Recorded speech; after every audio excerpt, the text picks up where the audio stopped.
The Prince. By Niccolò Machiavelli. Translated by W. K. Marriott. Introduction. Niccolò Machiavelli was born at Florence on the 3rd of May 1469. He was the second son of Bernardo di Niccolò Machiavelli, a lawyer of some repute, and of Bartolomea di Stefano Nelli, his wife. Both parents were members of the old Florentine nobility. His life falls naturally into three periods, each of which singularly enough constitutes a distinct and important era in the history of Florence. His youth was concurrent with the greatness of Florence as an Italian power under the guidance of Lorenzo de' Medici, Illinois Magnifico. The downfall of the Medici in Florence occurred in 1494, in which year Machiavelli entered the public service. During his official career, Florence was free under the government of a republic, which lasted until 1512, when the Medici returned to power, and Machiavelli lost his office. The Medici again ruled Florence from 1512 until 1527, when they were once more driven out. This was the period of Machiavelli's literary activity and increasing influence, but he died, within a few weeks of the expulsion of the Medici, on the 22nd of June 1527, in his 58th year, without having regained office. Youth. Although there is little recorded of the youth of Machiavelli, the Florence of those days is so well known that the early environment of this representative citizen may be easily imagined. Florence has been described as a city with two opposite currents of life, one directed by the fervent and austere Savonarola, the other by the splendor-loving Lorenzo. Savonarola's influence upon the young Machiavelli must have been slight, for although at one time he wielded immense power over the fortunes of Florence, he only furnished Machiavelli with a subject of a jibe in The Prince, where he is cited as an example of an unarmed prophet who came to a bad end. Whereas the magnificence of the Medician rule during the life of Lorenzo appeared to have impressed Machiavelli strongly, for he frequently recurs to it in his writings, and it is to Lorenzo's grandson that he dedicates The Prince. Machiavelli, in his History of Florence, gives us a picture of the young men among whom his youth was passed. He writes, "They were freer than their forefathers in dress and living, and spent more in other kinds of excesses, consuming their time and money in idleness, gaming, and women. Their chief aim was to appear well dressed and to speak with wit and acuteness, whilst he who could wound others the most cleverly was thought the wisest." In a letter to his son Guido, Machiavelli shows why youth should avail itself of its opportunities for study, and leads us to infer that his own youth had been so occupied. He writes, "I have received your letter, which has given me the greatest pleasure, especially because you tell me you are quite restored in health, than which I could have no better news, for if God grant life to you, and to me, I hope to make a good man of you if you are willing to do your share." Then, writing of a new patron, he continues, "This will turn out well for you, but it is necessary for you to study, since, then, you have no longer the excuse of illness. Take pains to study letters and music, for you see what honor is done to me for the little skill I have. Therefore, my son, if you wish to please me, and to bring success and honor to yourself, do write and study, because others will help you if you help yourself." Office. The second period of Machiavelli's life was spent in the service of the Free Republic of Florence, which flourished, as stated above, from the expulsion of the Medici in 1494 until their return in 1512. After serving 4 years in one of the public offices, he was appointed Chancellor and Secretary to the Second Chancery, the 10 of Liberty and Peace. Here we are on firm ground when dealing with the events of Machiavelli's life, for during this time he took a leading part in the affairs of the Republic, and we have its decrees, records, and dispatches to guide us, as well as his own writings. A mere recapitulation of a few of his transactions with the statesmen and soldiers of his time gives a fair indication of his activities, and supplies the sources from which he drew the experiences and characters which illustrate the Prince. His first mission was in 1499 to Katharina Sforza, my Lady of Forli, of the Prince, from whose conduct and fate he drew the moral that it is far better to earn the confidence of the people than to rely on fortresses. This is a very noticeable principle in Machiavelli, and is urged by him in many ways as a matter of vital importance to princes. In 1500 he was sent to France to obtain terms from Louis XII for continuing the war against Pisa. This king it was who, in his conduct of affairs in Italy, committed the 5 capital errors in statecraft summarized in The Prince, and was consequently driven out. He, also, it was who made the dissolution of his marriage a condition of support to Pope Alexander VI, which leads Machiavelli to refer those who urge that such promises should be kept to what he has written concerning the faith of princes. Machiavelli's public life was largely occupied with events arising out of the ambitions of Pope Alexander VI and his son, Cesare Borgia, the Duke Valentino, and these characters fill a large space of The Prince. Machiavelli never hesitates to cite the actions of the Duke for the benefit of usurpers who wish to keep the states they have seized. He can, indeed, find no precepts to offer so good as the pattern of Cesare Borgia's conduct, insomuch that Cesare is acclaimed by some critics as the hero of The Prince.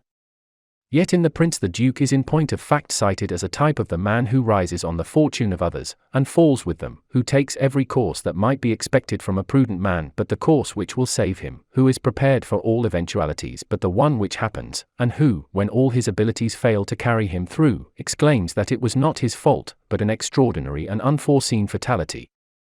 On the death of Pius III, in 1503, Machiavelli was sent to Rome to watch the election of his successor, and there he saw Cesare Borgia cheated into allowing the choice of the college to fall on Giuliano del Rovere, Julius II, who was one of the cardinals that had most reason to fear the Duke. Machiavelli, when commenting on this election, says that he who thinks new favors will cause great personages to forget old injuries deceives himself. Julius did not rest until he had ruined Cesare. It was to Julius II that Machiavelli was sent in 1506, when that pontiff was commencing his enterprise against Bologna, which he brought to a successful issue, as he did many of his other adventures, owing chiefly to his impetuous character. It is in reference to Pope Julius that Machiavelli moralizes on the resemblance between fortune and women, and concludes that it is the bold rather than the cautious man that will win and hold them both. It is impossible to follow here the varying fortunes of the Italian states, which in 1507 were controlled by France, Spain, and Germany, with results that have lasted to our day. We are concerned with those events, and with the three great actors in them, so far only as they impinge on the personality of Machiavelli. He had several meetings with Louis XII of France, and his estimate of that monarch's character has already been alluded to. Machiavelli has painted Ferdinand of Aragon as the man who accomplished great things under the cloak of religion, but who in reality had no mercy, faith, humanity, or integrity, and who, had he allowed himself to be influenced by such motives, would have been ruined. The Emperor Maximilian was one of the most interesting men of the age, and his character has been drawn by many hands, but Machiavelli, who was an envoy at his court in 1507-8, reveals the secret of his many failures when he describes him as a secretive man, without force of character, ignoring the human agencies necessary to carry his schemes into effect, and never insisting on the fulfillment of his wishes. The remaining years of Machiavelli's official career were filled with events arising out of the League of Cambrai, made in 1508 between the three great European powers already mentioned and the Pope, with the object of crushing the Venetian Republic. This result was attained in the Battle of Vela, when Venice lost in one day all that she had won in 800 years.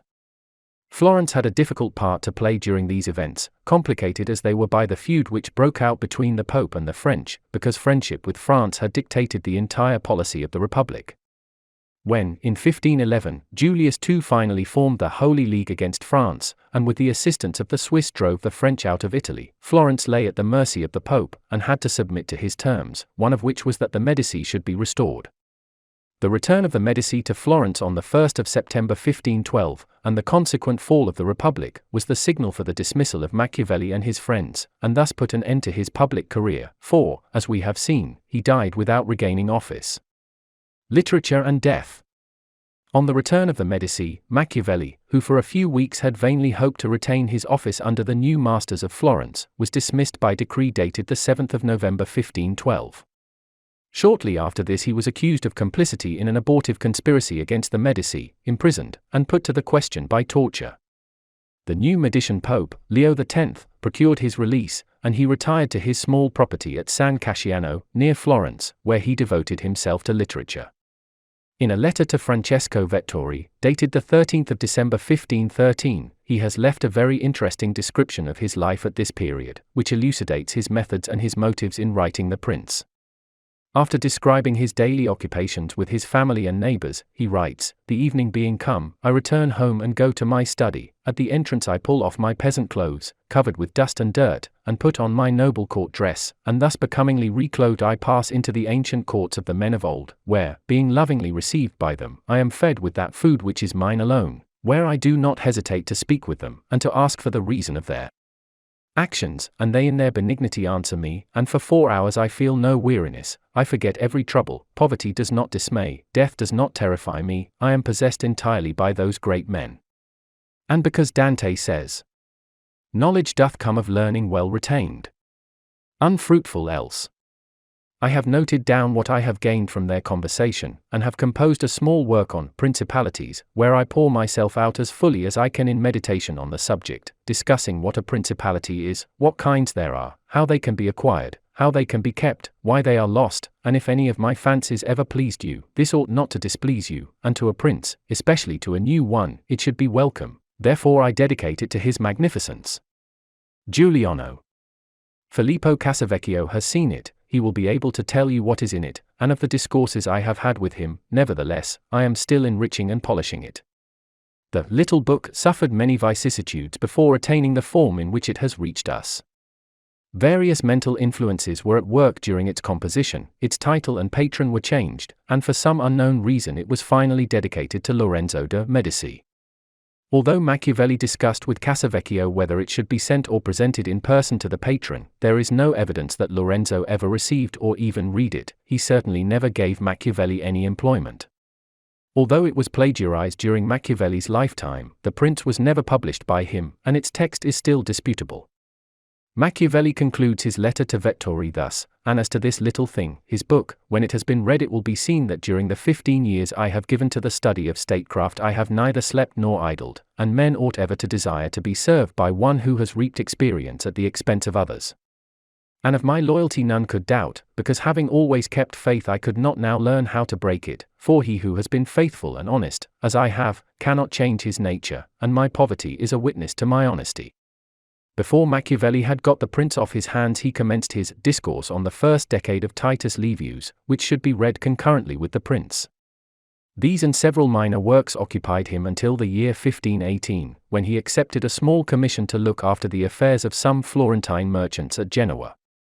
In 1519 the Medicean rulers of Florence granted a few political concessions to her citizens, and Machiavelli with others was consulted upon a new constitution under which the Great Council was to be restored, but on one pretext or another it was not promulgated.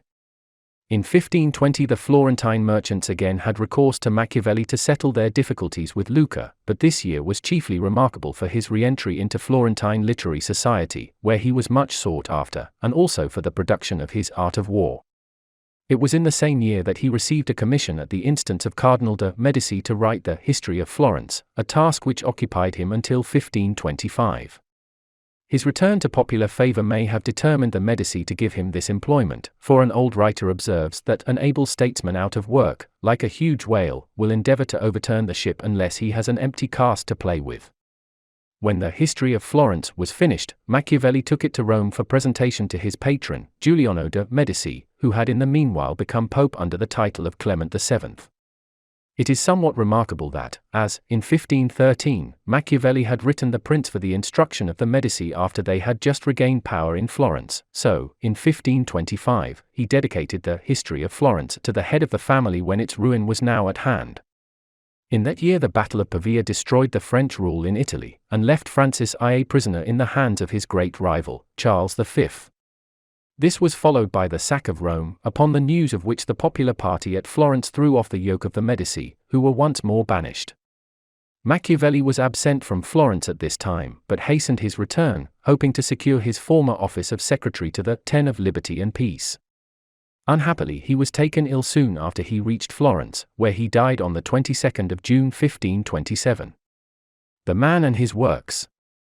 No one can say where the bones of Machiavelli rest, but modern Florence has decreed him a stately cenotaph in Santa Croce, by the side of her most famous sons, recognizing that, whatever other nations may have found in his works, Italy found in them the idea of her unity and the germs of her renaissance among the nations of Europe. Whilst it is idle to protest against the worldwide and evil signification of his name, it may be pointed out that the harsh construction of his doctrine which this sinister reputation implies was unknown to his own day, and that the researches of recent times have enabled us to interpret him more reasonably. It is due to these inquiries that the shape of an unholy necromancer, which so long haunted men's vision, has begun to fade. Machiavelli was undoubtedly a man of great observation, acuteness, and industry, noting with appreciative eye whatever passed before him, and with his supreme literary gift turning it to account in his enforced retirement from affairs. He does not present himself, nor is he depicted by his contemporaries, as a type of that rare combination, the successful statesman and author, for he appears to have been only moderately prosperous in his several embassies and political employments. He was misled by Catharina Sforza, ignored by Louis XII, overawed by Cesare Borgia. Several of his embassies were quite barren of results, his attempts to fortify Florence failed, and the soldiery that he raised astonished everybody by their cowardice. In the conduct of his own affairs he was timid and time-serving. He dared not appear by the side of Soderini, to whom he owed so much, for fear of compromising himself. His connection with the Medici was open to suspicion, and Giuliano appears to have recognized his real forte when he set him to write the History of Florence, rather than employ him in the state. And it is on the literary side of his character, and there alone, that we find no weakness and no failure. Although the light of almost 4 centuries has been focused on the prince, its problems are still debatable and interesting, because they are the eternal problems between the ruled and their rulers. Such as they are, its ethics are those of Machiavelli's contemporaries, yet they cannot be said to be out of date so long as the governments of Europe rely on material rather than on moral forces. Its historical incidents and personages become interesting by reason of the uses which Machiavelli makes of them to illustrate his theories of government and conduct. Leaving out of consideration those maxims of state which still furnish some European and Eastern statesmen with principles of action, the prince is bestrewn with truths that can be proved at every turn. Men are still the dupes of their simplicity and greed, as they were in the days of Alexander VI. The cloak of religion still conceals the vices which Machiavelli laid bare in the character of Ferdinand of Aragon. Men will not look at things as they really are, but as they wish them to be, and are ruined. In politics there are no perfectly safe courses. Prudence consists in choosing the least dangerous ones.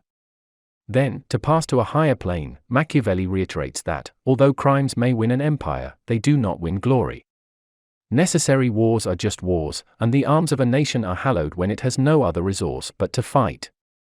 It is the cry of a far later day than Machiavelli's that government should be elevated into a living moral force, capable of inspiring the people with a just recognition of the fundamental principles of society. To this high argument, the prince contributes but little.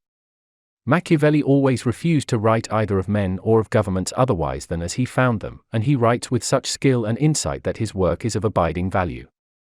But what invests the prince with more than a merely artistic or historical interest is the incontrovertible truth that it deals with the great principles which still guide nations and rulers in their relationship with each other and their neighbors. In translating the prince, my aim has been to achieve at all costs an exact literal rendering of the original, rather than a fluent paraphrase adapted to the modern notions of style and expression. Machiavelli was no facile phrasemonger. The conditions under which he wrote obliged him to weigh every word. His themes were lofty, his substance grave, his manner nobly plain and serious. Quis eo fut unquam in partiundis rebus, in definiendis, in explanandis pressure? In The Prince, it may be truly said, there is reason assignable, not only for every word, but for the position of every word. To an Englishman of Shakespeare's time the translation of such a treatise was in some ways a comparatively easy task, for in those times the genius of the English more nearly resembled that of the Italian language. To the Englishman of today it is not so simple. To take a single example, the word intratenere, employed by Machiavelli to indicate the policy adopted by the Roman Senate towards the weaker states of Greece, would by an Elizabethan be correctly rendered entertain, and every contemporary reader would understand what was meant by saying that Rome entertained the Aetolians and the Achaeans without augmenting their power. But today such a phrase would seem obsolete and ambiguous, if not unmeaning. We are compelled to say that Rome maintained friendly relations with the Aetolians, etc., using 4 words to do the work of 1. I have tried to preserve the pithy brevity of the Italian so far as was consistent with an absolute fidelity to the sense. If the result be an occasional asperity, I can only hope that the reader, in his eagerness to reach the author's meaning, may overlook the roughness of the road that leads him to it. Dedication. To the magnificent Lorenzo di Piero de' Medici. Those who strive to obtain the good graces of a prince are accustomed to come before him with such things as they hold most precious, or in which they see him take most delight, whence one often sees horses, arms, cloth of gold, precious stones, and similar ornaments presented to princes, worthy of their greatness. Desiring therefore to present myself to your magnificence with some testimony of my devotion towards you, I have not found among my possessions anything which I hold more dear than, or value so much as, the knowledge of the actions of great men, acquired by long experience in contemporary affairs, and a continual study of antiquity, which, having reflected upon it with great and prolonged diligence, I now send, digested into a little volume, to your magnificence. And although I may consider this work unworthy of your countenance, nevertheless I trust much to your benignity that it may be acceptable, seeing that it is not possible for me to make a better gift than to offer you the opportunity of understanding in the shortest time all that I have learnt in so many years, and with so many troubles and dangers, which work I have not embellished with swelling or magnificent words, nor stuffed with rounded periods, nor with any extrinsic allurements or adornment whatever, with which so many are accustomed to embellish their works, for I have wished either that no honor should be given it, or else that the truth of the matter and the weightiness of the theme shall make it acceptable. Nor do I hold with those who regard it as a presumption if a man of low and humble condition dare to discuss and settle the concerns of princes, because, just as those who draw landscapes place themselves below in the plain to contemplate the nature of the mountains and of lofty places, and in order to contemplate the plains place themselves upon high mountains, even so to understand the nature of the people it needs to be a prince, and to understand that of princes it needs to be of the people. Take then, your magnificence, this little gift in the spirit in which I send it, wherein, if it be diligently read and considered by you, you will learn my extreme desire that you should attain that greatness which fortune and your other attributes promise. And if your magnificence from the summit of your greatness will sometimes turn your eyes to these lower regions, you will see how unmeritedly I suffer a great and continued malignity of fortune. The Prince. Chapter 1. How many kinds of principalities there are, and by what means they are acquired. All states, all powers, that have held and hold rule over men have been and are either republics or principalities. Principalities are either hereditary, in which the family has been long established, or they are new. The new are either entirely new, as was Milan to Francesco Sforza, or they are, as it were, members annexed to the hereditary state of the prince who has acquired them, as was the kingdom of Naples to that of the king of Spain. Such dominions thus acquired are either accustomed to live under a prince, or to live in freedom, and are acquired either by the arms of the prince himself, or of others, or else by fortune or by ability. Chapter 2. Concerning hereditary principalities. I will leave out all discussion on republics, inasmuch as in another place I have written of them at length, and will address myself only to principalities. In doing so I will keep to the order indicated above, and discuss how such principalities are to be ruled and preserved. I say at once there are fewer difficulties in holding hereditary states, and those long accustomed to the family of their prince, than new ones, for it is sufficient only not to transgress the customs of his ancestors, and to deal prudently with circumstances as they arise, for a prince of average powers to maintain himself in his state, unless he be deprived of it by some extraordinary and excessive force, and if he should be so deprived of it, whenever anything sinister happens to the usurper, he will regain it. We have in Italy, for example, the Duke of Ferrara, who could not have withstood the attacks of the Venetians in 84, nor those of Pope Julius in 10, unless he had been long established in his dominions. For the hereditary prince has less cause and less necessity to offend, hence it happens that he will be more loved, and unless extraordinary vices cause him to be hated, it is reasonable to expect that his subjects will be naturally well disposed towards him, and in the antiquity and duration of his rule the memories and motives that make for change are lost, for one change always leaves the toothing for another. Chapter 3. Concerning mixed principalities. But the difficulties occur in a new principality.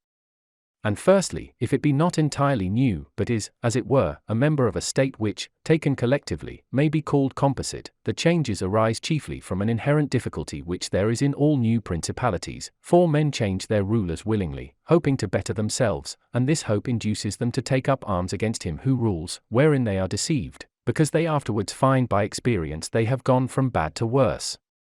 This follows also on another natural and common necessity, which always causes a new prince to burden those who have submitted to him with his soldiery and with infinite other hardships which he must put upon his new acquisition. In this way you have enemies in all those whom you have injured in seizing that principality, and you are not able to keep those friends who put you there because of your not being able to satisfy them in the way they expected, and you cannot take strong measures against them, feeling bound to them. For, although one may be very strong in armed forces, yet in entering a province one has always need of the goodwill of the natives. For these reasons Louis XII, King of France, quickly occupied Milan, and as quickly lost it, and to turn him out the first time it only needed Lodovico's own forces, because those who had opened the gates to him, finding themselves deceived in their hopes of future benefit, would not endure the ill treatment of the new prince. It is very true that, after acquiring rebellious provinces a second time, they are not so lightly lost afterwards, because the prince, with little reluctance, takes the opportunity of the rebellion to punish the delinquents, to clear out the suspects, and to strengthen himself in the weakest places.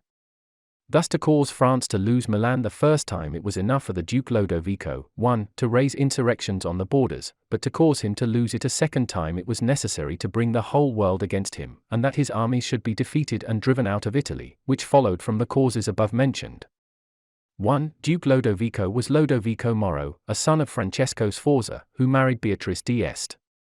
He ruled over Milan from 1494 to 1500, and died in 1510. Nevertheless Milan was taken from France both the first and the second time. The general reasons for the first have been discussed, it remains to name those for the second, and to see what resources he had, and what anyone in his situation would have had for maintaining himself more securely in his acquisition than did the King of France. Now I say that those dominions which, when acquired, are added to an ancient state by him who acquires them, are either of the same country and language, or they are not.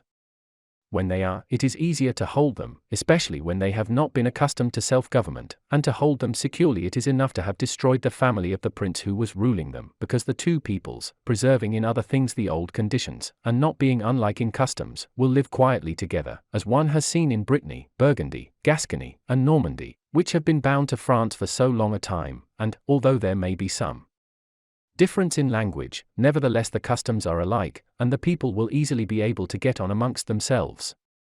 He who has annexed them, if he wishes to hold them, has only to bear in mind two considerations, the one, that the family of their former lord is extinguished, the other, that neither their laws nor their taxes are altered, so that in a very short time they will become entirely one body with the old principality.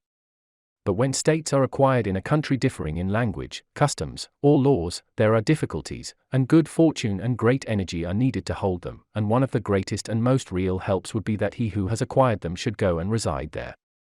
This would make his position more secure and durable, as it has made that of the Turk in Greece, who, notwithstanding all the other measures taken by him for holding that state, if he had not settled there, would not have been able to keep it. Because, if one is on the spot, disorders are seen as they spring up, and one can quickly remedy them, but if one is not at hand, they are heard of only when they are great, and then one can no longer remedy them. Besides this, the country is not pillaged by your officials, the subjects are satisfied by prompt recourse to the prince, thus, wishing to be good, they have more cause to love him, and wishing to be otherwise, to fear him. He who would attack that state from the outside must have the utmost caution, as long as the prince resides there it can only be wrested from him with the greatest difficulty. The other and better course is to send colonies to one or two places, which may be as keys to that state, for it is necessary either to do this or else to keep there a great number of cavalry and infantry.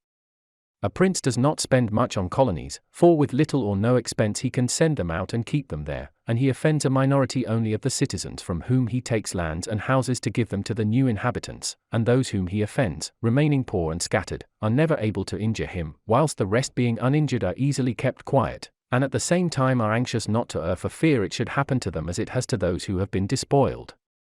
In conclusion, I say that these colonies are not costly, they are more faithful, they injure less, and the injured, as has been said, being poor and scattered, cannot hurt.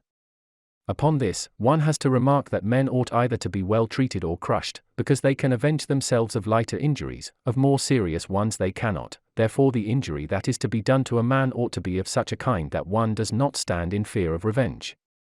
But in maintaining armed men there in place of colonies one spends much more, having to consume on the garrison all the income from the state, so that the acquisition turns into a loss, and many more are exasperated, because the whole state is injured, through the shifting of the garrison up and down all become acquainted with hardship, and all become hostile, and they are enemies who, whilst beaten on their own ground, are yet able to do hurt. For every reason, therefore, such guards are as useless as a colony is useful. Again, the prince who holds a country differing in the above respects ought to make himself the head and defender of his less powerful neighbors, and to weaken the more powerful amongst them, taking care that no foreigner as powerful as himself shall, by any accident, get a footing there, for it will always happen that such a one will be introduced by those who are discontented, either through excess of ambition or through fear, as one has seen already. The Romans were brought into Greece by the Aetolians, and in every other country where they obtained a footing they were brought in by the inhabitants. And the usual course of affairs is that, as soon as a powerful foreigner enters a country, all the subject states are drawn to him, moved by the hatred which they feel against the ruling power. So that in respect to those subject states he has not to take any trouble to gain them over to himself, for the whole of them quickly rally to the state which he has acquired there. He has only to take care that they do not get hold of too much power and too much authority, and then with his own forces, and with their goodwill, he can easily keep down the more powerful of them, so as to remain entirely master in the country. And he who does not properly manage this business will soon lose what he has acquired, and whilst he does hold it he will have endless difficulties and troubles. The Romans, in the countries which they annexed, observed closely these measures. They sent colonies and maintained friendly relations with, 2, the minor powers. Without increasing their strength, they kept down the greater, and did not allow any strong foreign powers to gain authority. Greece appears to me sufficient for an example. The Achaeans and Aetolians were kept friendly by them, the kingdom of Macedonia was humbled, Antiochus was driven out, yet the merits of the Achaeans and Aetolians never secured for them permission to increase their power, nor did the persuasions of Philip ever induce the Romans to be his friends without first humbling him, nor did the influence of Antiochus make them agree that he should retain any lordship over the country. Because the Romans did in these instances what all prudent princes ought to do, who have to regard not only present troubles, but also future ones, for which they must prepare with every energy, because, when foreseen, it is easy to remedy them, but if you wait until they approach, the medicine is no longer in time because the malady has become incurable, for it happens in this, as the physicians say it happens in hectic fever, that in the beginning of the malady it is easy to cure but difficult to detect, but in the course of time, not having been either detected or treated in the beginning, it becomes easy to detect but difficult to cure. Thus it happens in affairs of state, for when the evils that arise have been foreseen, which it is only given to a wise man to see, they can be quickly redressed, but when, through not having been foreseen, they have been permitted to grow in a way that every one can see them, there is no longer a remedy. Therefore, the Romans, foreseeing troubles, dealt with them at once, and, even to avoid a war, would not let them come to a head, for they knew that war is not to be avoided, but is only to be put off to the advantage of others. Moreover, they wished to fight with Philip and Antiochus in Greece so as not to have to do it in Italy. They could have avoided both, but this they did not wish, nor did that ever please them which is forever in the mouths of the wise ones of our time. Let us enjoy the benefits of the time, but rather the benefits of their own valor and prudence, for time drives everything before it, and is able to bring with it good as well as evil, and evil as well as good. 2. See remark in the introduction on the word intratenere. But let us turn to France and inquire whether she has done any of the things mentioned. I will speak of Louis, 3, and not of Charles, 4, as the one whose conduct is the better to be observed, he having held possession of Italy for the longest period, and you will see that he has done the opposite to those things which ought to be done to retain a state composed of divers elements. 3. Louis XII, King of France, the father of the people, born 1462, died 1515. 4. Charles VIII, King of France, born 1470, died 1498. King Louis was brought into Italy by the ambition of the Venetians, who desired to obtain half the state of Lombardy by his intervention. I will not blame the course taken by the king, because, wishing to get a foothold in Italy, and having no friends there, seeing rather that every door was shut to him owing to the conduct of Charles, he was forced to accept those friendships which he could get, and he would have succeeded very quickly in his design if in other matters he had not made some mistakes. The king, however, having acquired Lombardy, regained at once the authority which Charles had lost. Genoa yielded, the Florentines became his friends, the Marquis of Mantua, the Duke of Ferrara, the Bentivogli, my Lady of Forli, the Lords of Faenza, of Pesaro, of Rimini, of Camerino, of Piombino, the Lucchese, the Pisans, the Sienese, everybody made advances to him to become his friend. Then could the Venetians realize the rashness of the course taken by them, which, in order that they might secure 2 towns in Lombardy, had made the king master of 2/3 of Italy. Let any one now consider with what little difficulty the king could have maintained his position in Italy had he observed the rules above laid down, and kept all his friends secure and protected, for although they were numerous they were both weak and timid, some afraid of the church, some of the Venetians, and thus they would always have been forced to stand in with him, and by their means he could easily have made himself secure against those who remained powerful. But he was no sooner in Milan than he did the contrary by assisting Pope Alexander to occupy the Romagna. It never occurred to him that by this action he was weakening himself, depriving himself of friends and of those who had thrown themselves into his lap, whilst he aggrandized the church by adding much temporal power to the spiritual, thus giving it greater authority. And having committed this prime error, he was obliged to follow it up, so much so that, to put an end to the ambition of Alexander, and to prevent his becoming the master of Tuscany, he was himself forced to come into Italy. And as if it were not enough to have aggrandized the church, and deprived himself of friends, he, wishing to have the kingdom of Naples, divided it with the king of Spain, and where he was the prime arbiter in Italy he takes an associate, so that the ambitious of that country and the malcontents of his own should have somewhere to shelter, and whereas he could have left in the kingdom his own pensioner as king, he drove him out, to put one there who was able to drive him, Louis, out in turn. The wish to acquire is in truth very natural and common, and men always do so when they can, and for this they will be praised not blamed, but when they cannot do so, yet wish to do so by any means, then there is folly and blame. Therefore, if France could have attacked Naples with her own forces she ought to have done so, if she could not, then she ought not to have divided it. And if the partition which she made with the Venetians in Lombardy was justified by the excuse that by it she got a foothold in Italy, this other partition merited blame, for it had not the excuse of that necessity.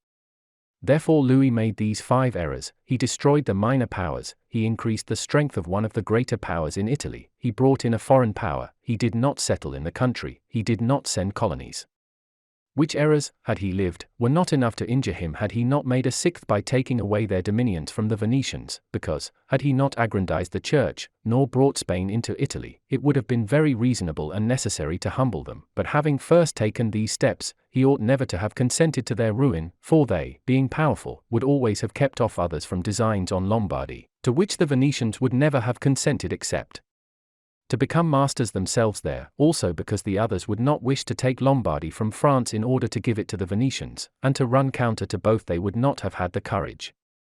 And if any one should say, King Louis yielded the Romagna to Alexander and the kingdom to Spain to avoid war, I answer for the reasons given above that a blunder ought never to be perpetrated to avoid war, because it is not to be avoided, but is only deferred to your disadvantage. And if another should allege the pledge which the king had given to the Pope that he would assist him in the enterprise, in exchange for the dissolution of his marriage, 5, and for the cap to ruin, 6, to that I reply what I shall write later on concerning the faith of princes, and how it ought to be kept. 5. Louis XII divorced his wife, Jean, daughter of Louis XI, and married in 1499 Anne of Brittany, widow of Charles VIII, in order to retain the Duchy of Brittany for the crown. 6. The Archbishop of Rouen. He was Georges d'Amboise, created a cardinal by Alexander VI. Born 1460, died 1510.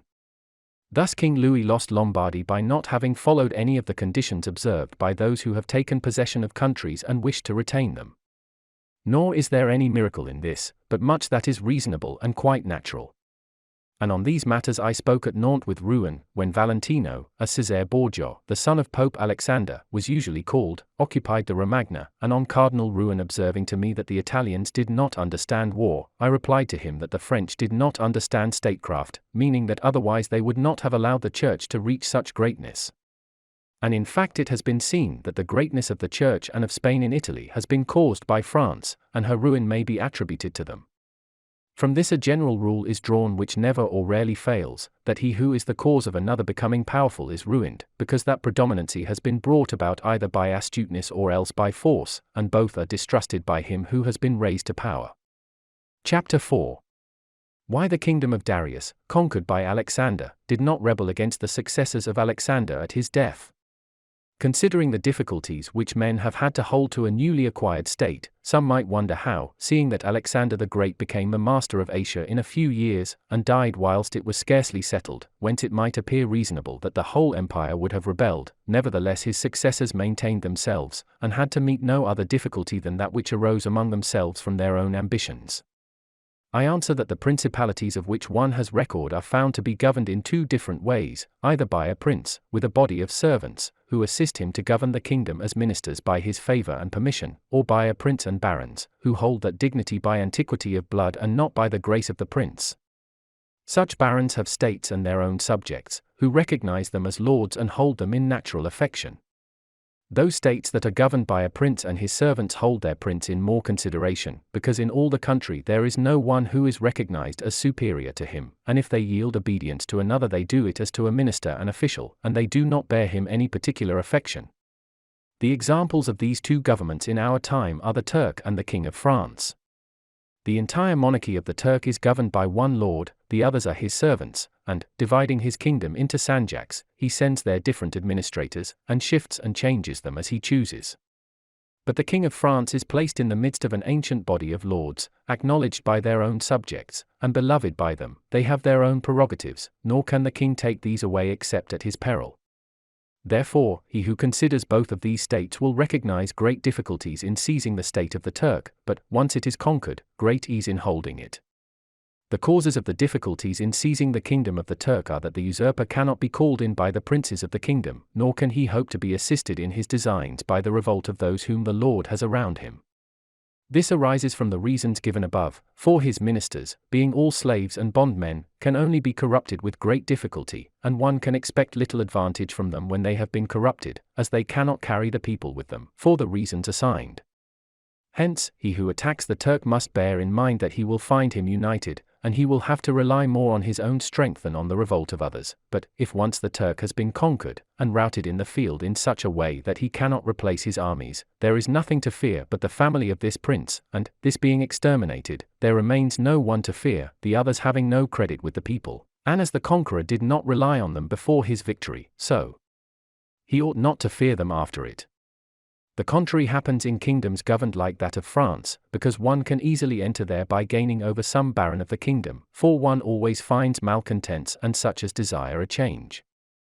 Such men, for the reasons given, can open the way into the state and render the victory easy, but if you wish to hold it afterwards, you meet with infinite difficulties, both from those who have assisted you and from those you have crushed.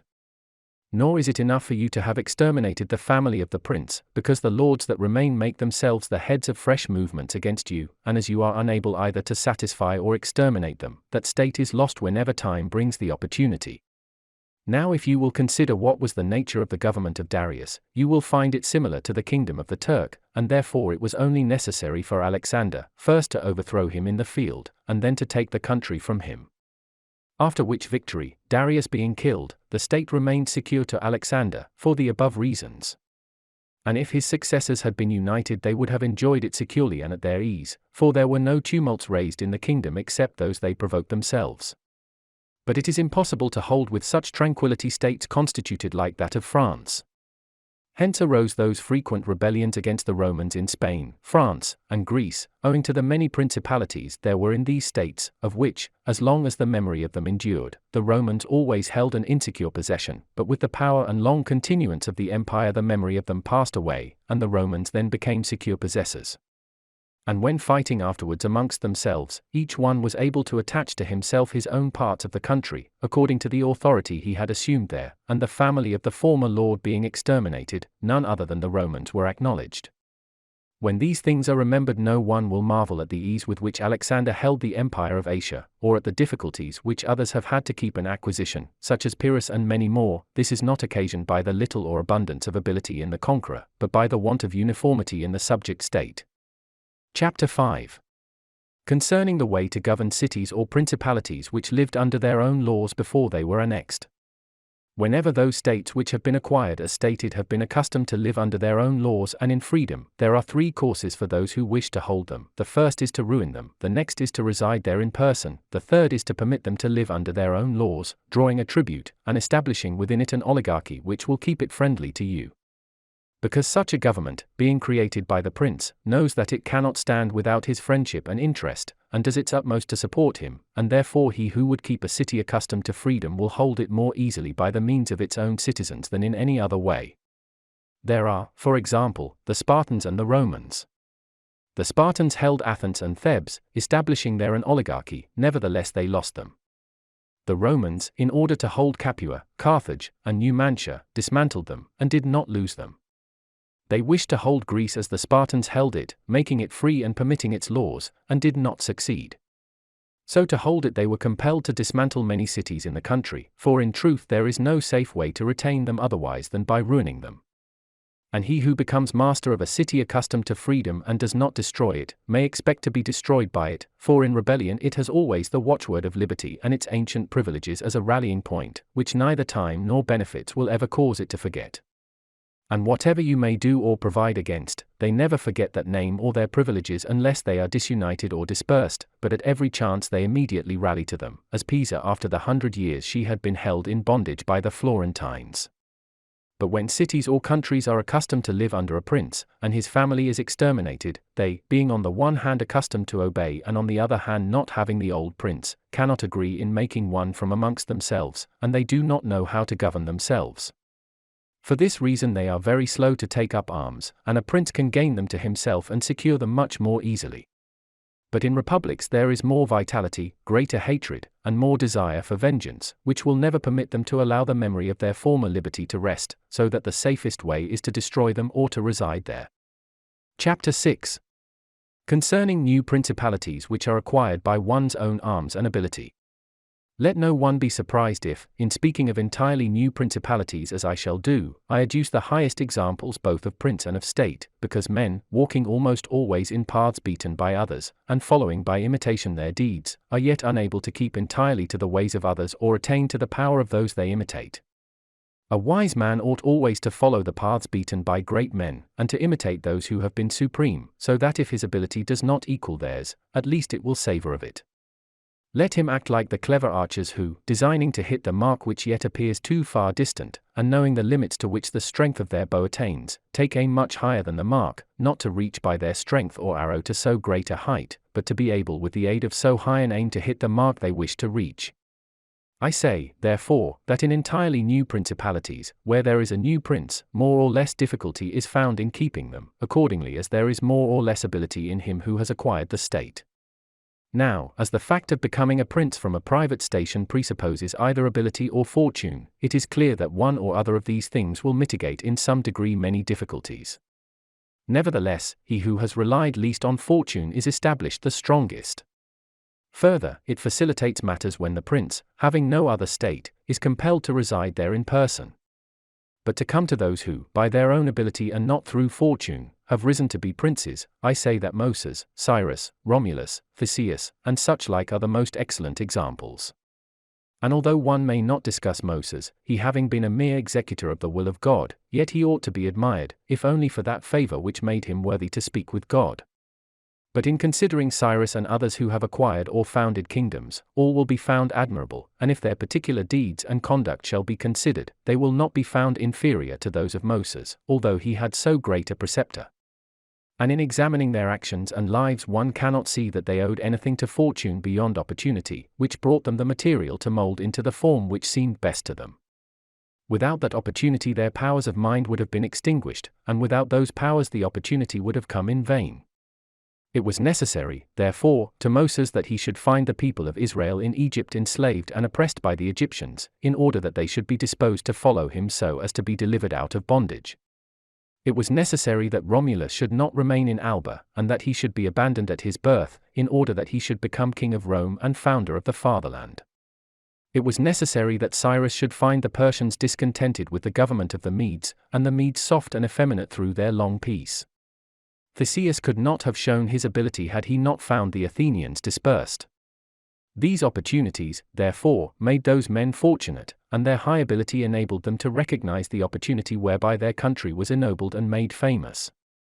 Those who by valorous ways become princes, like these men, acquire a principality with difficulty, but they keep it with ease.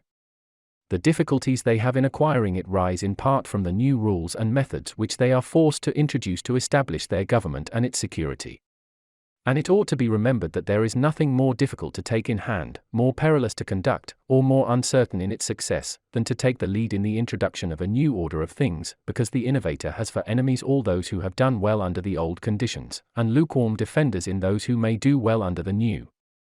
This coolness arises partly from fear of the opponents, who have the laws on their side, and partly from the incredulity of men, who do not readily believe in new things until they have had a long experience of them. Thus it happens that whenever those who are hostile have the opportunity to attack, they do it like partisans, whilst the others defend lukewarmly, in such wise that the prince is endangered along with them. It is necessary, therefore, if we desire to discuss this matter thoroughly, to inquire whether these innovators can rely on themselves or have to depend on others, that is to say, whether, to consummate their enterprise, have they to use prayers or can they use force. In the first instance they always succeed badly, and never compass anything, but when they can rely on themselves and use force, then they are rarely endangered. Hence it is that all armed prophets have conquered, and the unarmed ones have been destroyed. Besides the reasons mentioned, the nature of the people is variable, and whilst it is easy to persuade them, it is difficult to fix them in that persuasion. And thus it is necessary to take such measures that, when they believe no longer, it may be possible to make them believe by force. If Moses, Cyrus, Theseus, and Romulus had been unarmed, they could not have enforced their constitutions for long, as happened in our time to Fra Girolamo Savonarola, who was ruined with his new order of things immediately the multitude believed in him no longer, and he had no means of keeping steadfast those who believed or of making the unbelievers to believe. Therefore such as these have great difficulties in consummating their enterprise, for all their dangers are in the ascent, yet with ability they will overcome them, but when these are overcome, and those who envied them their success are exterminated, they will begin to be respected, and they will continue afterwards powerful, secure, honored, and happy. To these great examples I wish to add a lesser one, still it bears some resemblance to them, and I wish it to suffice me for all of a like kind. It is Hiero the Syracusan. 1. This man rose from a private station to be Prince of Syracuse, nor did he, either, owe anything to fortune but opportunity, for the Syracusans, being oppressed, chose him for their captain. Afterwards he was rewarded by being made their prince. He was of so great ability, even as a private citizen, that one who writes of him says he wanted nothing but a kingdom to be a king. This man abolished the old soldiery, organized the new, gave up old alliances, made new ones, and as he had his own soldiers and allies, on such foundations he was able to build any edifice. Thus, whilst he had endured much trouble in acquiring, he had but little in keeping. 1. Hiero II, born about 307 BC, died 216 BC. Chapter 7. Concerning new principalities which are acquired either by the arms of others or by good fortune. Those who solely by good fortune become princes from being private citizens have little trouble in rising, but much in keeping atop. They have not any difficulties on the way up, because they fly, but they have many when they reach the summit. Such are those to whom some state is given either for money or by the favor of him who bestows it, as happened to many in Greece, in the cities of Ionia and of the Hellespont, where princes were made by Darius, in order that they might hold the cities both for his security and his glory, as also were those emperors who, by the corruption of the soldiers, from being citizens came to empire. Such stand simply elevated upon the goodwill and the fortune of him who has elevated them, two most inconstant and unstable things. Neither have they the knowledge requisite for the position, because, unless they are men of great worth and ability, it is not reasonable to expect that they should know how to command, having always lived in a private condition. Besides, they cannot hold it because they have not forces which they can keep friendly and faithful. States that rise unexpectedly, then, like all other things in nature which are born and grow rapidly, cannot leave their foundations and correspondencies, 1. Fixed in such a way that the first storm will not overthrow them, unless, as is said, those who unexpectedly become princes are men of so much ability that they know they have to be prepared at once to hold that which fortune has thrown into their laps, and that those foundations, which others have laid before they became princes, they must lay afterwards. 1. Le radicii correspondens, their roots, i.e. foundations, and correspondencies or relations with other states, a common meaning of correspondence and correspondency in the 16th and 17th centuries. Concerning these two methods of rising to be a prince by ability or fortune, I wish to adduce two examples within our own recollection, and these are Francesco Sforza, 2, and Cesare Borgia. Francesco, by proper means and with great ability, from being a private person rose to be Duke of Milan, and that which he had acquired with 1,000 anxieties he kept with little trouble. On the other hand, Cesare Borgia, called by the people Duke Valentino, acquired his state during the ascendancy of his father, and on its decline he lost it, notwithstanding that he had taken every measure and done all that ought to be done by a wise and able man to fix firmly his roots in the states which the arms and fortunes of others had bestowed on him. 2. Francesco Sforza, born 1401, died 1466. He married Bianca Maria Visconti, a natural daughter of Filippo Visconti, the Duke of Milan, on whose death he procured his own elevation to the duchy. Machiavelli was the accredited agent of the Florentine Republic to Cesare Borgia, 1478–1507, during the transactions which led up to the assassinations of the Orsini and Vitelli at Sinigalia, and along with his letters to his chiefs in Florence he has left an account, written 10 years before the prince, of the proceedings of the Duke in his Descrizione del modo tenuto dal Duca Valentino nello Amazzari Vitellozzo Vitelli, etc., a translation of which is appended to the present work. Because, as is stated above, he who has not first laid his foundations may be able with great ability to lay them afterwards, but they will be laid with trouble to the architect and danger to the building. If, therefore, all the steps taken by the Duke be considered, it will be seen that he laid solid foundations for his future power, and I do not consider it superfluous to discuss them, because I do not know what better precepts to give a new prince than the example of his actions, and if his dispositions were of no avail, that was not his fault, but the extraordinary and extreme malignity of fortune. Alexander VI, in wishing to aggrandize the Duke, his son, had many immediate and prospective difficulties. Firstly, he did not see his way to make him master of any state that was not a state of the Church, and if he was willing to rob the Church he knew that the Duke of Milan and the Venetians would not consent, because Faenza and Rimini were already under the protection of the Venetians. Besides this, he saw the arms of Italy, especially those by which he might have been assisted, in hands that would fear the aggrandizement of the Pope, namely, the Orsini and the Colonnesi and their following. It behoved him, therefore, to upset this state of affairs and embroil the powers, so as to make himself securely master of part of their states. This was easy for him to do, because he found the Venetians, moved by other reasons, inclined to bring back the French into Italy. He would not only not oppose this, but he would render it more easy by dissolving the former marriage of King Louis. Therefore the king came into Italy with the assistance of the Venetians and the consent of Alexander. He was no sooner in Milan than the Pope had soldiers from him for the attempt on the Romagna, which yielded to him on the reputation of the king. The Duke, therefore, having acquired the Romagna and beaten the Colonnesi, while wishing to hold that and to advance further, was hindered by two things: the one, his forces did not appear loyal to him; the other, the goodwill of France, that is to say, he feared that the forces of the Orsini, which he was using, would not stand to him, that not only might they hinder him from winning more, but might themselves seize what he had won, and that the king might also do the same. Of the Orsini he had a warning when, after taking Faenza and attacking Bologna, he saw them go very unwillingly to that attack. And as to the king, he learned his mind when he himself, after taking the duchy of Urbino, attacked Tuscany, and the king made him desist from that undertaking. Hence the Duke decided to depend no more upon the arms and the luck of others.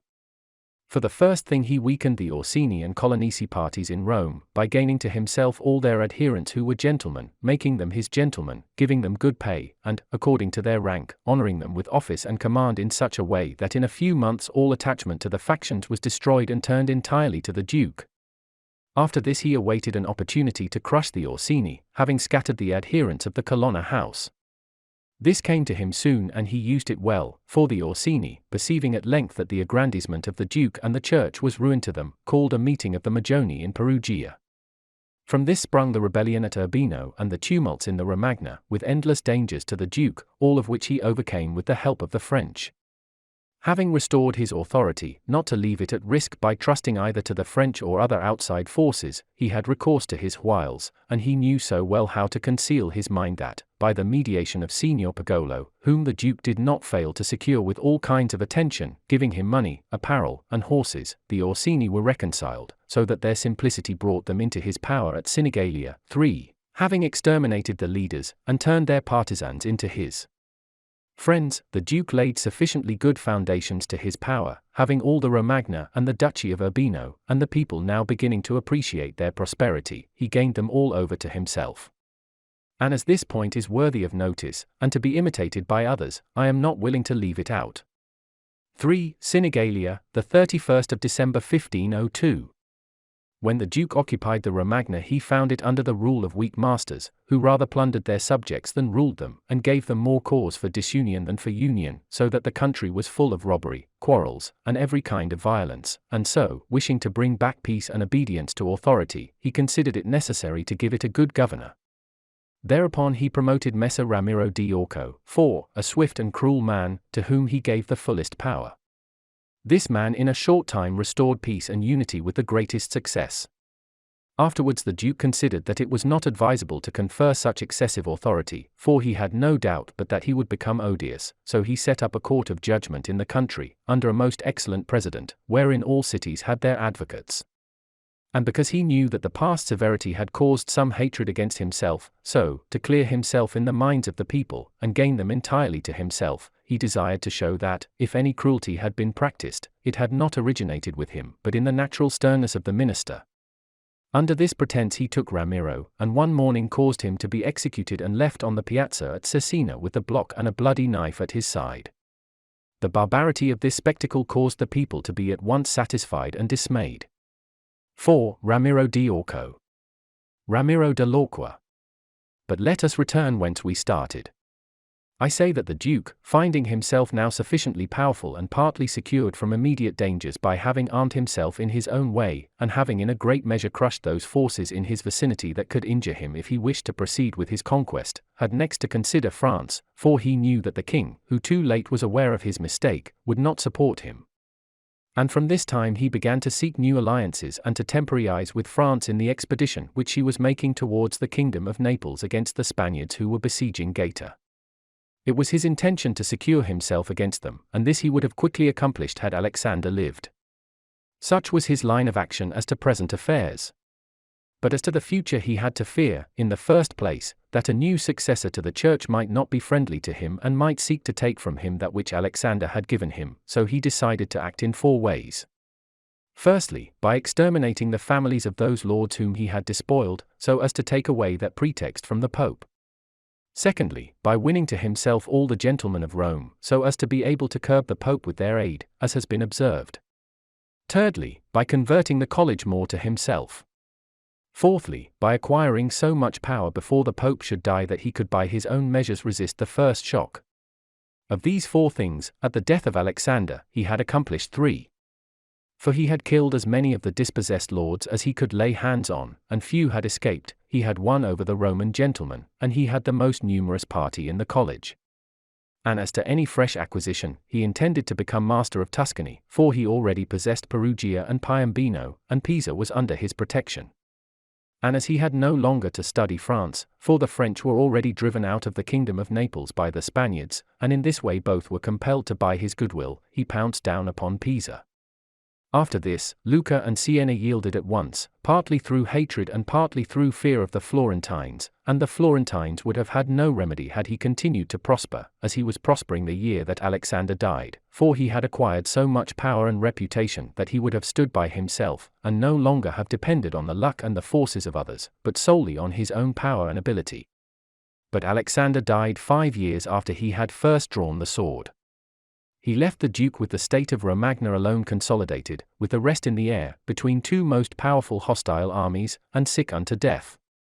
Yet there were in the Duke such boldness and ability, and he knew so well how men are to be won or lost, and so firm were the foundations which in so short a time he had laid, that if he had not had those armies on his back, or if he had been in good health, he would have overcome all difficulties.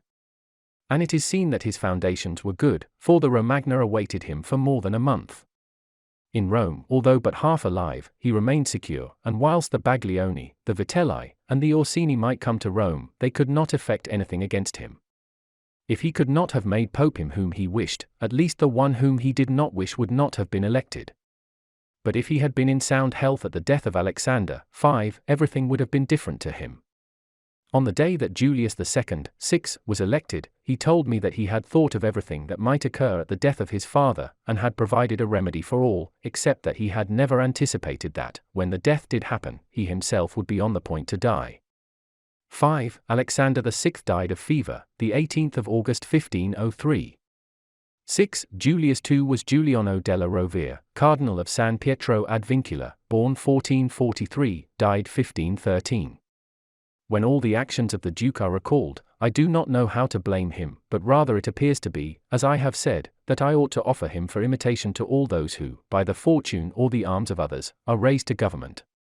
because he, having a lofty spirit and far-reaching aims, could not have regulated his conduct otherwise, and only the shortness of the life of Alexander and his own sickness frustrated his designs.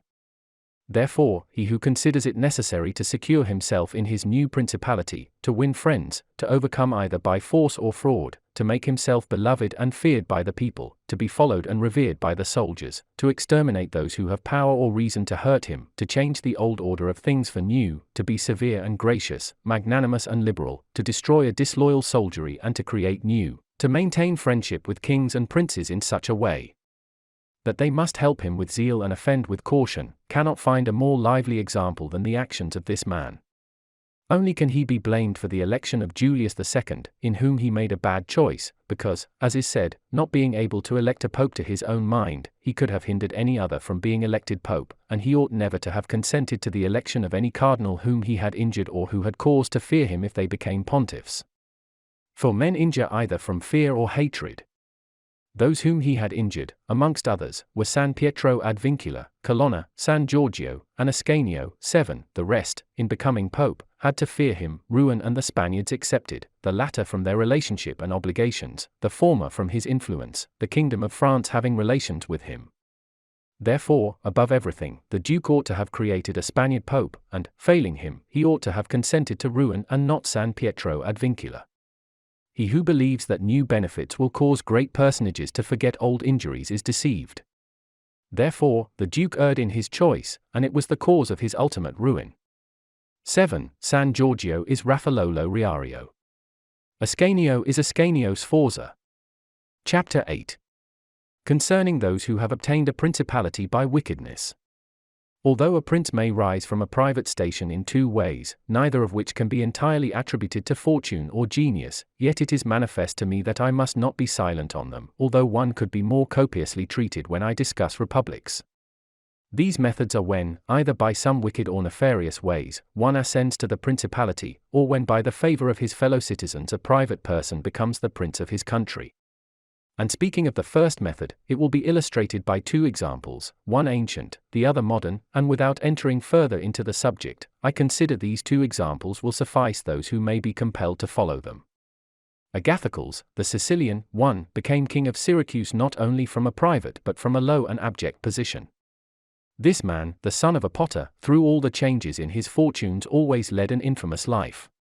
Nevertheless, he accompanied his infamies with so much ability of mind and body that, having devoted himself to the military profession, he rose through its ranks to be praetor of Syracuse. Being established in that position, and having deliberately resolved to make himself prince and to seize by violence, without obligation to others, that which had been conceded to him by assent, he came to an understanding for this purpose with Amilcar, the Carthaginian, who, with his army, was fighting in Sicily. One morning he assembled the people and the Senate of Syracuse, as if he had to discuss with them things relating to the Republic, and at a given signal the soldiers killed all the senators and the richest of the people. These dead, he seized and held the princedom of that city without any civil commotion. And although he was twice routed by the Carthaginians, and ultimately besieged, yet not only was he able to defend his city, but leaving part of his men for its defense, with the others he attacked Africa, and in a short time raised the siege of Syracuse. The Carthaginians, reduced to extreme necessity, were compelled to come to terms with Agathocles, and, leaving Sicily to him, had to be content with the possession of Africa. 1. Agathocles the Sicilian, born 361 BC, died 289 BC. Therefore, he who considers the actions and the genius of this man will see nothing, or little, which can be attributed to fortune, inasmuch as he attained preeminence, as is shown above, not by the favor of any one, but step by step in the military profession, which steps were gained with 1,000 troubles and perils, and were afterwards boldly held by him with many hazardous dangers. Yet it cannot be called talent to slay fellow citizens, to deceive friends, to be without faith, without mercy, without religion. Such methods may gain empire, but not glory. Still, if the courage of Agathocles in entering into and extricating himself from dangers be considered, together with his greatness of mind in enduring and overcoming hardships, it cannot be seen why he should be esteemed less than the most notable captain.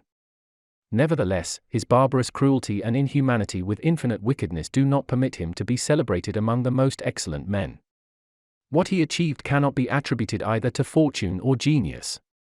In our times, during the rule of Alexander VI, Oliver Otto da Fermo, having been left an orphan many years before, was brought up by his maternal uncle, Giovanni Fogliani, and in the early days of his youth sent to fight under Pagolo Vitelli, that, being trained under his discipline, he might attain some high position in the military profession. After Pagolo died, he fought under his brother Vitellozzo, and in a very short time, being endowed with wit and a vigorous body and mind, he became the first man in his profession. But it appearing a paltry thing to serve under others, he resolved, with the aid of some citizens of Fermo, to whom the slavery of their country was dearer than its liberty, and with the help of the Vitelleschi, to seize Fermo. So he wrote to Giovanni Fogliani that, having been away from home for many years, he wished to visit him and his city, and in some measure to look upon his patrimony, and although he had not labored to acquire anything except honor, yet, in order that the citizens should see he had not spent his time in vain, he desired to come honorably, so would be accompanied by 100 horsemen, his friends and retainers, and he entreated Giovanni to arrange that he should be received honorably by the Fermians, all of which would be not only to his honor, but also to that of Giovanni himself, who had brought him up. Giovanni, therefore, did not fail in any attentions due to his nephew, and he caused him to be honorably received by the Fermians, and he lodged him in his own house, where, having passed some days, and having arranged what was necessary for his wicked designs, Oliver Otto gave a solemn banquet to which he invited Giovanni Fogliani and the chiefs of Fermo. When the viands and all the other entertainments that are usual in such banquets were finished, Oliver Otto artfully began certain grave discourses, speaking of the greatness of Pope Alexander and his son Cesare, and of their enterprises, to which discourse Giovanni and others answered, but he rose at once, saying that such matters ought to be discussed in a more private place, and he betook himself to a chamber, whither Giovanni and the rest of the citizens went in after him. No sooner were they seated than soldiers issued from secret places and slaughtered Giovanni and the rest. After these murders Oliver Otto, mounted on horseback, rode up and down the town and besieged the chief magistrate in the palace, so that in fear the people were forced to obey him, and to form a government, of which he made himself the prince. He killed all the malcontents who were able to injure him, and strengthened himself with new civil and military ordinances, in such a way that, in the year during which he held the principality, not only was he secure in the city of Fermo, but he had become formidable to all his neighbors. And his destruction would have been as difficult as that of Agathocles if he had not allowed himself to be overreached by Cesare Borgia, who took him with the Orsini and Vitelli at Sinigalia, as was stated above. Thus 1 year after he had committed this parricide, he was strangled, together with Vitellozzo, whom he had made his leader in valor and wickedness. Some may wonder how it can happen that Agathocles, and his like, after infinite treacheries and cruelties, should live for long secure in his country, and defend himself from external enemies, and never be conspired against by his own citizens, seeing that many others, by means of cruelty, have never been able even in peaceful times to hold the state, still less in the doubtful times of war. I believe that this follows from severities, too, being badly or properly used. Those may be called properly used, if of evil it is possible to speak well, that are applied at one blow and are necessary to one security, and that are not persisted in afterwards unless they can be turned to the advantage of the subjects. The badly employed are those which, notwithstanding they may be few in the commencement, multiply with time rather than decrease. Those who practice the first system are able, by aid of God or man, to mitigate in some degree their rule, as Agathocles did. It is impossible for those who follow the other to maintain themselves. 2. Mr. Bird suggests that this word probably comes near the modern equivalent of Machiavelli's thought when he speaks of crudelta than the more obvious cruelties. Hence it is to be remarked that, in seizing a state, the usurper ought to examine closely into all those injuries which it is necessary for him to inflict, and to do them all at one stroke so as not to have to repeat them daily, and thus by not unsettling men he will be able to reassure them, and win them to himself by benefits. He who does otherwise, either from timidity or evil advice, is always compelled to keep the knife in his hand, neither can he rely on his subjects, nor can they attach themselves to him, owing to their continued and repeated wrongs. For injuries ought to be done all at one time, so that, being tasted less, they offend less. Benefits ought to be given little by little, so that the flavor of them may last longer. And above all things, a prince ought to live amongst his people in such a way that no unexpected circumstances, whether of good or evil, shall make him change, because if the necessity for this comes in troubled times, you are too late for harsh measures, and mild ones will not help you, for they will be considered as forced from you, and no one will be under any obligation to you for them. Chapter 9. Concerning a civil principality. But coming to the other point, where a leading citizen becomes the prince of his country, not by wickedness or any intolerable violence, but by the favor of his fellow citizens, this may be called a civil principality, nor is genius or fortune altogether necessary to attain to it, but rather a happy shrewdness. I say then that such a principality is obtained either by the favor of the people or by the favor of the nobles. Because in all cities these two distinct parties are found, and from this it arises that the people do not wish to be ruled nor oppressed by the nobles, and the nobles wish to rule and oppress the people, and from these two opposite desires there arises in cities one of three results, either a principality, self-government, or anarchy. A principality is created either by the people or by the nobles, accordingly as one or other of them has the opportunity, for the nobles, seeing they cannot withstand the people, begin to cry up the reputation of one of themselves, and they make him a prince, so that under his shadow they can give vent to their ambitions. The people, finding they cannot resist the nobles, also cry up the reputation of one of themselves, and make him a prince so as to be defended by his authority. He who obtains sovereignty by the assistance of the nobles maintains himself with more difficulty than he who comes to it by the aid of the people, because the former finds himself with many around him who consider themselves his equals, and because of this he can neither rule nor manage them to his liking. But he who reaches sovereignty by popular favor finds himself alone, and has none around him, or few, who are not prepared to obey him. Besides this, one cannot by fair dealing, and without injury to others, satisfy the nobles, but you can satisfy the people, for their object is more righteous than that of the nobles, the latter wishing to oppress, while the former only desire not to be oppressed. It is to be added also that a prince can never secure himself against a hostile people, because of their being too many, whilst from the nobles he can secure himself, as they are few in number. The worst that a prince may expect from a hostile people is to be abandoned by them, but from hostile nobles he has not only to fear abandonment, but also that they will rise against him, for they, being in these affairs more far-seeing and astute, always come forward in time to save themselves, and to obtain favors from him whom they expect to prevail. Further, the prince is compelled to live always with the same people, but he can do well without the same nobles, being able to make and unmake them daily, and to give or take away authority when it pleases him. Therefore, to make this point clearer, I say that the nobles ought to be looked at mainly in two ways, that is to say, they either shape their course in such a way as binds them entirely to your fortune, or they do not. Those who so bind themselves, and are not rapacious, ought to be honored and loved. Those who do not bind themselves may be dealt with in two ways. They may fail to do this through pusillanimity and a natural want of courage, in which case you ought to make use of them, especially of those who are of good counsel, and thus, whilst in prosperity you honor them, in adversity you do not have to fear them. But when for their own ambitious ends they shun binding themselves, it is a token that they are giving more thought to themselves than to you, and a prince ought to guard against such, and to fear them as if they were open enemies, because in adversity they always help to ruin him. Therefore, one who becomes a prince through the favor of the people ought to keep them friendly, and this he can easily do seeing they only ask not to be oppressed by him. But one who, in opposition to the people, becomes a prince by the favor of the nobles, ought, above everything, to seek to win the people over to himself, and this he may easily do if he takes them under his protection. Because men, when they receive good from him of whom they were expecting evil, are bound more closely to their benefactor, thus the people quickly become more devoted to him than if he had been raised to the principality by their favors, and the prince can win their affections in many ways, but as these vary according to the circumstances one cannot give fixed rules, so I omit them, but, I repeat, it is necessary for a prince to have the people friendly, otherwise he has no security in adversity. Nobis, 1, prince of the Spartans, sustained the attack of all Greece, and of a victorious Roman army, and against them he defended his country and his government, and for the overcoming of this peril it was only necessary for him to make himself secure against a few, but this would not have been sufficient had the people been hostile.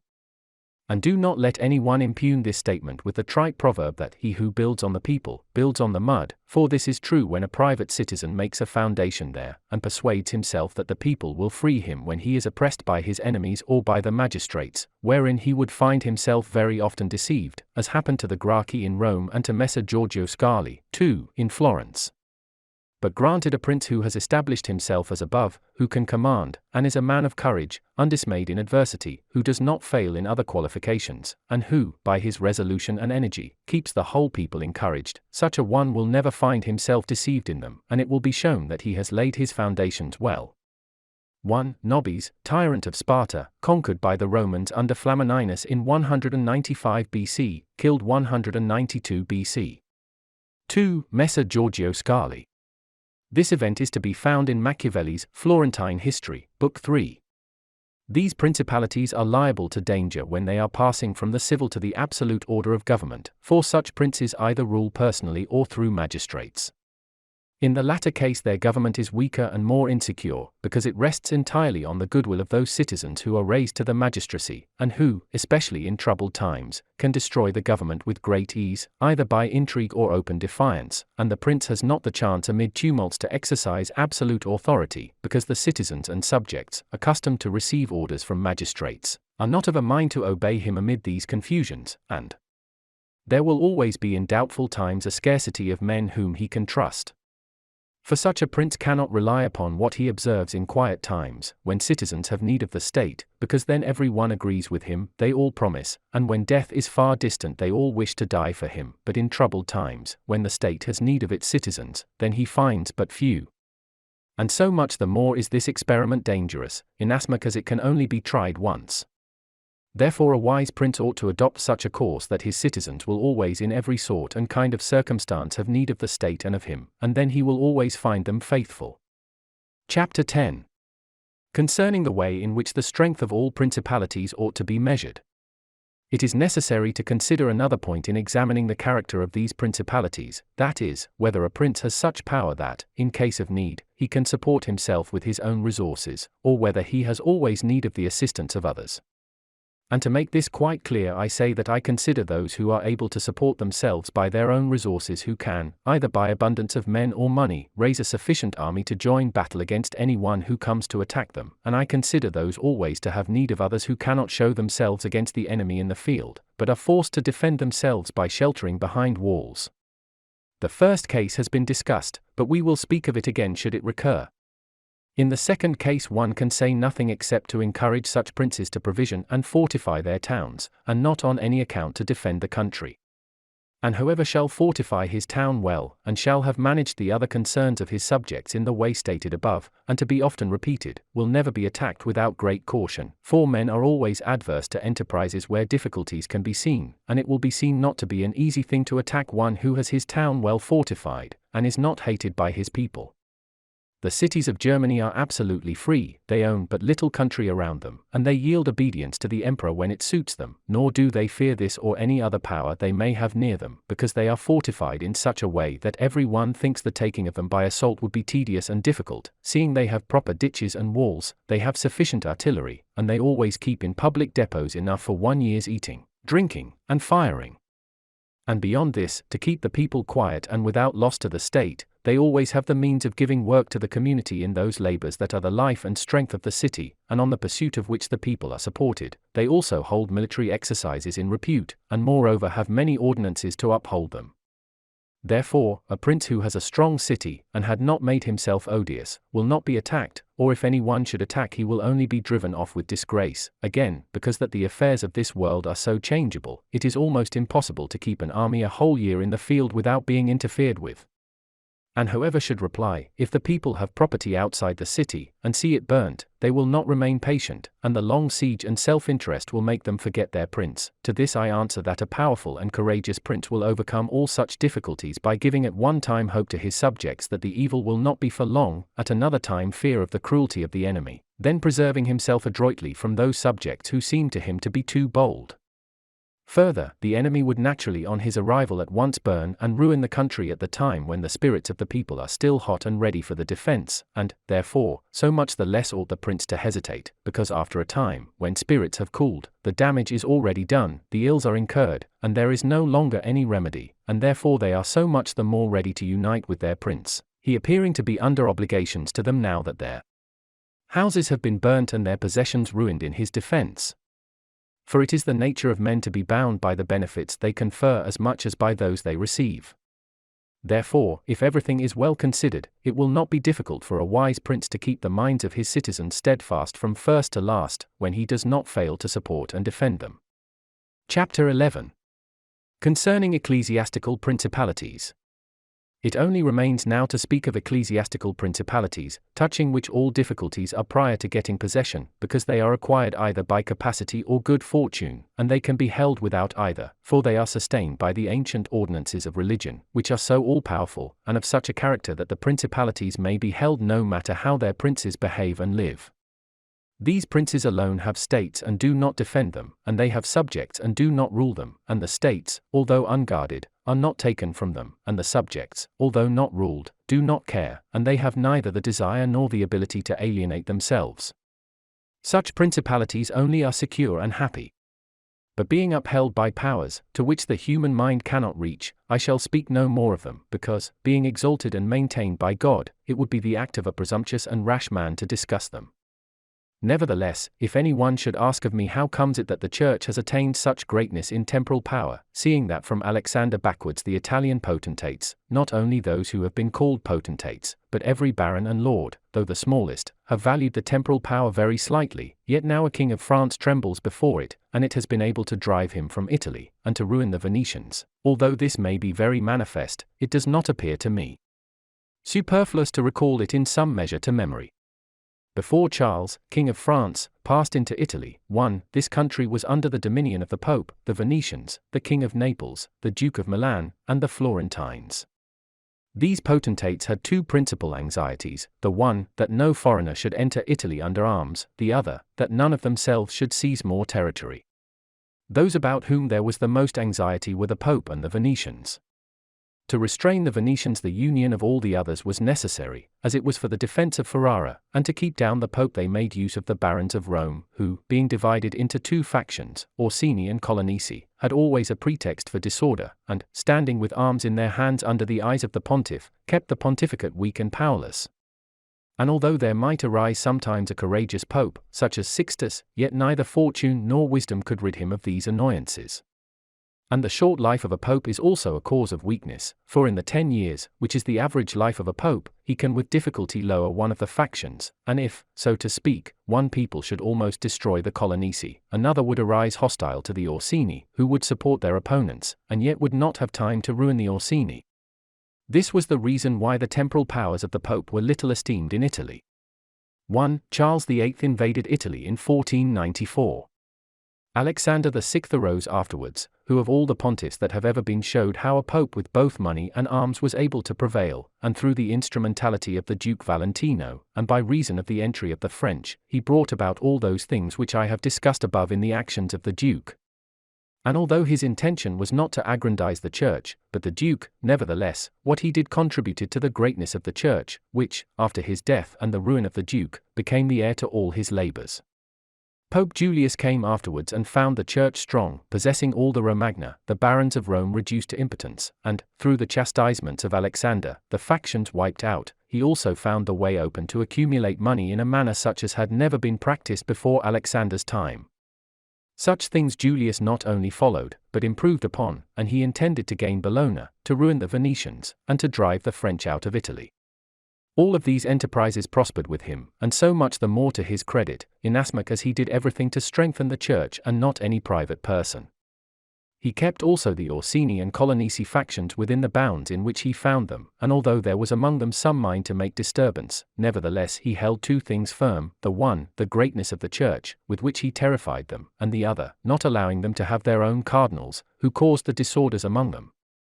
For whenever these factions have their cardinals they do not remain quiet for long, because cardinals foster the factions in Rome and out of it, and the barons are compelled to support them, and thus from the ambitions of prelates arise disorders and tumults among the barons. For these reasons His Holiness Pope Leo II found the pontificate most powerful, and it is to be hoped that, if others made it great in arms, he will make it still greater and more venerated by his goodness and infinite other virtues. 2. Pope Leo X was the Cardinal de' Medici. Chapter 12. How many kinds of soldiery there are, and concerning mercenaries. Having discoursed particularly on the characteristics of such principalities as in the beginning I propose to discuss, and having considered in some degree the causes of their being good or bad, and having shown the methods by which many have sought to acquire them and to hold them, it now remains for me to discuss generally the means of offense and defense which belong to each of them. We have seen above how necessary it is for a prince to have his foundations well laid, otherwise it follows of necessity he will go to ruin. The chief foundations of all states, new as well as old or composite, are good laws and good arms, and as there cannot be good laws where the state is not well armed, it follows that where they are well armed they have good laws. I shall leave the laws out of the discussion and shall speak of the arms. I say, therefore, that the arms with which a prince defends his state are either his own, or they are mercenaries, auxiliaries, or mixed. Mercenaries and auxiliaries are useless and dangerous, and if one holds his state based on these arms, he will stand neither firm nor safe, for they are disunited, ambitious, and without discipline, unfaithful, valiant before friends, cowardly before enemies, they have neither the fear of God nor fidelity to men, and destruction is deferred only so long as the attack is, for in peace one is robbed by them, and in war by the enemy. The fact is, they have no other attraction or reason for keeping the field than a trifle of stipend, which is not sufficient to make them willing to die for you. They are ready enough to be your soldiers whilst you do not make war, but if war comes they take themselves off or run from the foe, which I should have little trouble to prove, for the ruin of Italy has been caused by nothing else than by resting all her hopes for many years on mercenaries, and although they formerly made some display and appeared valiant amongst themselves, yet when the foreigners came they showed what they were. Thus it was that Charles, King of France, was allowed to seize Italy with chalk in hand, winking sad smiley one, and he who told us that our sins were the cause of it told the truth, but they were not the sins he imagined, but those which I have related. And as they were the sins of princes, it is the princes who have also suffered the penalty. 1. With chalk in hand, col gesso.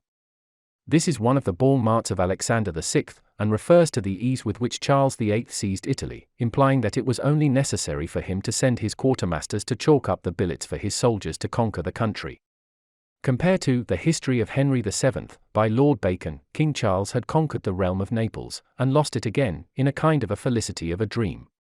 He passed the whole length of Italy without resistance, so that it was true what Pope Alexander was wont to say, that the Frenchmen came into Italy with chalk in their hands, to mark up their lodgings, rather than with swords to fight. I wish to demonstrate further the infelicity of these arms. The mercenary captains are either capable men or they are not. If they are, you cannot trust them, because they always aspire to their own greatness, either by oppressing you, who are their master, or others contrary to your intentions. But if the captain is not skillful, you are ruined in the usual way. And if it be urged that whoever is armed will act in the same way, whether mercenary or not, I reply that when arms have to be resorted to, either by a prince or a republic, then the prince ought to go in person and perform the duty of a captain, the republic has to send its citizens, and when one is sent who does not turn out satisfactorily, it ought to recall him, and when one is worthy, to hold him by the law so that he does not leave the command. And experience has shown princes and republics, single-handed, making the greatest progress, and mercenaries doing nothing except damage, and it is more difficult to bring a republic, armed with its own arms, under the sway of one of its citizens than it is to bring one armed with foreign arms. Rome and Sparta stood for many ages armed and free. The Switzers are completely armed and quite free.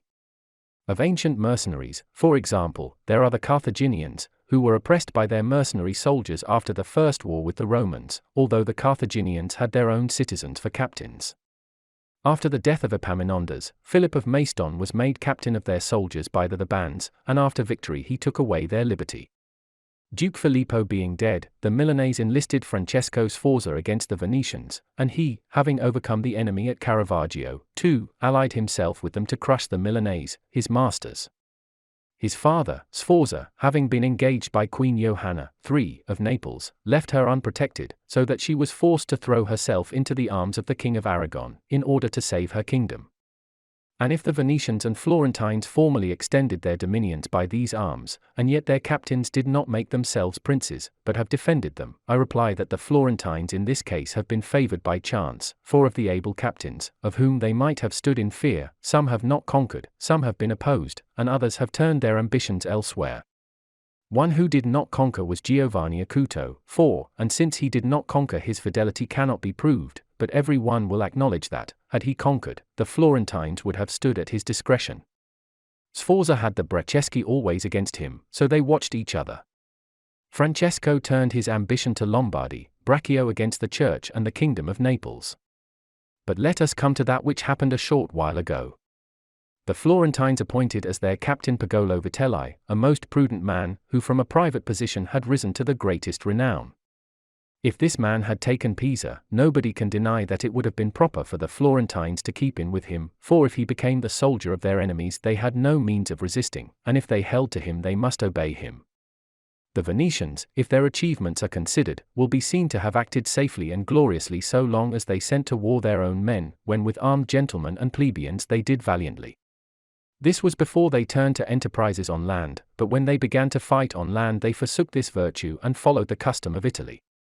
And in the beginning of their expansion on land, through not having much territory, and because of their great reputation, they had not much to fear from their captains, but when they expanded, as under Carmignuola, 5, they had a taste of this mistake, for, having found him a most valiant man, they beat the Duke of Milan under his leadership, and, on the other hand, knowing how lukewarm he was in the war, they feared they would no longer conquer under him, and for this reason they were not willing, nor were they able, to let him go, and so, not to lose again that which they had acquired, they were compelled, in order to secure themselves, to murder him. They had afterwards for their captains Bartolomeo da Bergamo, Roberto da San Severino, the Count of Pitigliano, 6, and the like, under whom they had to dread loss and not gain, as happened afterwards at Vela, 7, where in one battle they lost that which in 800 years they had acquired with so much trouble. Because from such arms conquests come but slowly, long delayed and inconsiderable, but the losses sudden and portentous. 2. Battle of Caravaggio, the 15th of September 1448. 3. Johanna II of Naples, the widow of Ladislao, King of Naples. 4. Giovanni Acuto, an English knight whose name was Sir John Hawkwood. He fought in the English wars in France, and was knighted by Edward III. Afterwards he collected a body of troops and went into Italy. These became the famous White Company. He took part in many wars, and died in Florence in 1394. He was born about 1320 at Sible Headingham, a village in Essex. He married Domnia, a daughter of Bernabo Visconti. 5. Carmignuola. Francesco Busone, born at Carmignola about 1390, executed at Venice, the 5th of May 1432. 6. Bartolomeo Colleoni of Bergamo, died 1457. Roberto of San Severino, died fighting for Venice against Sigismund, Duke of Austria, in 1487.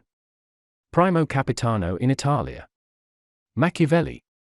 Count of Pitigliano, Niccolò Orsini, born 1442, died 1510. 7. Battle of Vela in 1509. And as with these examples I have reached Italy, which has been ruled for many years by mercenaries, I wish to discuss them more seriously, in order that, having seen their rise and progress, one may be better prepared to counteract them.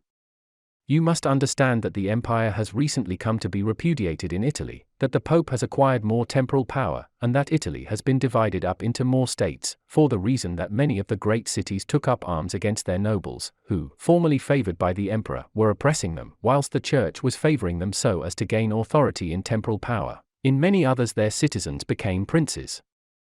From this it came to pass that Italy fell partly into the hands of the Church and of republics, and, the Church consisting of priests and the republic of citizens unaccustomed to arms, both commenced to enlist foreigners. The first who gave renown to this soldiery was Alberigo da Conio, 8, the Romagnian. From the school of this man sprang, among others, Braccio and Sforza, who in their time were the arbiters of Italy. After these came all the other captains who till now have directed the arms of Italy, and the end of all their valor has been, that she has been overrun by Charles, robbed by Louis, ravaged by Ferdinand, and insulted by the Switzers. The principle that has guided them has been, first, to lower the credit of infantry so that they might increase their own.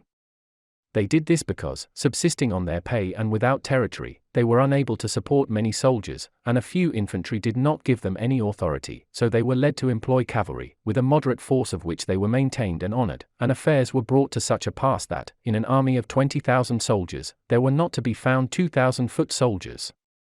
They had, besides this, used every art to lessen fatigue and danger to themselves and their soldiers, not killing in the fray, but taking prisoners and liberating without ransom. They did not attack towns at night, nor did the garrisons of the towns attack encampments at night. They did not surround the camp either with stockade or ditch, nor did they campaign in the winter.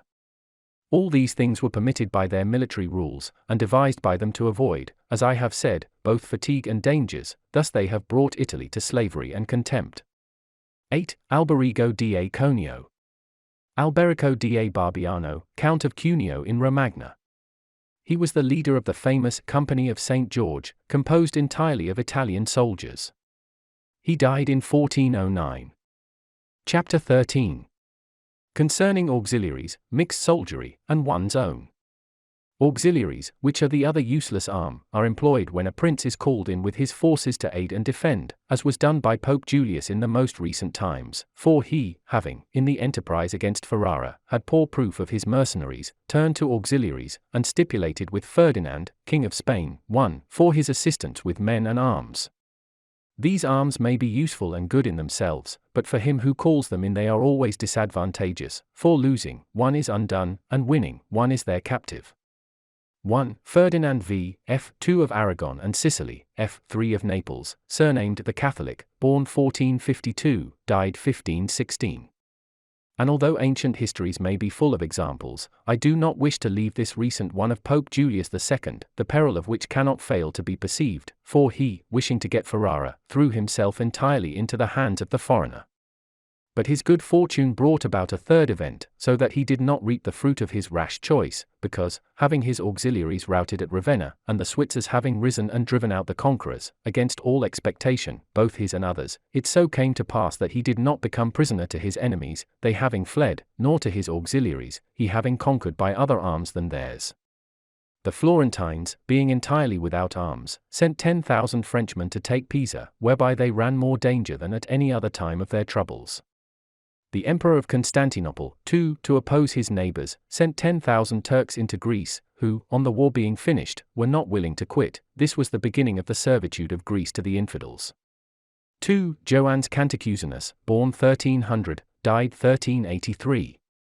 Therefore, let him who has no desire to conquer make use of these arms, for they are much more hazardous than mercenaries, because with them the ruin is ready-made, they are all united, all yield obedience to others, but with mercenaries, when they have conquered, more time and better opportunities are needed to injure you, they are not all of one community, they are found and paid by you, and a third party, which you have made their head, is not able all at once to assume enough authority to injure you. In conclusion, in mercenaries dastardly is most dangerous, in auxiliaries, valor. The wise prince, therefore, has always avoided these arms and turned to his own, and has been willing rather to lose with them than to conquer with the others, not deeming that a real victory which is gained with the arms of others. I shall never hesitate to cite Cesare Borgia and his actions.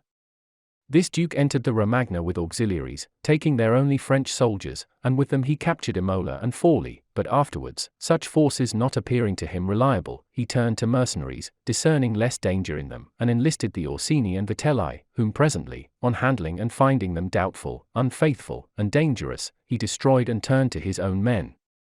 And the difference between one and the other of these forces can easily be seen when one considers the difference there was in the reputation of the Duke, when he had the French, when he had the Orsini and Vitelli, and when he relied on his own soldiers, on whose fidelity he could always count and found it ever increasing. He was never esteemed more highly than when every one saw that he was complete master of his own forces. I was not intending to go beyond Italian and recent examples, but I am unwilling to leave out Hiero, the Syracusan, he being one of those I have named above. This man, as I have said, made head of the army by the Syracusans, soon found out that a mercenary soldiery, constituted like our Italian condottieri, was of no use, and it appearing to him that he could neither keep them nor let them go, he had them all cut to pieces, and afterwards made war with his own forces and not with aliens. I wish also to recall to memory an instance from the Old Testament applicable to this subject.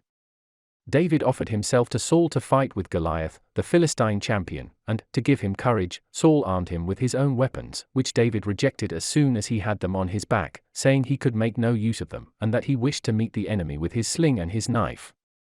In conclusion, the arms of others either fall from your back, or they weigh you down, or they bind you fast. Charles VII, 3, the father of King Louis XI, 4, having by good fortune and valor liberated France from the English, recognized the necessity of being armed with forces of his own, and he established in his kingdom ordinances concerning men-at-arms and infantry. Afterwards his son, King Louis, abolished the infantry and began to enlist the Switzers, which mistake, followed by others, is, as is now seen, a source of peril to that kingdom, because, having raised the reputation of the Switzers, he has entirely diminished the value of his own arms, for he has destroyed the infantry altogether, and his men-at-arms he has subordinated to others, for, being as they are so accustomed to fight along with Switzers, it does not appear that they can now conquer without them. Hence it arises that the French cannot stand against the Switzers, and without the Switzers they do not come off well against others. The armies of the French have thus become mixed, partly mercenary and partly national, both of which arms together are much better than mercenaries alone or auxiliaries alone, but much inferior to one's own forces. And this example proves it, for the kingdom of France would be unconquerable if the ordnance of Charles had been enlarged or maintained. 3. Charles VII of France, surnamed the Victorious, born 1403, died 1461. 4. Louis XI, son of the above, born 1423, died 1483. But the scanty wisdom of man, on entering into an affair which looks well at first, cannot discern the poison that is hidden in it, as I have said above of hectic fevers. Therefore, if he who rules a principality cannot recognize evils until they are upon him, he is not truly wise, and this insight is given to few. And if the first disaster to the Roman Empire, 5, should be examined, it will be found to have commenced only with the enlisting of the Goths, because from that time the vigor of the Roman Empire began to decline, and all that valor which had raised it passed away to others. 5. Many speakers to the House the other night in the debate on the reduction of armaments seemed to show a most lamentable ignorance of the conditions under which the British Empire maintains its existence. When Mr. Balfour replied to the allegations that the Roman Empire sank under the weight of its military obligations, he said that this was wholly unhistorical. He might well have added that the Roman power was at its zenith when every citizen acknowledged his liability to fight for the state, but that it began to decline as soon as this obligation was no longer recognized. Pall Mall Gazette, the 15th of May 1906. I conclude, therefore, that no principality is secure without having its own forces. On the contrary, it is entirely dependent on good fortune, not having the valor which in adversity would defend it. And it has always been the opinion and judgment of wise men that nothing can be so uncertain or unstable as fame or power not founded on its own strength. And one's own forces are those which are composed either of subjects, citizens, or dependents, all others are mercenaries or auxiliaries. And the way to make ready one's own forces will be easily found if the rules suggested by me shall be reflected upon, and if one will consider how Philip, the father of Alexander the Great, and many republics and princes have armed and organized themselves, to which rules I entirely commit myself. Chapter 14. That which concerns a prince on the subject of the art of war. A prince ought to have no other aim or thought, nor select anything else for his study, than war and its rules and discipline, for this is the sole art that belongs to him who rules, and it is of such force that it not only upholds those who are born princes, but it often enables men to rise from a private station to that rank. And, on the contrary, it is seen that when princes have thought more of ease than of arms they have lost their states. And the first cause of your losing it is to neglect this art, and what enables you to acquire a state is to be master of the art. Francesco Sforza, through being marshal, from a private person became Duke of Milan, and the sons, through avoiding the hardships and troubles of arms, from dukes became private persons. For among other evils which being unarmed brings you, it causes you to be despised, and this is one of those ignominies against which a prince ought to guard himself, as is shown later on. Because there is nothing proportionate between the armed and the unarmed, and it is not reasonable that he who is armed should yield obedience willingly to him who is unarmed, or that the unarmed man should be secure among armed servants. Because, there being in the one disdain and in the other suspicion, it is not possible for them to work well together. And therefore a prince who does not understand the art of war, over and above the other misfortunes already mentioned, cannot be respected by his soldiers, nor can he rely on them. He ought never, therefore, to have out of his thoughts this subject of war, and in peace he should addict himself more to its exercise than in war. This he can do in two ways, the one by action, the other by study. As regards action, he ought above all things to keep his men well organized and drilled, to follow incessantly the chase, by which he accustoms his body to hardships, and learns something of the nature of localities, and gets to find out how the mountains rise, how the valleys open out, how the plains lie, and to understand the nature of rivers and marshes, and in all this to take the greatest care. Which knowledge is useful in two ways. Firstly, he learns to know his country, and is better able to undertake its defense. Afterwards, by means of the knowledge and observation of that locality, he understands with ease any other which it may be necessary for him to study hereafter, because the hills, valleys, and plains, and rivers and marshes that are, for instance, in Tuscany, have a certain resemblance to those of other countries, so that with a knowledge of the aspect of one country one can easily arrive at a knowledge of others. And the prince that lacks this skill lacks the essential which it is desirable that a captain should possess, for it teaches him to surprise his enemy, to select quarters, to lead armies, to array the battle, to besiege towns to advantage. Philopoemen, 1, Prince of the Achaeans, among other praises which writers have bestowed on him, is commended because in time of peace he never had anything in his mind but the rules of war, and when he was in the country with friends, he often stopped and reasoned with them. If the enemy should be upon that hill, and we should find ourselves here with our army, with whom would be the advantage?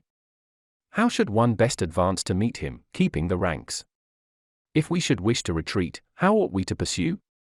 And he would set forth to them, as he went, all the chances that could befall an army. He would listen to their opinion and state his, confirming it with reasons, so that by these continual discussions there could never arise, in time of war, any unexpected circumstances that he could not deal with. 1. Philopoemen, the last of the Greeks, born 252 BC, died 183 BC. But to exercise the intellect the prince should read histories, and study there the actions of illustrious men, to see how they have borne themselves in war, to examine the causes of their victories and defeat, so as to avoid the latter and imitate the former, and above all do as an illustrious man did, who took as an exemplar one who had been praised and famous before him, and whose achievements and deeds he always kept in his mind. As it is said, Alexander the Great imitated Achilles, Caesar, Alexander, Scipio, Cyrus. And whoever reads the life of Cyrus, written by Xenophon, will recognize afterwards in the life of Scipio how that imitation was his glory, and how in chastity, affability, humanity, and liberality Scipio conformed to those things which have been written of Cyrus by Xenophon.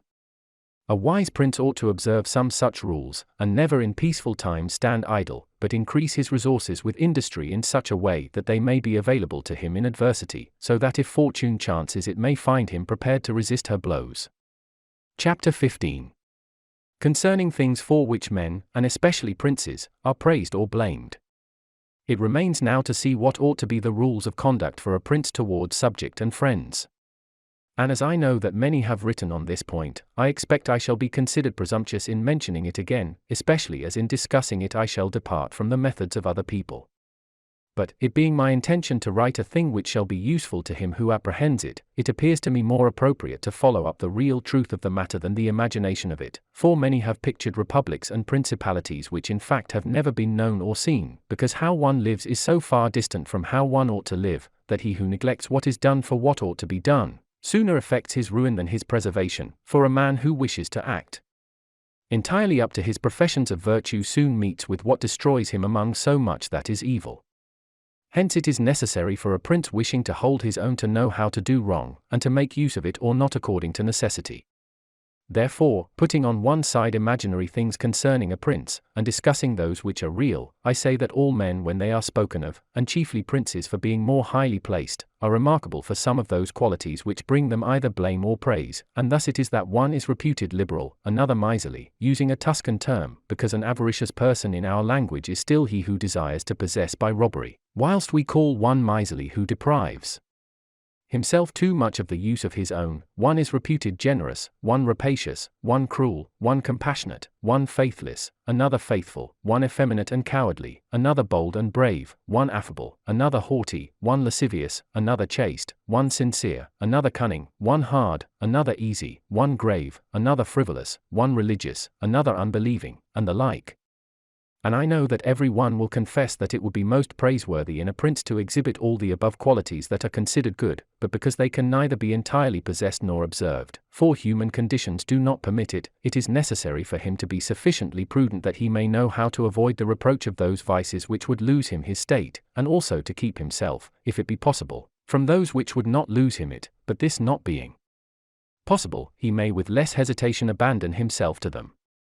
And again, he need not make himself uneasy at incurring a reproach for those vices without which the state can only be saved with difficulty, for if everything is considered carefully, it will be found that something which looks like virtue, if followed, would be his ruin, whilst something else, which looks like vice, yet followed brings him security and prosperity. Chapter 16. Concerning liberality and meanness. Commencing then with the first of the above-named characteristics, I say that it would be well to be reputed liberal. Nevertheless, liberality exercised in a way that does not bring you the reputation for it, injures you, for if one exercises it honestly and as it should be exercised, it may not become known, and you will not avoid the reproach of its opposite. Therefore, any one wishing to maintain among men the name of liberal is obliged to avoid no attribute of magnificence, so that a prince thus inclined will consume in such acts all his property, and will be compelled in the end, if he wish to maintain the name of liberal, to unduly weigh down his people, and tax them, and do everything he can to get money.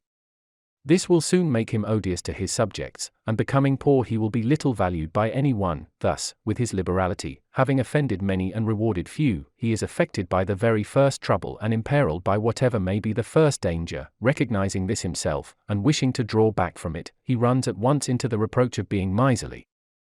Therefore, a prince, not being able to exercise this virtue of liberality in such a way that it is recognized, except to his cost, if he is wise he ought not to fear the reputation of being mean, for in time he will come to be more considered than if liberal, seeing that with his economy his revenues are enough, that he can defend himself against all attacks, and is able to engage in enterprises without burdening his people. Thus it comes to pass that he exercises liberality towards all from whom he does not take, who are numberless, and meanness towards those to whom he does not give, who are few. We have not seen great things done in our time except by those who have been considered mean, the rest have failed. Pope Julius II was assisted in reaching the papacy by a reputation for liberality, yet he did not strive afterwards to keep it up, when he made war on the King of France, and he made many wars without imposing any extraordinary tax on his subjects, for he supplied his additional expenses out of his long thriftiness. The present King of Spain would not have undertaken or conquered in so many enterprises if he had been reputed liberal. A prince, therefore, provided that he has not to rob his subjects, that he can defend himself, that he does not become poor and abject, that he is not forced to become rapacious, ought to hold of little account a reputation for being mean, for it is one of those vices which will enable him to govern. And if any one should say, Caesar obtained empire by liberality, and many others have reached the highest positions by having been liberal, and by being considered so, I answer, either you are a prince in fact, or in a way to become one.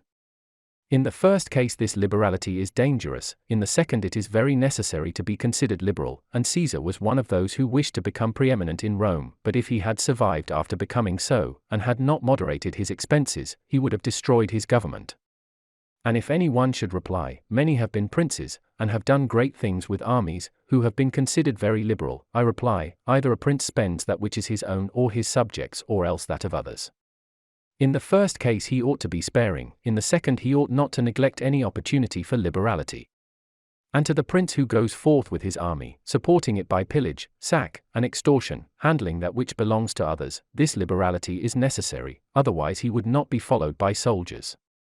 And of that which is neither yours nor your subjects you can be a ready giver, as were Cyrus, Caesar, and Alexander, because it does not take away your reputation if you squander that of others, but adds to it. It is only squandering your own that injures you. And there is nothing wastes so rapidly as liberality, for even whilst you exercise it you lose the power to do so, and so become either poor or despised, or else, in avoiding poverty, rapacious and hated. And a prince should guard himself, above all things, against being despised and hated, and liberality leads you to both. Therefore it is wiser to have a reputation for meanness which brings reproach without hatred, than to be compelled through seeking a reputation for liberality to incur a name for rapacity which begets reproach with hatred. Chapter 17. Concerning cruelty and clemency, and whether it is better to be loved than feared. Coming now to the other qualities mentioned above, I say that every prince ought to desire to be considered clement and not cruel. Nevertheless he ought to take care not to misuse this clemency.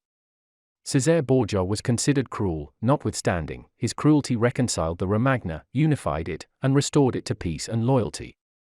And if this be rightly considered, he will be seen to have been much more merciful than the Florentine people, who, to avoid a reputation for cruelty, permitted Pistoia to be destroyed. 1. Therefore a prince, so long as he keeps his subjects united and loyal, ought not to mind the reproach of cruelty, because with a few examples he will be more merciful than those who, through too much mercy, allow disorders to arise, from which follow murders or robberies, for these are wont to injure the whole people, whilst those executions which originate with a prince offend the individual only. 1. During the rioting between the Cancellieri and Pansiatici factions in 1502 and 1503.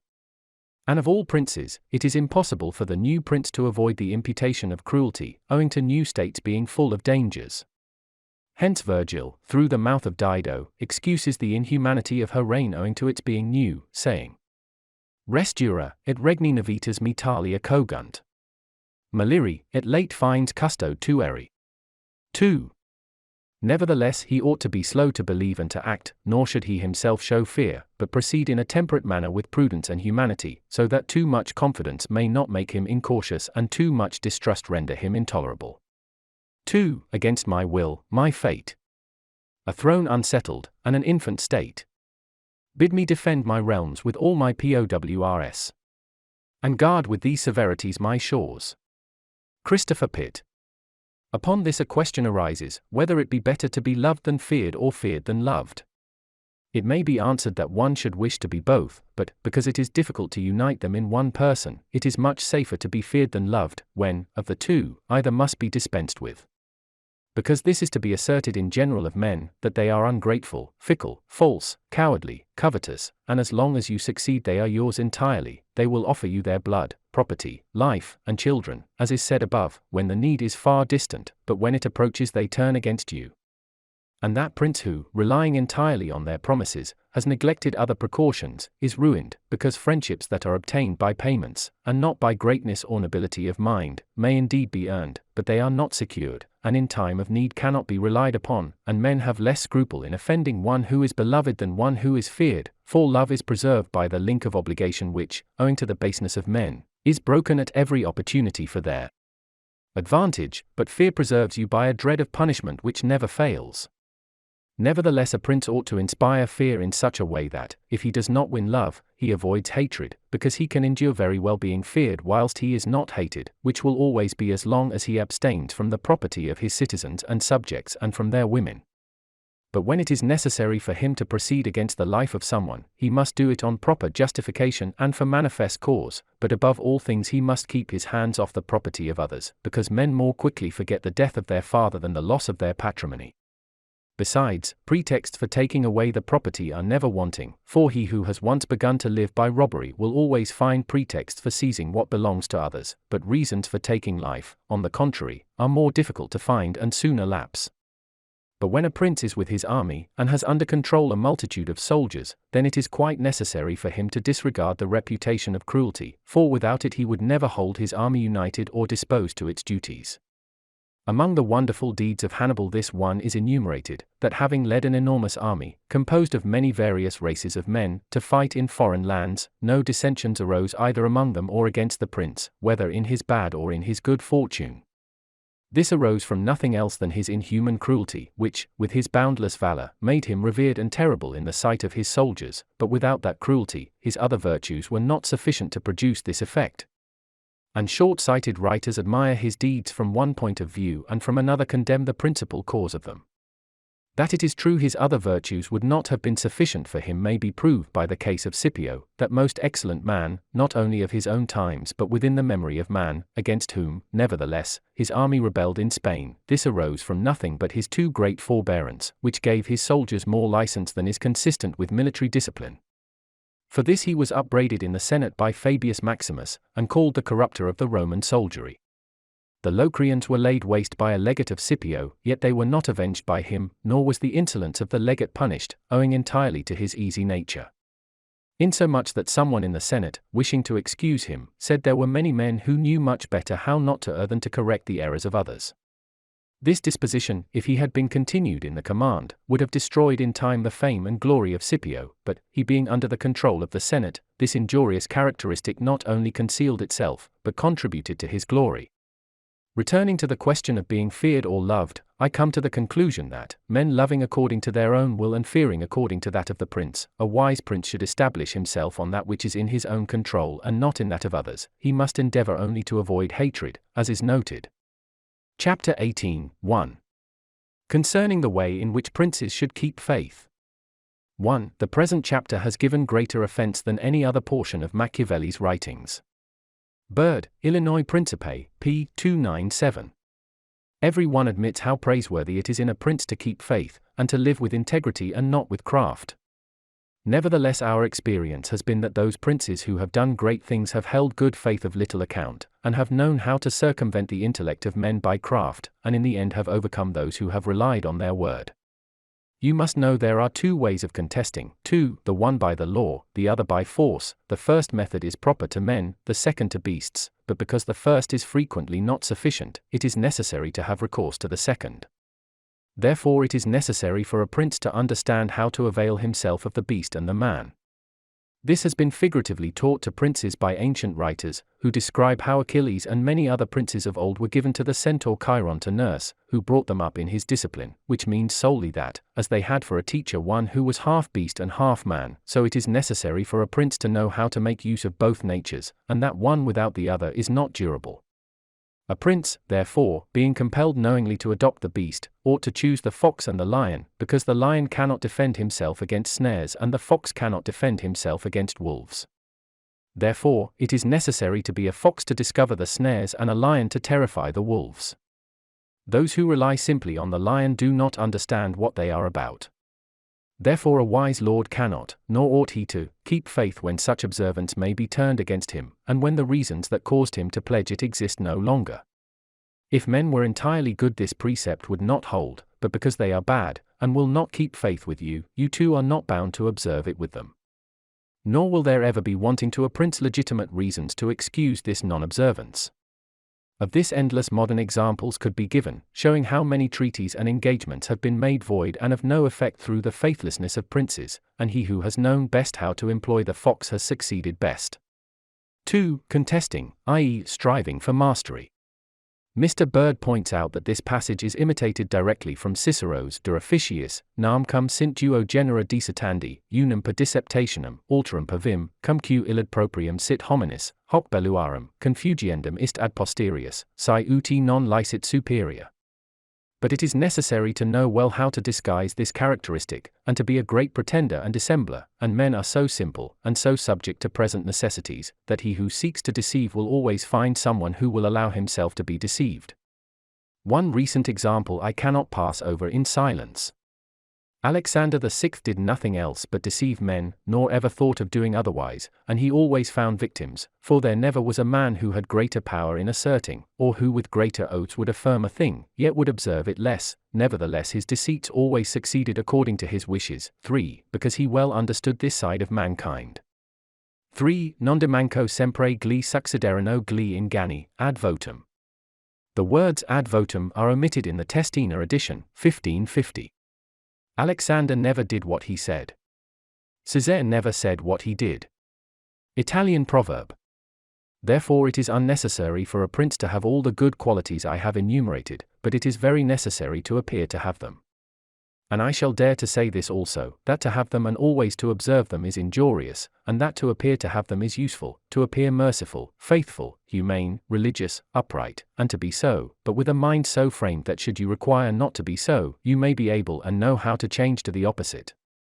And you have to understand this, that a prince, especially a new one, cannot observe all those things for which men are esteemed, being often forced, in order to maintain the state, to act contrary to fidelity, friendship, humanity, and religion.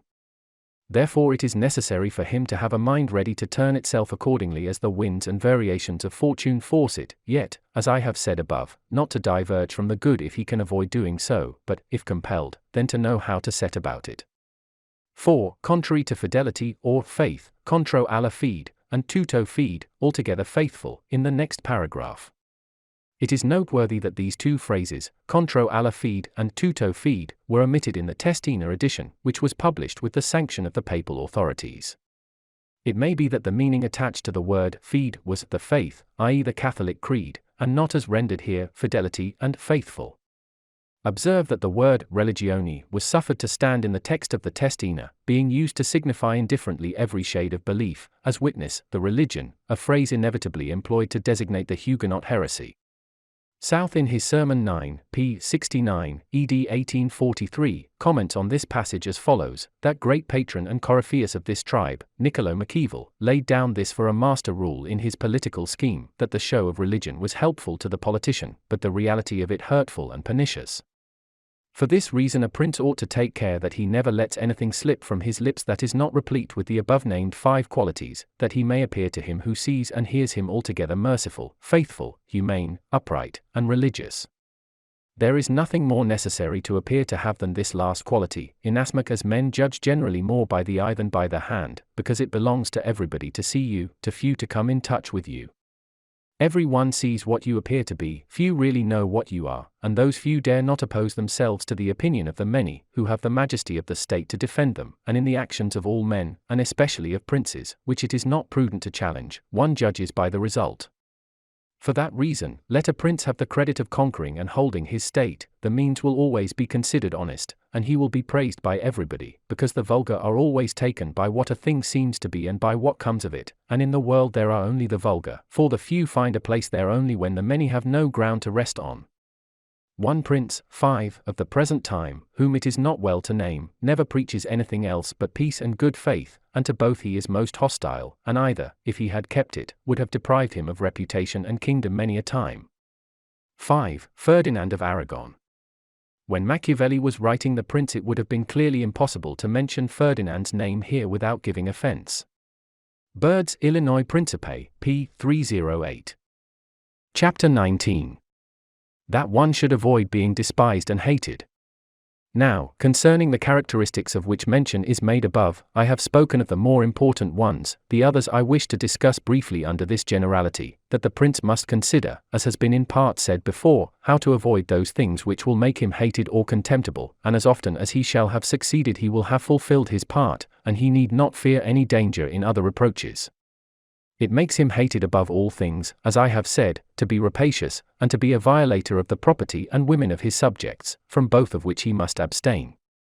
And when neither their property nor their honor is touched, the majority of men live content, and he has only to contend with the ambition of a few, whom he can curb with ease in many ways.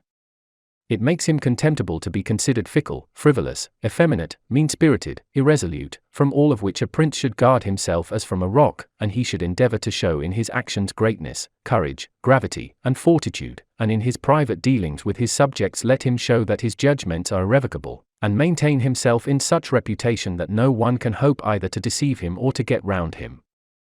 That prince is highly esteemed who conveys this impression of himself, and he who is highly esteemed is not easily conspired against, for, provided it is well known that he is an excellent man and revered by his people, he can only be attacked with difficulty.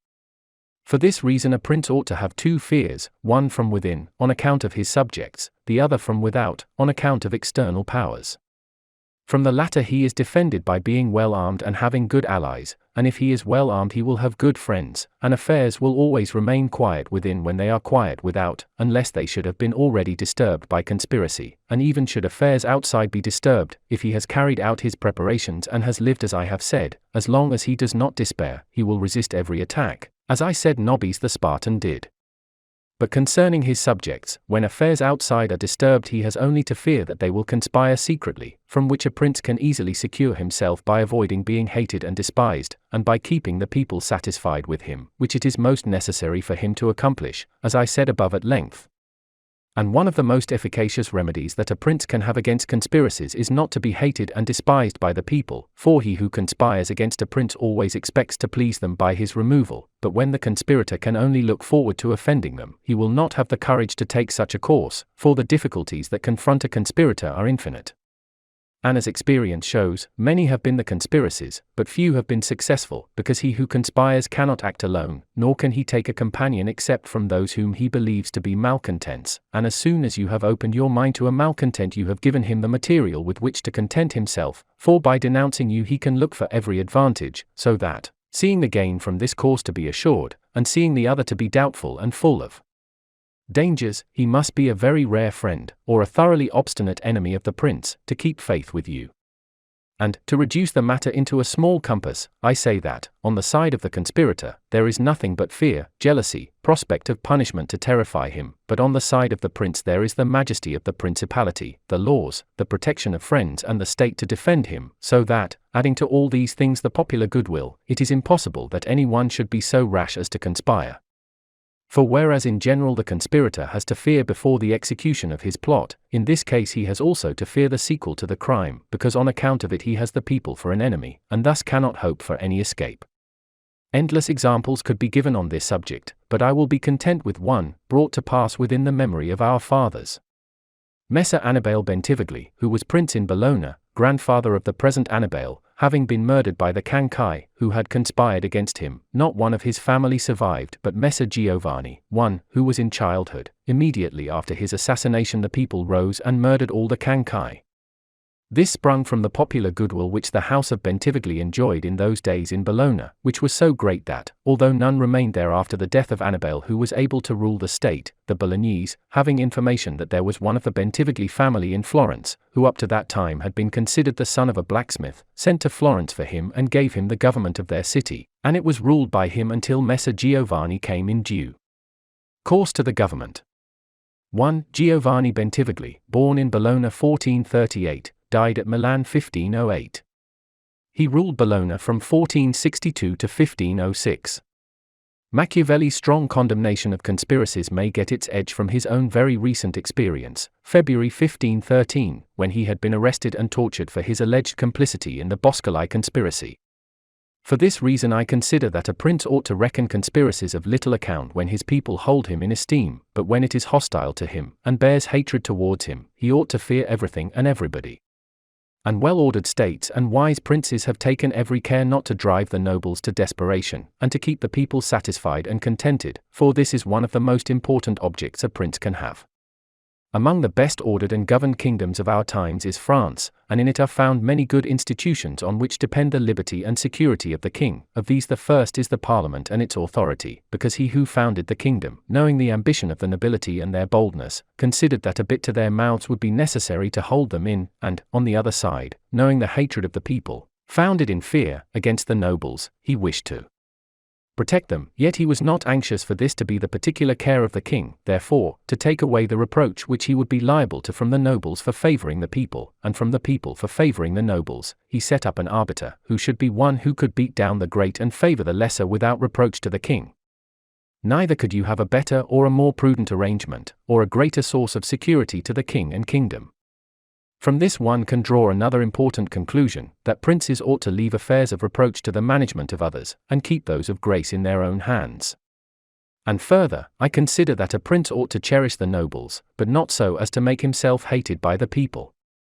It may appear, perhaps, to some who have examined the lives and deaths of the Roman emperors that many of them would be an example contrary to my opinion, seeing that some of them lived nobly and showed great qualities of soul, nevertheless they have lost their empire or have been killed by subjects who have conspired against them.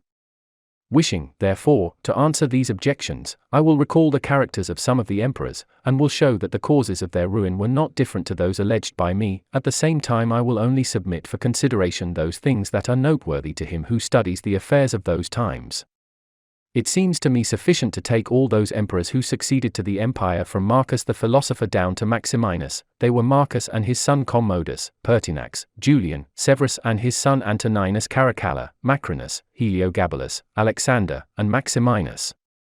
There is first to note that, whereas in other principalities the ambition of the nobles and the insolence of the people only have to be contended with, the Roman emperors had a third difficulty in having to put up with the cruelty and avarice of their soldiers, a matter so beset with difficulties that it was the ruin of many, for it was a hard thing to give satisfaction both to soldiers and people, because the people loved peace, and for this reason they loved the unaspiring prince, whilst the soldiers loved the warlike prince who was bold, cruel, and rapacious, which qualities they were quite willing he should exercise upon the people, so that they could get double pay and give vent to their own greed and cruelty.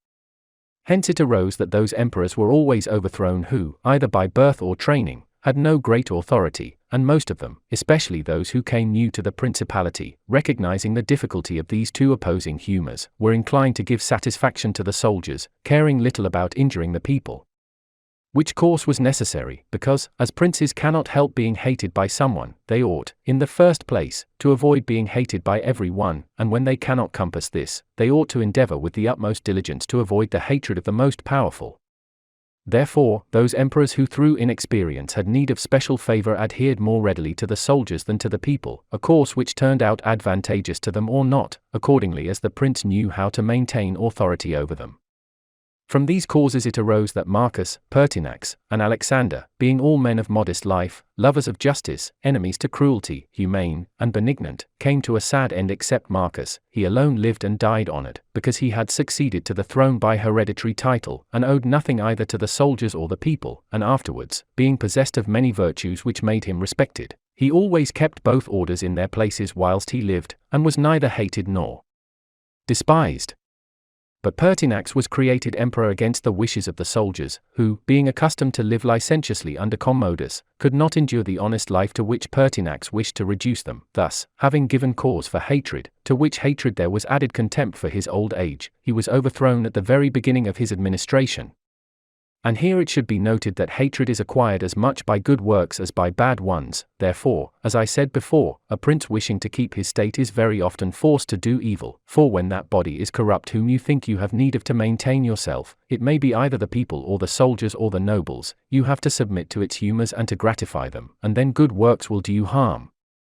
But let us come to Alexander, who was a man of such great goodness, that among the other praises which are accorded him is this, that in the 14 years he held the empire no one was ever put to death by him unjudged. Nevertheless, being considered effeminate and a man who allowed himself to be governed by his mother, he became despised, the army conspired against him, and murdered him.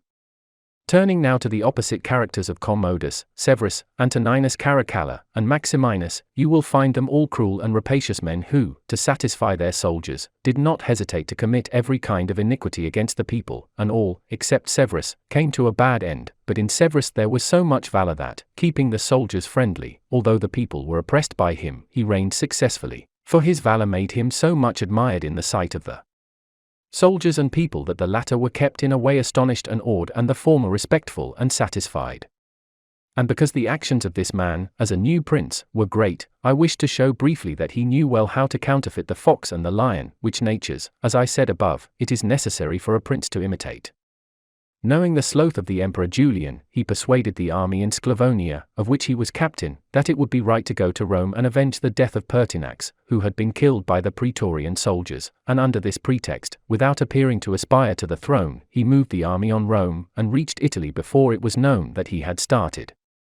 On his arrival at Rome, the Senate, through fear, elected him emperor and killed Julian. After this there remained for Severus, who wished to make himself master of the whole empire, two difficulties, one in Asia, where Niger, head of the Asiatic army, had caused himself to be proclaimed emperor, the other in the west where Albinus was, who also aspired to the throne. And as he considered it dangerous to declare himself hostile to both, he decided to attack Niger and to deceive Albinus. To the latter he wrote that, being elected emperor by the Senate, he was willing to share that dignity with him and sent him the title of Caesar, and, moreover, that the Senate had made Albinus his colleague, which things were accepted by Albinus as true. But after Severus had conquered and killed Niger, and settled Oriental affairs, he returned to Rome and complained to the Senate that Albinus, little recognizing the benefits that he had received from him, had by treachery sought to murder him, and for this ingratitude he was compelled to punish him. Afterwards he sought him out in France, and took from him his government and life. He who will, therefore, carefully examine the actions of this man will find him a most valiant lion and a most cunning fox. He will find him feared and respected by every one, and not hated by the army, and it need not be wondered at that he, a new man, was able to hold the empire so well, because his supreme renown always protected him from that hatred which the people might have conceived against him for his violence. But his son Antoninus was a most eminent man, and had very excellent qualities, which made him admirable in the sight of the people and acceptable to the soldiers, for he was a warlike man, most enduring of fatigue, a despiser of all delicate food and other luxuries, which caused him to be beloved by the armies. Nevertheless, his ferocity and cruelties were so great and so unheard of that, after endless single murders, he killed a large number of the people of Rome and all those of Alexandria. he became hated by the whole world, and also feared by those he had around him, to such an extent that he was murdered in the midst of his army by a centurion. And here it must be noted that such like deaths, which are deliberately inflicted with a resolved and desperate courage, cannot be avoided by princes, because any one who does not fear to die can inflict them, but a prince may fear them the less because they are very rare. He has only to be careful not to do any grave injury to those whom he employs or has around him in the service of the state. Antoninus had not taken this care, but had contumeliously killed a brother of that centurion, whom also he daily threatened, yet retained in his bodyguard, which, as it turned out, was a rash thing to do, and proved the emperor's ruin. But let us come to Commodus, to whom it should have been very easy to hold the empire, for, being the son of Marcus, he had inherited it, and he had only to follow in the footsteps of his father to please his people and soldiers, but, being by nature cruel and brutal, he gave himself up to amusing the soldiers and corrupting them, so that he might indulge his rapacity upon the people, on the other hand, not maintaining his dignity, often descending to the theatre to compete with gladiators, and doing other vile things, little worthy of the imperial majesty. He fell into contempt with the soldiers, and being hated by one party and despised by the other, he was conspired against and was killed. It remains to discuss the character of Maximinus. He was a very warlike man, and the armies, being disgusted with the effeminacy of Alexander, of whom I have already spoken, killed him and elected Maximinus to the throne. This he did not possess for long, for two things made him hated and despised: the one, his having kept sheep in Thrace, which brought him into contempt, it being well known to all, and considered a great indignity by every one; and the other, his having at the accession to his dominions deferred going to Rome and taking possession of the imperial seat. He had also gained a reputation for the utmost ferocity by having, through his prefects in Rome and elsewhere in the empire, practiced many cruelties, so that the whole world was moved to anger at the meanness of his birth and to fear at his barbarity. First Africa rebelled, then the Senate with all the people of Rome, and all Italy conspired against him, to which may be added his own army. This latter, besieging Aquileia and meeting with difficulties in taking it, were disgusted with his cruelties, and fearing him less when they found so many against him, murdered him.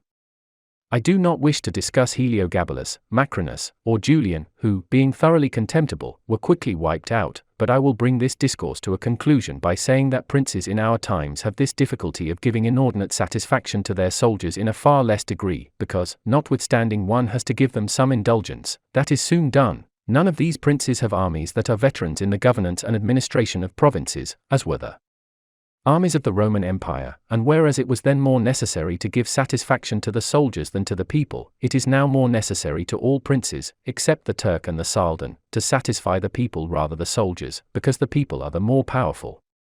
From the above I have excepted the Turk, who always keeps round him 12,000 infantry and 15,000 cavalry on which depend the security and strength of the kingdom, and it is necessary that, putting aside every consideration for the people, he should keep them his friends. The kingdom of the Saldan is similar, being entirely in the hands of soldiers. It follows again that, without regard to the people, he must keep them his friends.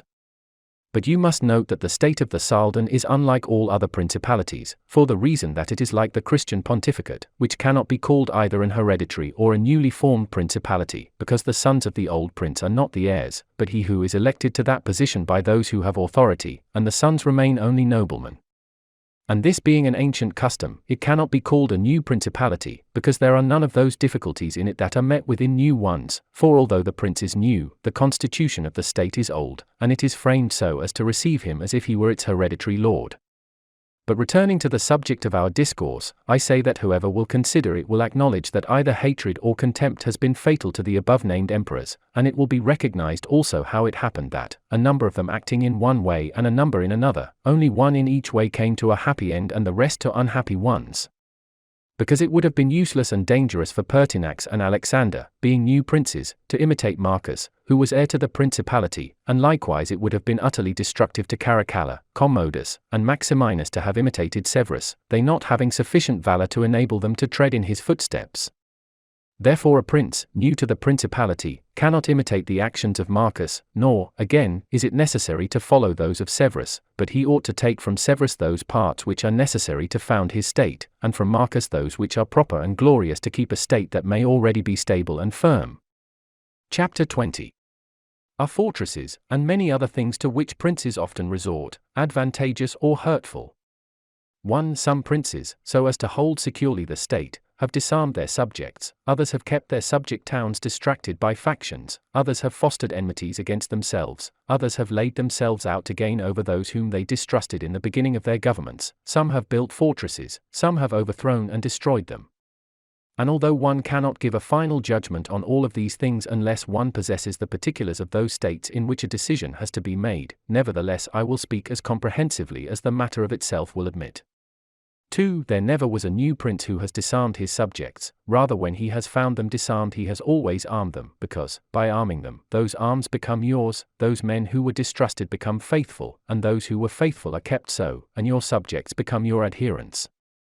And whereas all subjects cannot be armed, yet when those whom you do arm are benefited, the others can be handled more freely, and this difference in their treatment, which they quite understand, makes the former your dependents, and the latter, considering it to be necessary that those who have the most danger and service should have the most reward, excuse you.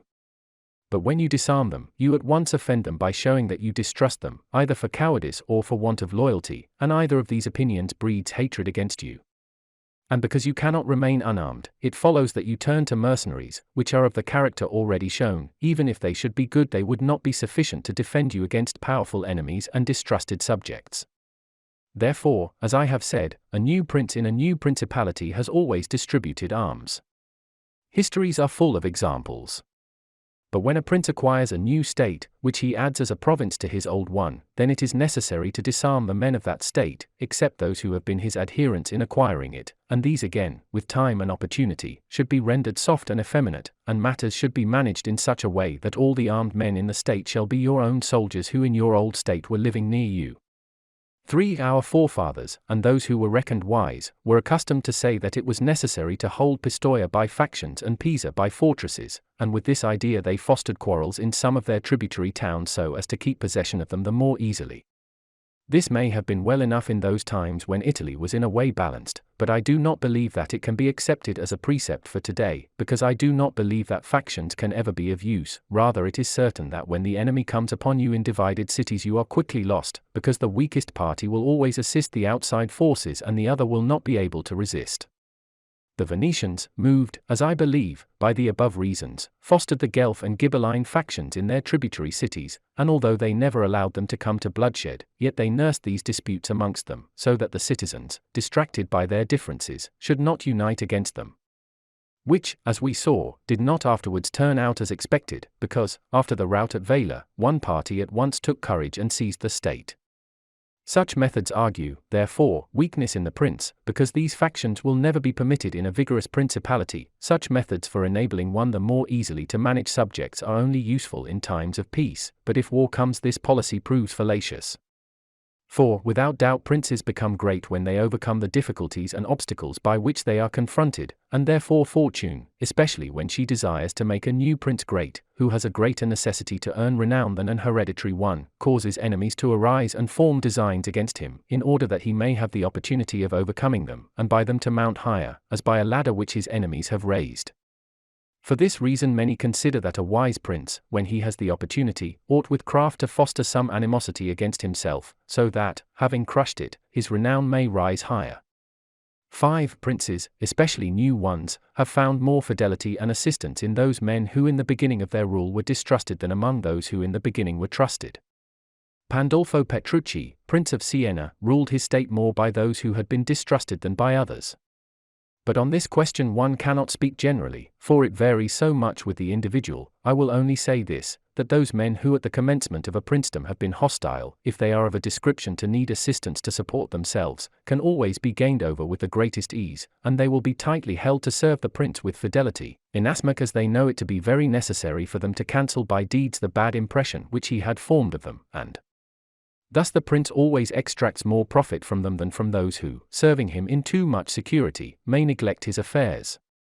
And since the matter demands it, I must not fail to warn a prince, who by means of secret favors has acquired a new state, that he must well consider the reasons which induced those to favor him who did so, and if it be not a natural affection towards him, but only discontent with their government, then he will only keep them friendly with great trouble and difficulty, for it will be impossible to satisfy them. And weighing well the reasons for this in those examples which can be taken from ancient and modern affairs, we shall find that it is easier for the prince to make friends of those men who were contented under the former government, and are therefore his enemies, than of those who, being discontented with it, were favorable to him and encouraged him to seize it. 6. It has been a custom with princes, in order to hold their states more securely, to build fortresses that may serve as a bridle and bit to those who might design to work against them, and as a place of refuge from a first attack. I praise this system because it has been made use of formerly.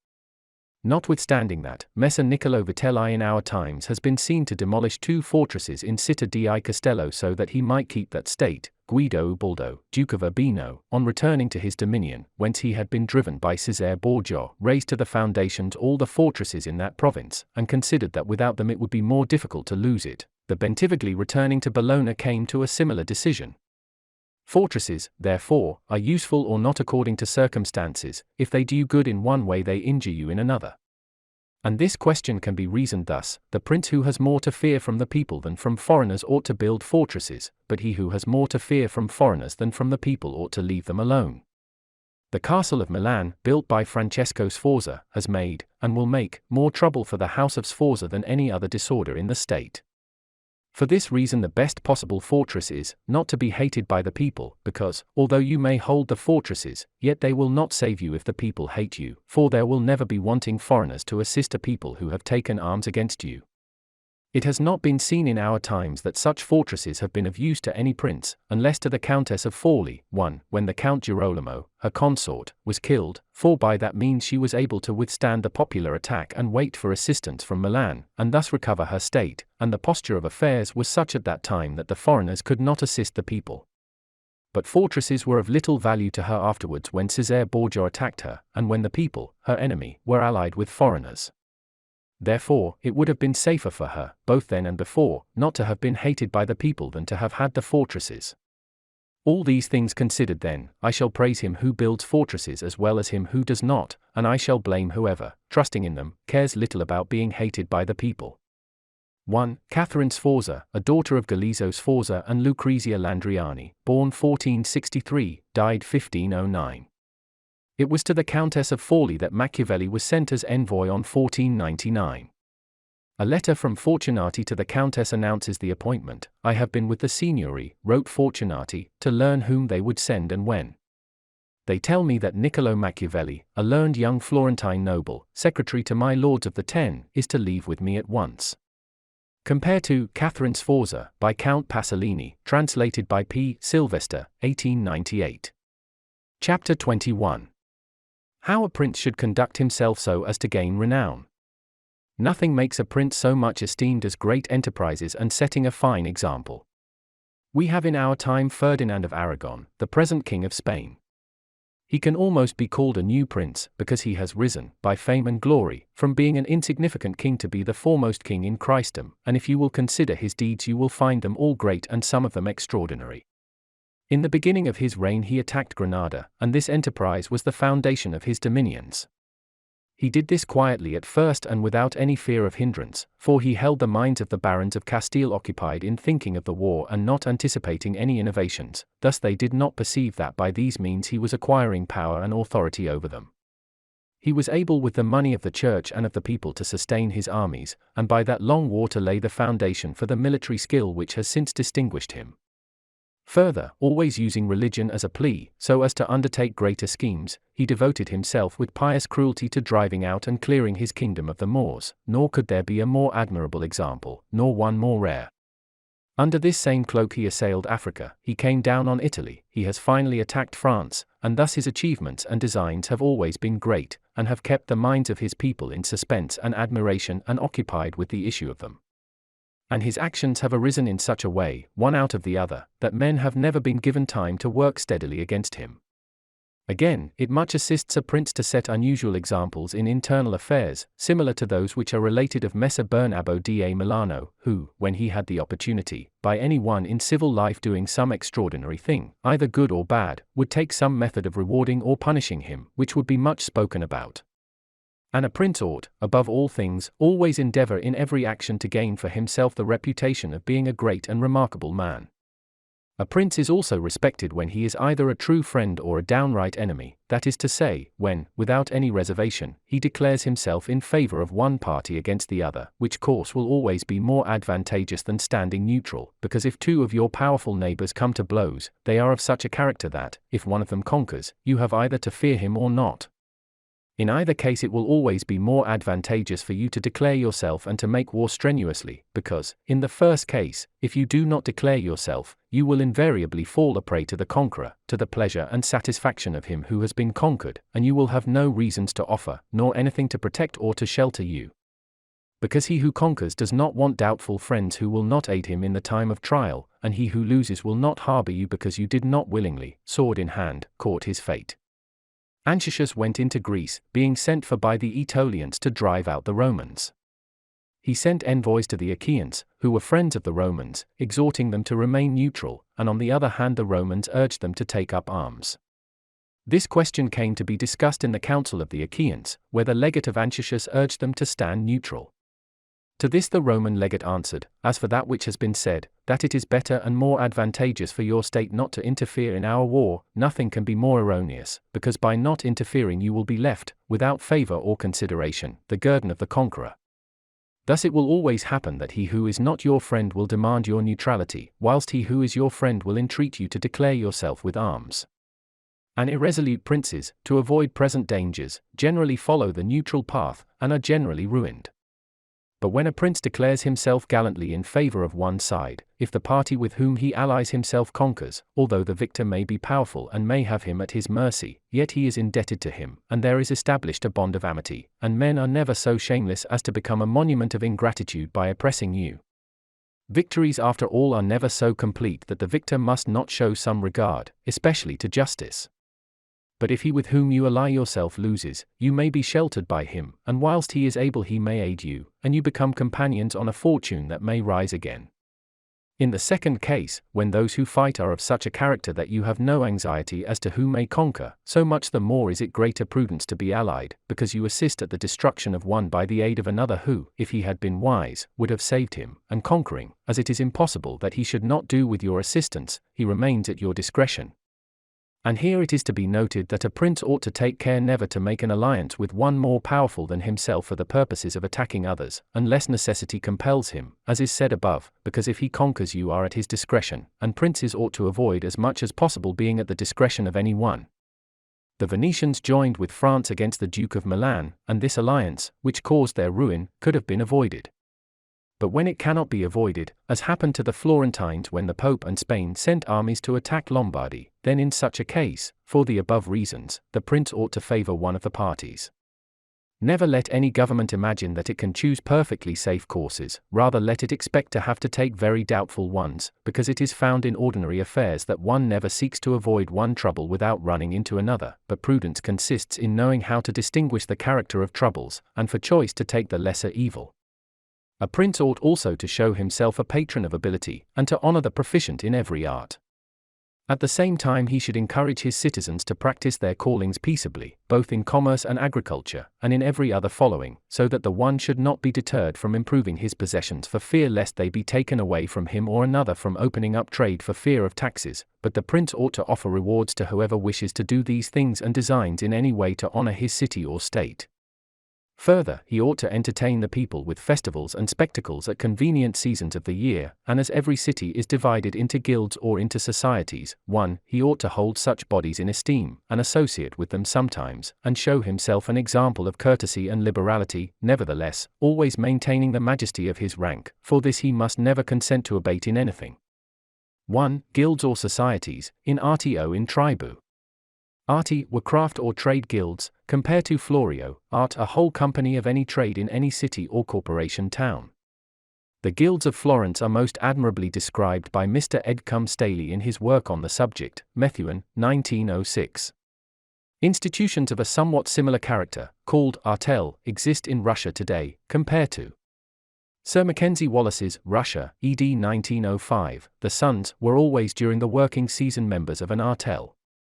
In some of the larger towns there are artels of a much more complex kind, permanent associations, possessing large capital, and pecuniarily responsible for the acts of the individual members. The word artel, despite its apparent similarity, has, Mr. Aylmer Maude assures me, no connection with ars or art. Its root is that of the verb rotitia, to bind oneself by an oath, and it is generally admitted to be only another form of rota, which now signifies a regimental company. In both words the underlying idea is that of a body of men united by an oath. Tribu were possibly Gentile groups, united by common descent, and included individuals connected by marriage. Perhaps our words sects or clans would be most appropriate. Chapter 22. Concerning the secretaries of princes. The choice of servants is of no little importance to a prince, and they are good or not according to the discrimination of the prince. And the first opinion which one forms of a prince, and of his understanding, is by observing the men he has around him, and when they are capable and faithful he may always be considered wise, because he has known how to recognize the capable and to keep them faithful. But when they are otherwise one cannot form a good opinion of him, for the prime error which he made was in choosing them. There were none who knew Messer Antonio da Venafro as the servant of Pandolfo Petrucci, Prince of Siena, who would not consider Pandolfo to be a very clever man in having Venafro for his servant. Because there are three classes of intellects, one which comprehends by itself, another which appreciates what others comprehended, and a third which neither comprehends by itself nor by the showing of others. The first is the most excellent, the second is good, the third is useless. Therefore, it follows necessarily that, if Pandolfo was not in the first rank, he was in the second, for whenever one has judgment to know good and bad when it is said and done, although he himself may not have the initiative, yet he can recognize the good and the bad in his servant, and the one he can praise and the other correct, thus the servant cannot hope to deceive him, and is kept honest. But to enable a prince to form an opinion of his servant there is one test which never fails: when you see the servant thinking more of his own interests than of yours, and seeking inwardly his own profit in everything, such a man will never make a good servant, nor will you ever be able to trust him, because he who has the state of another in his hands ought never to think of himself, but always of his prince, and never pay any attention to matters in which the prince is not concerned.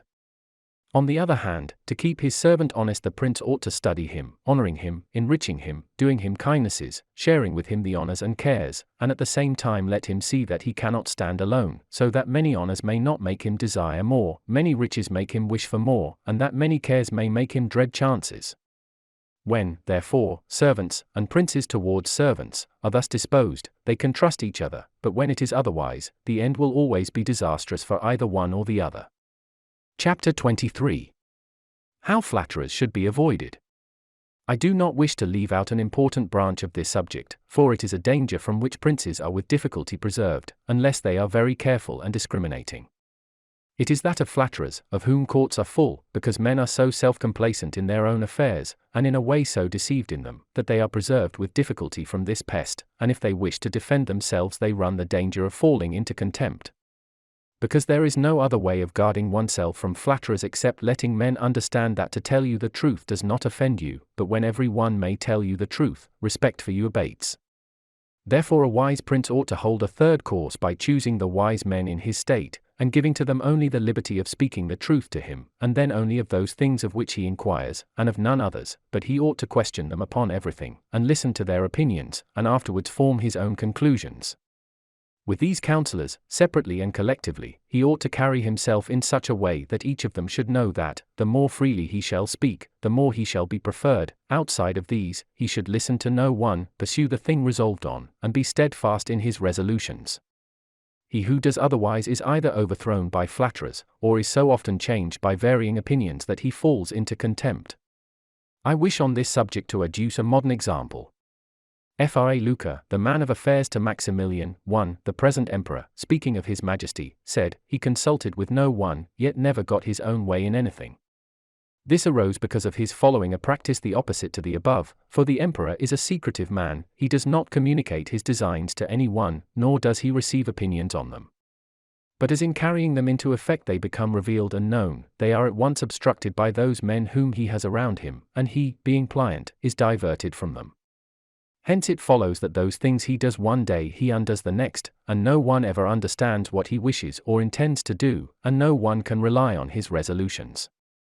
1. Maximilian I, born in 1459, died 1519, Emperor of the Holy Roman Empire. He married, first, Mary, daughter of Charles the Bold. After her death, Bianca Sforza, and thus became involved in Italian politics. A prince, therefore, ought always to take counsel, but only when he wishes and not when others wish. He ought rather to discourage every one from offering advice unless he asks it, but, however, he ought to be a constant inquirer, and afterwards a patient listener concerning the things of which he inquired. Also, on learning that any one, on any consideration, has not told him the truth, he should let his anger be felt. And if there are some who think that a prince who conveys an impression of his wisdom is not so through his own ability, but through the good advisers that he has around him, beyond doubt they are deceived, because this is an axiom which never fails, that a prince who is not wise himself will never take good advice, unless by chance he has yielded his affairs entirely to one person who happens to be a very prudent man. In this case indeed he may be well governed, but it would not be for long, because such a governor would in a short time take away his state from him. But if a prince who is not inexperienced should take counsel from more than one, he will never get united counsels, nor will he know how to unite them. Each of the counsellors will think of his own interests, and the prince will not know how to control them or to see through them. And they are not to be found otherwise, because men will always prove untrue to you unless they are kept honest by constraint.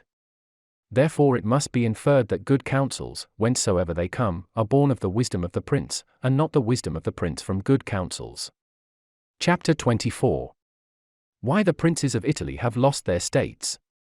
The previous suggestions, carefully observed, will enable a new prince to appear well established, and render him at once more secure and fixed in the state than if he had been long seated there. For the actions of a new prince are more narrowly observed than those of an hereditary one, and when they are seen to be able they gain more men and bind far tighter than ancient blood, because men are attracted more by the present than by the past, and when they find the present good they enjoy it and seek no further. They will also make the utmost defense of a prince if he fails them not in other things. Thus it will be a double glory for him to have established a new principality, and adorned and strengthened it with good laws, good arms, good allies, and with a good example. So will it be a double disgrace to him who, born a prince, shall lose his state by want of wisdom. And if those Saniers are considered who have lost their states in Italy in our times, such as the King of Naples, the Duke of Milan, and others, there will be found in them, firstly, one common defect in regard to arms from the causes which have been discussed at length. In the next place, some one of them will be seen, either to have had the people hostile, or if he has had the people friendly, he has not known how to secure the nobles. In the absence of these defects, states that have power enough to keep an army in the field cannot be lost. Philip of Macedon, not the father of Alexander the Great, but he who was conquered by Titus Quintius, had not much territory compared to the greatness of the Romans and of Greece who attacked him, yet being a warlike man who knew how to attract the people and secure the nobles, he sustained the war against his enemies for many years, and if in the end he lost the dominion of some cities, nevertheless he retained the kingdom. Therefore, do not let our princes accuse fortune for the loss of their principalities after so many years' possession, but rather their own sloth, because in quiet times they never thought there could be a change. It is a common defect in man not to make any provision in the calm against the tempest, and when afterwards the bad times came they thought of flight and not of defending themselves, and they hoped that the people, disgusted with the insolence of the conquerors, would recall them. This course, when others fail, may be good, but it is very bad to have neglected all other expedients for that, since you would never wish to fall because you trusted to be able to find someone later on to restore you. This again either does not happen, or, if it does, it will not be for your security, because that deliverance is of no avail which does not depend upon yourself. Those only are reliable, certain, and durable that depend on yourself and your valor. Chapter 25. What fortune can effect in human affairs and how to withstand her. It is not unknown to me how many men have had, and still have, the opinion that the affairs of the world are in such wise governed by fortune and by God that men with their wisdom cannot direct them and that no one can even help them, and because of this they would have us believe that it is not necessary to labor much in affairs, but to let chance govern them. This opinion has been more credited in our times because of the great changes in affairs which have been seen, and may still be seen, every day, beyond all human conjecture. Sometimes pondering over this, I am in some degree inclined to their opinion. Nevertheless, not to extinguish our free will, I hold it to be true that fortune is the arbiter of one half of our actions, but that she still leaves us to direct the other half, or perhaps a little less. 1. Frederick the Great was accustomed to say, the older one gets the more convinced one becomes that His Majesty King Chance does 3/4 of the business of this miserable universe. Sorrel's Eastern Question. I compare her to one of those raging rivers, which when in flood overflows the plains, sweeping away trees and buildings, bearing away the soil from place to place, everything flies before it, all yield to its violence, without being able in any way to withstand it, and yet, though its nature be such, it does not follow therefore that men, when the weather becomes fair, shall not make provision, both with defences and barriers, in such a manner that, rising again, the waters may pass away by canal, and their force be neither so unrestrained nor so dangerous. So it happens with Fortune, who shows her power where valor has not prepared to resist her, and thither she turns her forces where she knows that barriers and defences have not been raised to constrain her. And if you will consider Italy, which is the seat of these changes, and which has given to them their impulse, you will see it to be an open country without barriers and without any defense. For if it had been defended by proper valor, as are Germany, Spain, and France, either this invasion would not have made the great changes it has made, or it would not have come at all. And this I consider enough to say concerning resistance to fortune in general. But confining myself more to the particular, I say that a prince may be seen happy today and ruined tomorrow without having shown any change of disposition or character. This, I believe, arises firstly from causes that have already been discussed at length, namely, that the prince who relies entirely on fortune is lost when it changes. I believe also that he will be successful who directs his actions according to the spirit of the times, and that he whose actions do not accord with the times will not be successful. Because men are seen, in affairs that lead to the end which every man has before him, namely, glory and riches, to get there by various methods, one with caution, another with haste, one by force, another by skill, one by patience, another by its opposite, and each one succeeds in reaching the goal by a different method. One can also see of two cautious men the one attain his end, the other fail, and similarly, two men by different observances are equally successful, the one being cautious, the other impetuous. All this arises from nothing else than whether or not they conform in their methods to the spirit of the times. This follows from what I have said, that two men working differently bring about the same effect, and of two working similarly, one attains his object and the other does not. Changes in estate also issue from this, for if, to one who governs himself with caution and patience, times and affairs converge in such a way that his administration is successful, his fortune is made, but if times and affairs change, he is ruined if he does not change his course of action. But a man is not often found sufficiently circumspect to know how to accommodate himself to the change, both because he cannot deviate from what nature inclines him to do, and also because, having always prospered by acting in one way, he cannot be persuaded that it is well to leave it, and, therefore, the cautious man, when it is time to turn adventurous, does not know how to do it, hence he is ruined. But had he changed his conduct with the times, fortune would not have changed. Pope Julius II went to work impetuously in all his affairs, and found the times and circumstances conform so well to that line of action that he always met with success. Consider his first enterprise against Bologna, Messer Giovanni Bentivogli being still alive. The Venetians were not agreeable to it, nor was the King of Spain, and he had the enterprise still under discussion with the King of France. Nevertheless, he personally entered upon the expedition with his accustomed boldness and energy, a move which made Spain and the Venetians stand irresolute and passive, the latter from fear, the former from desire to recover the kingdom of Naples. On the other hand, he drew after him the King of France, because that king, having observed the movement, and desiring to make the Pope his friend so as to humble the Venetians, found it impossible to refuse him. Therefore Julius with his impetuous action accomplished what no other pontiff with simple human wisdom could have done, for if he had waited in Rome until he could get away, with his plans arranged and everything fixed, as any other pontiff would have done, he would never have succeeded. Because the King of France would have made 1,000 excuses, and the others would have raised 1,000 fears. I will leave his other actions alone, as they were all alike, and they all succeeded, for the shortness of his life did not let him experience the contrary. But if circumstances had arisen which required him to go cautiously, his ruin would have followed, because he would never have deviated from those ways to which nature inclined him. I conclude, therefore, that, fortune being changeful and mankind steadfast in their ways, so long as the two are in agreement men are successful, but unsuccessful when they fall out. For my part, one consider that it is better to be adventurous than cautious, because fortune is a woman, and if you wish to keep her under it is necessary to beat and ill-use her, and it is seen that she allows herself to be mastered by the adventurous rather than by those who go to work more coldly. She is, therefore, always, womanlike, a lover of young men, because they are less cautious, more violent, and with more audacity command her. Chapter 26. An exhortation to liberate Italy from the barbarians.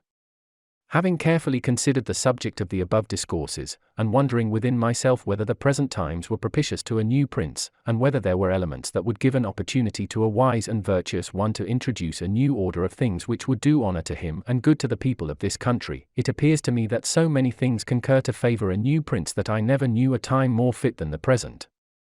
And if, as I said, it was necessary that the people of Israel should be captive so as to make manifest the ability of Moses, that the Persians should be oppressed by the Medes so as to discover the greatness of the soul of Cyrus, and that the Athenians should be dispersed to illustrate the capabilities of Theseus, then at the present time, in order to discover the virtue of an Italian spirit, it was necessary that Italy should be reduced to the extremity that she is now in, that she should be more enslaved than the Hebrews, more oppressed than the Persians, more scattered than the Athenians, without head, without order, beaten, despoiled, torn, overrun, and to have endured every kind of desolation.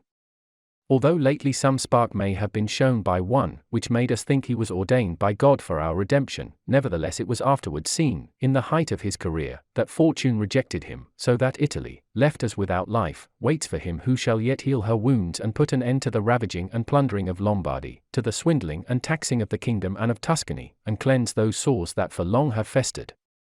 It is seen how she entreats God to send someone who shall deliver her from these wrongs and barbarous insolencies.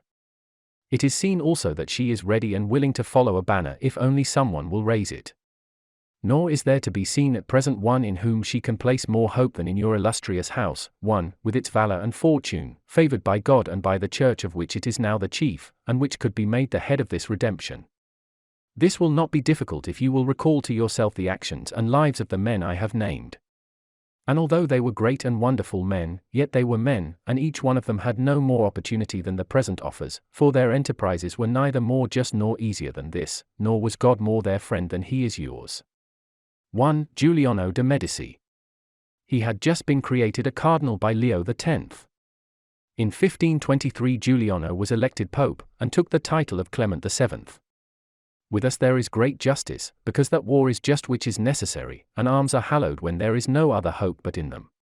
Here there is the greatest willingness, and where the willingness is great the difficulties cannot be great if you will only follow those men to whom I have directed your attention.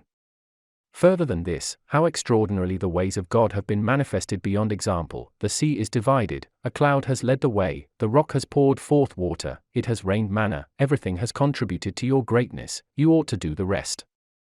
God is not willing to do everything, and thus take away our free will and that share of glory which belongs to us.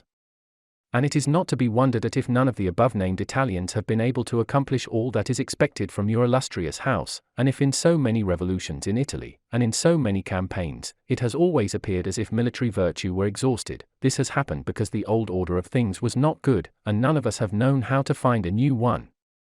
And nothing honors a man more than to establish new laws and new ordinances when he himself was newly risen.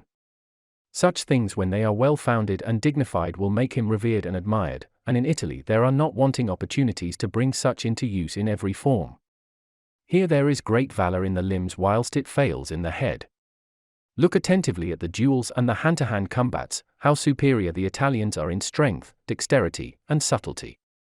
But when it comes to armies they do not bear comparison, and this springs entirely from the insufficiency of the leaders, since those who are capable are not obedient, and each one seems to himself to know, there having never been any one so distinguished above the rest, either by valor or fortune, that others would yield to him.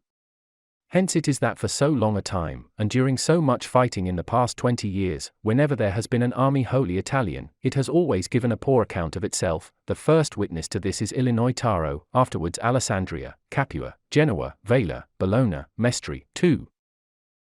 The battles of Illinois Taro, 1495, Alessandria, 1499, Capua, 1501, Genoa, 1507, Vela, 1509, Bologna, 1511, Mestre, 1513. If, therefore, your illustrious house wishes to follow these remarkable men who have redeemed their country, it is necessary before all things, as a true foundation for every enterprise, to be provided with your own forces, because there can be no more faithful, truer, or better soldiers.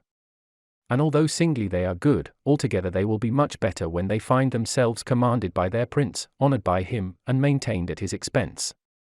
Therefore it is necessary to be prepared with such arms, so that you can be defended against foreigners by Italian valor.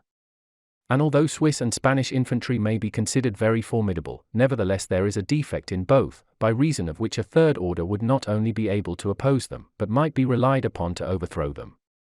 For the Spaniards cannot resist cavalry, and the Switzers are afraid of infantry whenever they encounter them in close combat. Owing to this, as has been and may again be seen, the Spaniards are unable to resist French cavalry, and the Switzers are overthrown by Spanish infantry. And although a complete proof of this latter cannot be shown, nevertheless there was some evidence of it at the Battle of Ravenna, when the Spanish infantry were confronted by German battalions, who follow the same tactics as the Swiss, when the Spaniards, by agility of body and with the aid of their shields, got in under the pikes of the Germans and stood out of danger, able to attack, while the Germans stood helpless, and, if the cavalry had not dashed up, all would have been over with them. It is possible, therefore, knowing the defects of both these infantries, to invent a new one, which will resist cavalry and not be afraid of infantry. This need not create a new order of arms, but a variation upon the old. And these are the kind of improvements which confer reputation and power upon a new prince. This opportunity, therefore, ought not to be allowed to pass for letting Italy at last see her liberator appear. Nor can one express the love with which he would be received in all those provinces which have suffered so much from these foreign scourings, with what thirst for revenge, with what stubborn faith, with what devotion, with what tears. What door would be closed to him? Who would refuse obedience to him? What envy would hinder him? What Italian would refuse him homage? To all of us this barbarous dominion stinks. Let, therefore, your illustrious house take up this charge with that courage and hope with which all just enterprises are undertaken, so that under its standard our native country may be ennobled, and under its auspices may be verified that saying of Petrarch. Virtu contro al furore. Prendere l'arme, e fier Illinois combatter corto. Che l'antico valor. Negli italici cua non e anche morto. Virtue against fury shall advance the fight. And ith combat soon shall put to flight. For the old Roman valor is not dead. Nor in Italians' breasts extinguished. Edward Dacre, 1640. Description of the methods adopted by the Duke Valentino when murdering Vitellozzo Vitelli, Oliverotto da Fermo, the Signor Pagolo, and the Duke di Gravina Orsini. By Niccolò Machiavelli. The Duke Valentino had returned from Lombardy, where he had been to clear himself with the King of France from the calumnies which had been raised against him by the Florentines concerning the rebellion of Arezzo and other towns in the Val di Chiana, and had arrived at Imola, whence he intended with his army to enter upon the campaign against Giovanni Bentivogli, the tyrant of Bologna, for he intended to bring that city under his domination, and to make it the head of his Romagnian duchy. These matters coming to the knowledge of the Vitelli and Orsini and their following, it appeared to them that the Duke would become too powerful, and it was feared that, having seized Bologna, he would seek to destroy them in order that he might become supreme in Italy. Upon this a meeting was called at Magione in the district of Perugia, to which came the Cardinal, Pagolo, and the Duke di Gravina Orsini, Vitellozzo Vitelli, Oliverotto da Fermo, Gianpagolo Baglioni, the tyrant of Perugia, and Messer Antonio da Venafro, sent by Pandolfo Petrucci, the Prince of Siena. Here were discussed the power and courage of the Duke and the necessity of curbing his ambitions, which might otherwise bring danger to the rest of being ruined. And they decided not to abandon the Bentivogli, but to strive to win over the Florentines, and they sent their men to one place and another, promising to one party assistance and to another encouragement to unite with them against the common enemy. This meeting was at once reported throughout all Italy, and those who were discontented under the Duke, among whom were the people of Urbino, took hope of effecting a revolution. Thus it arose that, men's minds being thus unsettled, it was decided by certain men of Urbino to seize the fortress of San Leo, which was held for the Duke, and which they captured by the following means. The Castellan was fortifying the rock and causing timber to be taken there, so the conspirators watched, and when certain beams which were being carried to the rock were upon the bridge, so that it was prevented from being drawn up by those inside, they took the opportunity of leaping upon the bridge and thence into the fortress. Upon this capture being effected, the whole state rebelled and recalled the old Duke, being encouraged in this, not so much by the capture of the fort, as by the Diet at Magione, from whom they expected to get assistance. Those who heard of the rebellion at Urbino thought they would not lose the opportunity, and at once assembled their men so as to take any town, should any remain in the hands of the Duke in that state, and they sent again to Florence to beg that Republic to join with them in destroying the common firebrand, showing that the risk was lessened and that they ought not to wait for another opportunity. But the Florentines, from hatred, for sundry reasons, of the Vitelli and Orsini, not only would not ally themselves, but sent Niccolò Machiavelli, their secretary, to offer shelter and assistance to the Duke against his enemies. The Duke was found full of fear at Imola, because, against everybody's expectation, his soldiers had at once gone over to the enemy and he found himself disarmed and war at his door. But recovering courage from the offers of the Florentines, he decided to temporize before fighting with the few soldiers that remained to him, and to negotiate for a reconciliation, and also to get assistance. This latter he obtained in two ways, by sending to the King of France for men and by enlisting men-at-arms and others whom he turned into cavalry of a sort, to all he gave money. Notwithstanding this, his enemies drew near to him, and approached Farsombrone, where they encountered some men of the Duke and, with the aid of the Orsini and Vitelli, routed them. When this happened, the Duke resolved at once to see if he could not close the trouble with offers of reconciliation, and being a most perfect dissembler he did not fail in any practices to make the insurgents understand that he wished every man who had acquired anything to keep it, as it was enough for him to have the title of prince, whilst others might have the principality. And the Duke succeeded so well in this that they sent Signor Pagolo to him to negotiate for a reconciliation, and they brought their army to a standstill. But the Duke did not stop his preparations, and took every care to provide himself with cavalry and infantry, and that such preparations might not be apparent to the others, he sent his troops in separate parties to every part of the Romagna. In the meanwhile there came also to him 500 French lancers, and although he found himself sufficiently strong to take vengeance on his enemies in open war, he considered that it would be safer and more advantageous to outwit them, and for this reason he did not stop the work of reconciliation. And that this might be effected the Duke concluded a peace with them in which he confirmed their former covenants, he gave them 4,000 ducats at once, he promised not to injure the Bentivogli, and he formed an alliance with Giovanni, and moreover he would not force them to come personally into his presence unless it pleased them to do so. On the other hand, they promised to restore to him the Duchy of Urbino and other places seized by them, to serve him in all his expeditions, and not to make war against or ally themselves with any one without his permission. This reconciliation being completed, Guido Ubaldo, the Duke of Urbino, again fled to Venice, having first destroyed all the fortresses in his state, because, trusting in the people, he did not wish that the fortresses, which he did not think he could defend, should be held by the enemy, since by these means a check would be kept upon his friends. But the Duke Valentino, having completed this convention, and dispersed his men throughout the Romagna, set out for Imola at the end of November together with his French men-at-arms. Thence he went to Cesena, where he stayed some time to negotiate with the envoys of the Vitelli and Orsini, who had assembled with their men in the Duchy of Urbino, as to the enterprise in which they should now take part, but nothing being concluded, Oliverotto da Fermo was sent to propose that if the Duke wished to undertake an expedition against Tuscany they were ready, if he did not wish it, then they would besiege Sinigalia. To this the Duke replied that he did not wish to enter into war with Tuscany, and thus become hostile to the Florentines, but that he was very willing to proceed against Sinigalia. It happened that not long afterwards the town surrendered, but the fortress would not yield to them because the Castellan would not give it up to any one but the Duke in person, therefore they exhorted him to come there. This appeared a good opportunity to the Duke, as, being invited by them, and not going of his own will, he would awaken no suspicions. And the more to reassure them, he allowed all the French men-at-arms who were with him in Lombardy to depart, except the 100 lancers under Mons. di Candales, his brother-in-law. He left Cesena about the middle of December, and went to Fano, and with the utmost cunning and cleverness he persuaded the Vitelli and Orsini to wait for him at Sinigalia, pointing out to them that any lack of compliance would cast a doubt upon the sincerity and permanency of the reconciliation, and that he was a man who wished to make use of the arms and counsels of his friends. But Vitellozzo remained very stubborn, for the death of his brother warned him that he should not offend a prince and afterwards trust him. Nevertheless, persuaded by Pagolo Orsini, whom the Duke had corrupted with gifts and promises, he agreed to wait. Upon this the Duke, before his departure from Fano, which was to be on the 30th of December 1502, communicated his designs to 8 of his most trusted followers, among whom were Don Michele and the Monsignor di Una, who was afterwards cardinal, and he ordered that, as soon as Vitellozzo, Pagolo Orsini, the Duke di Gravina, and Oliverotto should arrive, his followers in pairs should take them one by one, entrusting certain men to certain pairs, who should entertain them until they reached Sinigalia. Nor should they be permitted to leave until they came to the Duke's quarters, where they should be seized. The Duke afterwards ordered all his horsemen and infantry, of which there were more than 2,000 cavalry and 10,000 footmen, to assemble by daybreak at the Metoro, a river 5 miles distant from Fano, and await him there.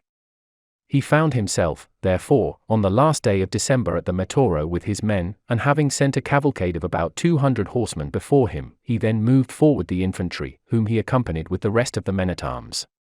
Fano and Sinigalia are 2 cities of La Marca situated on the shore of the Adriatic Sea, 15 miles distant from each other, so that he who goes towards Sinigalia has the mountains on his right hand, the bases of which are touched by the sea in some places. The city of Sinigalia is distant from the foot of the mountains a little more than a bowshot and from the shore about a mile. On the side opposite to the city runs a little river which bathes that part of the walls looking towards Fano, facing the high road. Thus he who draws near to Sinigalia comes for a good space by road along the mountains, and reaches the river which passes by Sinigalia. If he turns to his left hand along the bank of it, and goes for the distance of a bowshot, he arrives at a bridge which crosses the river. He is then almost abreast of the gate that leads into Sinigalia, not by a straight line, but transversely. Before this gate there stands a collection of houses with a square to which the bank of the river forms one side. The Vitelli and Orsini, having received orders to wait for the Duke, and to honor him in person, sent away their men to several castles distant from Sinigalia about 6 miles, so that room could be made for the men of the Duke, and they left in Sinigalia only Oliverotto and his band, which consisted of 1,000 infantry and 150 horsemen, who were quartered in the suburb mentioned above. Matters having been thus arranged, the Duke Valentino left for Sinigalia, and when the leaders of the cavalry reached the bridge they did not pass over, but having opened it, one portion wheeled towards the river and the other towards the country, and a way was left in the middle through which the infantry passed, without stopping, into the town. Vitellozzo, Pagolo, and the Duke di Gravina on mules, accompanied by a few horsemen, went towards the Duke. Vitellozzo, unarmed and wearing a cape lined with green, appeared very dejected, as if conscious of his approaching death, a circumstance which, in view of the ability of the man and his former fortune, caused some amazement. And it is said that when he parted from his men before setting out for Sinigalia to meet the Duke, he acted as if it were his last parting from them. He recommended his house and its fortunes to his captains, and advised his nephews that it was not the fortune of their house, but the virtues of their fathers that should be kept in mind. These 3, therefore, came before the Duke and saluted him respectfully, and were received by him with goodwill. They were at once placed between those who were commissioned to look after them. But the Duke, noticing that Oliverotto, who had remained with his band in Sinigalia, was missing, for Oliverotto was waiting in the square before his quarters near the river, keeping his men in order and drilling them, signalled with his eye to Don Michel, to whom the care of Oliverotto had been committed, that he should take measures that Oliverotto should not escape. Therefore Don Michel rode off and joined Oliverotto, telling him that it was not right to keep his men out of their quarters, because these might be taken up by the men of the Duke, and he advised him to send them at once to their quarters and to come himself to meet the Duke. And Oliverotto, having taken this advice, came before the Duke, who, when he saw him, called to him, and Oliverotto, having made his obeisance, joined the others. So the whole party entered Sinigalia, dismounted at the Duke's quarters, and went with him into a secret chamber, where the Duke made them prisoners. He then mounted on horseback, and issued orders that the men of Oliverotto and the Orsini should be stripped of their arms. Those of Oliverotto, being at hand, were quickly settled, but those of the Orsini and Vitelli, being at a distance, and having a presentiment of the destruction of their masters, had time to prepare themselves, and bearing in mind the valour and discipline of the Orsinian and Vitellian houses, they stood together against the hostile forces of the country and saved themselves. But the Duke's soldiers, not being content with having pillaged the men of Oliverotto, began to sack Sinigalia, and if the Duke had not repressed this outrage by killing some of them, they would have completely sacked it. Night having come and the tumult being silenced, the Duke prepared to kill Vitellozzo and Oliverotto. He led them into a room and caused them to be strangled. Neither of them used words in keeping with their past lives. Vitellozzo prayed that he might ask of the Pope full pardon for his sins. Oliverotto cringed and laid the blame for all injuries against the Duke on Vitellozzo. Pagolo and the Duke di Gravina Orsini were kept alive until the Duke heard from Rome that the Pope had taken the Cardinal Orsino, the Archbishop of Florence, and Messer Jacopo da Santa Croce. After which news, on the 18th of January 1502, in the castle of Pieve, they also were strangled in the same way. The Life of Castruccio Castracani of Lucca. Written by Niccolò Machiavelli. And sent to his friends Zanobi Buondelmonte and Luigi Alamanni. Castruccio Castracani 1284–1328. It appears, dearest Zanobi and Luigi, a wonderful thing to those who have considered the matter, that all men, or the larger number of them, who have performed great deeds in the world, and excelled all others in their day, have had their birth and beginning in baseness and obscurity, or have been aggrieved by fortune in some outrageous way. They have either been exposed to the mercy of wild beasts, or they have had so mean a parentage that in shame they have given themselves out to be sons of Jove or of some other deity. It would be wearisome to relate who these persons may have been because they are well known to everybody, and, as such tales would not be particularly edifying to those who read them, they are omitted. I believe that these lowly beginnings of great men occur because fortune is desirous of showing to the world that such men owe much to her and little to wisdom, because she begins to show her hand when wisdom can really take no part in their career, thus all success must be attributed to her.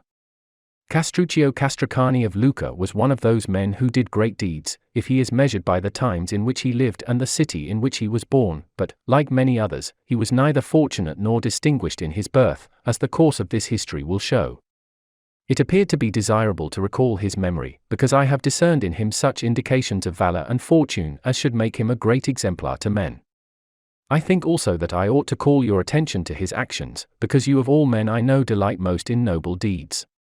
The family of Castracani was formerly numbered among the noble families of Lucca, but in the days of which I speak it had somewhat fallen in estate, as so often happens in this world. To this family was born a son Antonio, who became a priest of the order of San Michele of Lucca, and for this reason was honored with the title of Messer Antonio. He had an only sister, who had been married to Buonaccorso Sanami, but Buonaccorso dying she became a widow, and not wishing to marry again went to live with her brother. Messer Antonio had a vineyard behind the house where he resided, and as it was bounded on all sides by gardens, any person could have access to it without difficulty. One morning, shortly after sunrise, Madonna Dianora, as the sister of Messer Antonio was called, had occasion to go into the vineyard as usual to gather herbs for seasoning the dinner, and hearing a slight rustling among the leaves of a vine she turned her eyes in that direction, and heard something resembling the cry of an infant. Whereupon she went towards it, and saw the hands and face of a baby who was lying enveloped in the leaves and who seemed to be crying for its mother. Partly wondering and partly fearing, yet full of compassion, she lifted it up and carried it to the house, where she washed it and clothed it with clean linen as is customary, and showed it to Messer Antonio when he returned home. When he heard what had happened and saw the child he was not less surprised or compassionate than his sister. They discussed between themselves what should be done, and seeing that he was priest and that she had no children, they finally determined to bring it up. They had a nurse for it, and it was reared and loved as if it were their own child. They baptized it, and gave it the name of Castruccio after their father. As the years passed Castruccio grew very handsome, and gave evidence of wit and discretion, and learnt with a quickness beyond his years those lessons which Messer Antonio imparted to him. Messer Antonio intended to make a priest of him, and in time would have inducted him into his canonry and other benefices, and all his instruction was given with this object, but Antonio discovered that the character of Castruccio was quite unfitted for the priesthood. As soon as Castruccio reached the age of 14 he began to take less notice of the chiding of Messer Antonio and Madonna Dianora, and no longer to fear them, he left off reading ecclesiastical books, and turned to playing with arms, delighting in nothing so much as in learning their uses, and in running, leaping, and wrestling with other boys. In all exercises he far excelled his companions in courage and bodily strength, and if at any time he did turn to books, only those pleased him which told of wars and the mighty deeds of men. Messer Antonio beheld all this with vexation and sorrow. There lived in the city of Lucca a gentleman of the Guinigi family, named Messer Francesco, whose profession was arms and who in riches, bodily strength, and valor excelled all other men in Lucca. He had often fought under the command of the Visconti of Milan, and as a Ghibelline was the valued leader of that party in Lucca. This gentleman resided in Lucca and was accustomed to assemble with others most mornings and evenings under the balcony of the Podesta, which is at the top of the square of San Michele, the finest square in Lucca, and he had often seen Castruccio taking part with other children of the street in those games of which I have spoken. Noticing that Castruccio far excelled the other boys, and that he appeared to exercise a royal authority over them, and that they loved and obeyed him, Messer Francesco became greatly desirous of learning who he was. Being informed of the circumstances of the bringing up of Castruccio, he felt a greater desire to have him near to him. Therefore he called him one day and asked him whether he would more willingly live in the house of a gentleman, where he would learn to ride horses and use arms, or in the house of a priest, where he would learn nothing but masses and the services of the church. Messer Francesco could see that it pleased Castruccio greatly to hear horses and arms spoken of, even though he stood silent, blushing modestly, but being encouraged by Messer Francesco to speak, he answered that, if his master were agreeable, nothing would please him more than to give up his priestly studies and take up those of a soldier. This reply delighted Messer Francesco, and in a very short time he obtained the consent of Messer Antonio, who was driven to yield by his knowledge of the nature of the lad, and the fear that he would not be able to hold him much longer. Thus Castruccio passed from the house of Messer Antonio the priest to the house of Messer Francesco Guinigi the soldier, and it was astonishing to find that in a very short time he manifested all that virtue and bearing which we are accustomed to associate with a true gentleman. In the first place he became an accomplished horseman, and could manage with ease the most fiery charger, and in all jousts and tournaments, although still a youth, he was observed beyond all others, and he excelled in all exercises of strength and dexterity. But what enhanced so much the charm of these accomplishments, was the delightful modesty which enabled him to avoid offense in either act or word to others, for he was deferential to the great men, modest with his equals, and courteous to his inferiors. These gifts made him beloved, not only by all the Guinigi family, but by all Lucca. When Castruccio had reached his 18th year, the Ghibellines were driven from Pavia by the Guelphs, and Messer Francesco was sent by the Visconti to assist the Ghibellines, and with him went Castruccio, in charge of his forces. Castruccio gave ample proof of his prudence and courage in this expedition, acquiring greater reputation than any other captain, and his name and fame were known, not only in Pavia, but throughout all Lombardy. Castruccio, having returned to Lucca in far higher estimation than he left it, did not omit to use all the means in his power to gain as many friends as he could, neglecting none of those arts which are necessary for that purpose. About this time Messer Francesco died, leaving a son 13 years of age named Pagolo, and having appointed Castruccio to be his son's tutor and administrator of his estate. Before he died, Francesco called Castruccio to him, and prayed him to show Pagolo that goodwill which he, Francesco, had always shown to him, and to render to the son the gratitude which he had not been able to repay to the father. Upon the death of Francesco, Castruccio became the governor and tutor of Pagolo, which increased enormously his power and position, and created a certain amount of envy against him in Lucca in place of the former universal goodwill, for many men suspected him of harboring tyrannical intentions. Among these the leading man was Giorgio degli Opizi, the head of the Guelph party. This man hoped after the death of Messer Francesco to become the chief man in Lucca, but it seemed to him that Castruccio, with the great abilities which he already showed, and holding the position of governor, deprived him of his opportunity, therefore he began to sow those seeds which should rob Castruccio of his eminence. Castruccio at first treated this with scorn, but afterwards he grew alarmed, thinking that Messer Giorgio might be able to bring him into disgrace with the deputy of King Ruberto of Naples and have him driven out of Lucca. The lord of Pisa at that time was Uguccione of the Fagiuola of Arezzo, who being in the first place elected their captain afterwards became their lord. There resided in Paris some exiled Ghibellines from Lucca, with whom Castruccio held communications with the object of effecting their restoration by the help of Uguccione.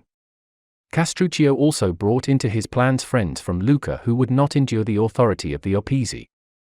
Having fixed upon a plan to be followed, Castruccio cautiously fortified the tower of the Onesti, filling it with supplies and munitions of war, in order that it might stand a siege for a few days in case of need. When the night came which had been agreed upon with Uguccione, who had occupied the plain between the mountains and Pisa with many men, the signal was given, and without being observed Uguccione approached the gate of San Piero and set fire to the portcullis. Castruccio raised a great uproar within the city, calling the people to arms and forcing open the gate from his side. Uguccione entered with his men, poured through the town, and killed Messer Giorgio with all his family and many of his friends and supporters. The governor was driven out, and the government reformed according to the wishes of Uguccione, to the detriment of the city, because it was found that more than 100 families were exiled at that time. Of those who fled, part went to Florence and part to Pistoia, which city was the headquarters of the Guelph party, and for this reason it became most hostile to Uguccione and the Lucchese. As it now appeared to the Florentines and others of the Guelph party that the Ghibellines absorbed too much power in Tuscany, they determined to restore the exiled Guelphs to Lucca. They assembled a large army in the Val di Nivo, and seized Montecatini. From thence they marched to Monte Carlo, in order to secure the free passage into Lucca. Upon this Uguccione assembled his Pisan and Lucchese forces, and with a number of German cavalry which he drew out of Lombardy, he moved against the quarters of the Florentines, who upon the appearance of the enemy withdrew from Monte Carlo, and posted themselves between Montecatini and Pescia. Uguccione now took up a position near to Monte Carlo, and within about 2 miles of the enemy, and slight skirmishes between the horse of both parties were of daily occurrence. Owing to the illness of Uguccione, the Pisans and Lucchese delayed coming to battle with the enemy. Uguccione, finding himself growing worse, went to Monte Carlo to be cured, and left the command of the army in the hands of Castruccio. This change brought about the ruin of the Guelphs, who, thinking that the hostile army having lost its captain had lost its head, grew overconfident. Castruccio observed this, and allowed some days to pass in order to encourage this belief. He also showed signs of fear, and did not allow any of the munitions of the camp to be used.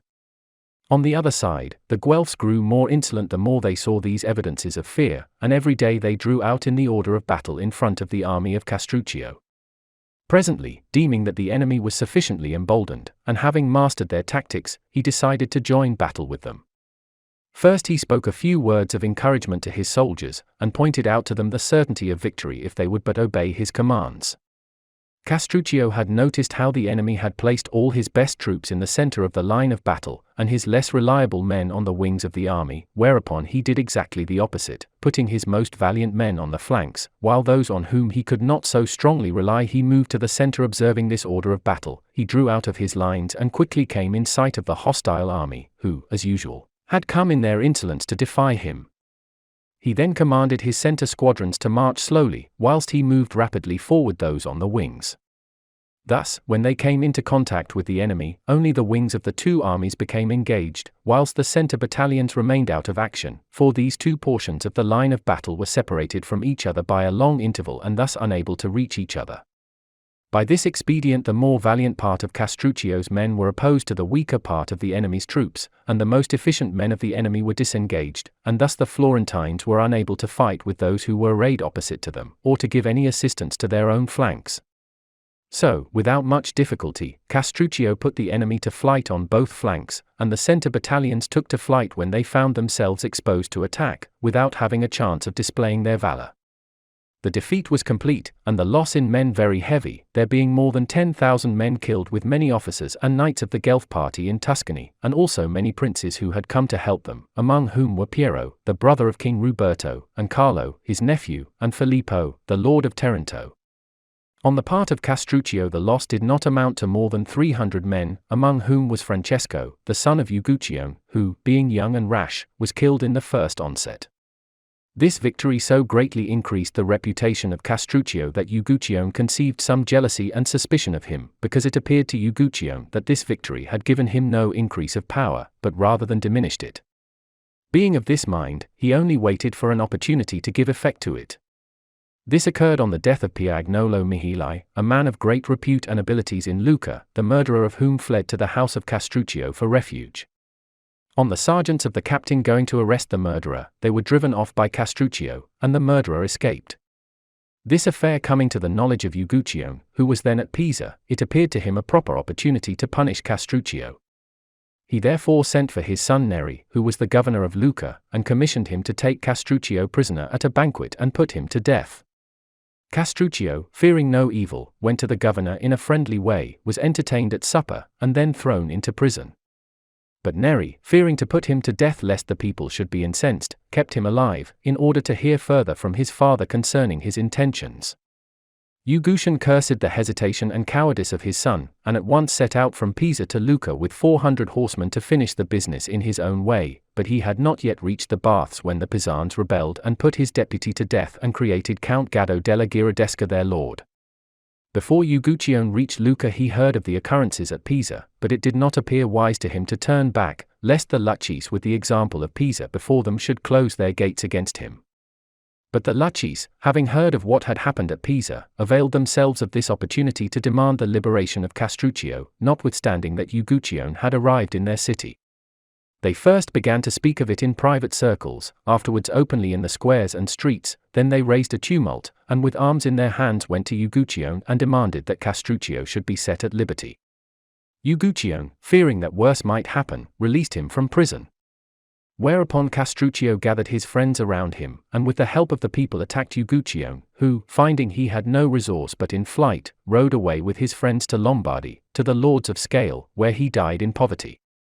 But Castruccio from being a prisoner became almost a prince in Lucca, and he carried himself so discreetly with his friends and the people that they appointed him captain of their army for 1 year. Having obtained this, and wishing to gain renown in war, he planned the recovery of the many towns which had rebelled after the departure of Uguccione, and with the help of the Pisans, with whom he had concluded a treaty, he marched to Serezana. To capture this place he constructed a fort against it, which is called today Ceresanello. In the course of 2 months Castruccio captured the town.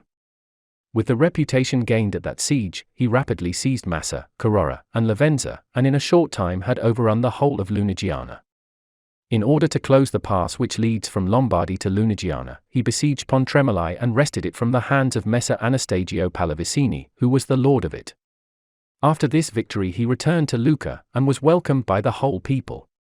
And now Castruccio, deeming it imprudent any longer to defer making himself a prince, got himself created the lord of Lucca by the help of Pasino del Poggio, Puccinello dal Portico, Francesco Bocconsacchi, and Secco Guinigi, all of whom he had corrupted, and he was afterwards solemnly and deliberately elected prince by the people.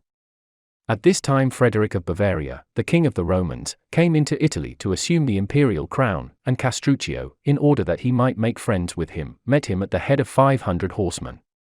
Castruccio had left as his deputy in Lucca, Pagolo Guinigi, who was held in high estimation, because of the people's love for the memory of his father. Castruccio was received in great honor by Frederick, and many privileges were conferred upon him, and he was appointed the emperor's lieutenant in Tuscany. At this time the Pisans were in great fear of Gaddo della Ghiardesca, whom they had driven out of Pisa, and they had recourse for assistance to Frederick. Frederick created Castruccio the lord of Pisa, and the Pisans, in dread of the Guelph party, and particularly of the Florentines, were constrained to accept him as their lord. Frederick, having appointed a governor in Rome to watch his Italian affairs, returned to Germany. All the Tuscan and Lombardian Ghibellines, who followed the imperial lead, had recourse to Castruccio for help and counsel, and all promised him the governorship of his country, if enabled to recover it with his assistance. Among these exiles were Matteo Guidi, Nardo Scolari, Lapo Uberti, Girozzo Nodi, and Piero Buonaccorsi, all exiled Florentines and Ghibellines. Castruccio had the secret intention of becoming the master of all Tuscany by the aid of these men and of his own forces, and in order to gain greater weight in affairs, he entered into a league with Messer Matteo Visconti, the Prince of Milan, and organized for him the forces of his city and the country districts. As Lucca had 5 gates, he divided his own country districts into 5 parts, which he supplied with arms, and enrolled the men under captains and ensigns, so that he could quickly bring into the field 20,000 soldiers, without those whom he could summon to his assistance from Pisa. While he surrounded himself with these forces and allies, it happened that Messer Matteo Visconti was attacked by the Guelphs of Piacenza, who had driven out the Ghibellines with the assistance of a Florentine army and the King Ruberto. Messer Matteo called upon Castruccio to invade the Florentines in their own territories, so that, being attacked at home, they should be compelled to draw their army out of Lombardy in order to defend themselves. Castruccio invaded the Valdarno, and seized Fusecchio and San Miniato, inflicting immense damage upon the country. Whereupon the Florentines recalled their army, which had scarcely reached Tuscany, when Castruccio was forced by other necessities to return to Lucca. There resided in the city of Lucca the Poggio family, who were so powerful that they could not only elevate Castruccio, but even advance him to the dignity of prince, and it appearing to them they had not received such rewards for their services as they deserved, they incited other families to rebel and to drive Castruccio out of Lucca. They found their opportunity one morning, and arming themselves, they set upon the lieutenant whom Castruccio had left to maintain order and killed him. They endeavored to raise the people in revolt, but Stefano di Poggio, a peaceable old man who had taken no hand in the rebellion, intervened and compelled them by his authority to lay down their arms, and he offered to be their mediator with Castruccio to obtain from him what they desired. Therefore they laid down their arms with no greater intelligence than they had taken them up. Castruccio, having heard the news of what had happened at Lucca, at once put Pagolo Guinigi in command of the army, and with a troop of cavalry set out for home. Contrary to his expectations, he found the rebellion at an end, yet he posted his men in the most advantageous places throughout the city. As it appeared to Stefano that Castruccio ought to be very much obliged to him, he sought him out, and without saying anything on his own behalf, for he did not recognize any need for doing so, he begged Castruccio to pardon the other members of his family by reason of their youth, their former friendships, and the obligations which Castruccio was under to their house. To this Castruccio graciously responded, and begged Stefano to reassure himself, declaring that it gave him more pleasure to find the tumult at an end than it had ever caused him anxiety to hear of its inception. He encouraged Stefano to bring his family to him, saying that he thanked God for having given him the opportunity of showing his clemency and liberality. Upon the word of Stefano and Castruccio they surrendered, and with Stefano were immediately thrown into prison and put to death. Meanwhile the Florentines had recovered San Miniato, whereupon it seemed advisable to Castruccio to make peace, as it did not appear to him that he was sufficiently secure at Lucca to leave him. He approached the Florentines with the proposal of a truce, which they readily entertained, for they were weary of the war, and desirous of getting rid of the expenses of it. A treaty was concluded with them for 2 years, by which both parties agreed to keep the conquests they had made. Castruccio, thus released from this trouble, turned his attention to affairs in Lucca, and in order that he should not again be subject to the perils from which he had just escaped, he, under various pretenses and reasons, first wiped out all those who by their ambition might aspire to the principality, not sparing one of them, but depriving them of country and property, and those whom he had in his hands of life also, stating that he had found by experience that none of them were to be trusted. Then for his further security he raised a fortress in Lucca with the stones of the towers of those whom he had killed or hunted out of the state. Whilst Castruccio made peace with the Florentines, and strengthened his position in Lucca, he neglected no opportunity, short of open war, of increasing his importance elsewhere. It appeared to him that if he could get possession of Pistoia, he would have one foot in Florence, which was his great desire. He, therefore, in various ways made friends with the mountaineers, and worked matters so in Pistoia that both parties confided their secrets to him. Pistoia was divided, as it always had been, into the Bianchi and Neri parties. The head of the Bianchi was Bastiano di Ipocente, and of the Neri, Jacopo di Agia. Each of these men held secret communications with Castruccio, and each desired to drive the other out of the city, and, after many threatenings, they came to blows. Jacopo fortified himself at the Florentine gate, Bastiano at that of the Lucci side of the city. Both trusted more in Castruccio than in the Florentines, because they believed that Castruccio was far more ready and willing to fight than the Florentines, and they both sent to him for assistance. He gave promises to both, saying to Bastiano that he would come in person, and to Jacopo that he would send his pupil, Pagolo Guinigi. At the appointed time he sent forward Pagolo by way of Pisa, and went himself direct to Pistoia. At midnight both of them met outside the city, and both were admitted as friends. Thus the two leaders entered, and at a signal given by Castruccio, one killed Jacopo di Agia, and the other Bastiano di Ipocente, and both took prisoners or killed the partisans of either faction. Without further opposition Pistoia passed into the hands of Castruccio, who, having forced the Signoria to leave the palace, compelled the people to yield obedience to him, making them many promises and remitting their old debts. The countryside flocked to the city to see the new prince, and all were filled with hope and quickly settled down, influenced in a great measure by his great valor. About this time great disturbances arose in Rome, owing to the dearness of living which was caused by the absence of the pontiff at Avignon. The German governor, Enrico, was much blamed for what happened, murders and tumults following each other daily, without his being able to put an end to them. This caused Enrico much anxiety lest the Romans should call in Ruberto, the king of Naples, who would drive the Germans out of the city, and bring back the Pope. Having no nearer friend to whom he could apply for help than Castruccio, he sent to him, begging him not only to give him assistance, but also to come in person to Rome. Castruccio considered that he ought not to hesitate to render the emperor this service, because he believed that he himself would not be safe if at any time the emperor ceased to hold Rome. Leaving Pagolo Guinigi in command at Lucca, Castruccio set out for Rome with 600 horsemen, where he was received by Enrico with the greatest distinction. In a short time the presence of Castruccio obtained such respect for the emperor that, without bloodshed or violence, good order was restored, chiefly by reason of Castruccio having sent by sea from the country round Pisa large quantities of corn, and thus removed the source of the trouble. When he had chastised some of the Roman leaders, and admonished others, voluntary obedience was rendered to Enrico. Castruccio received many honors, and was made a Roman senator. This dignity was assumed with the greatest pomp, Castruccio being clothed in a brocaded toga, which had the following words embroidered on its front: "I am what God wills." Whilst on the back was, "What God desires shall be." During this time the Florentines, who were much enraged that Castruccio should have seized Pistoia during the truce, considered how they could tempt the city to rebel, to do which they thought would not be difficult in his absence. Among the exiled Pistoians in Florence were Baldo Secchi and Jacopo Baldini, both men of leading and ready to face danger.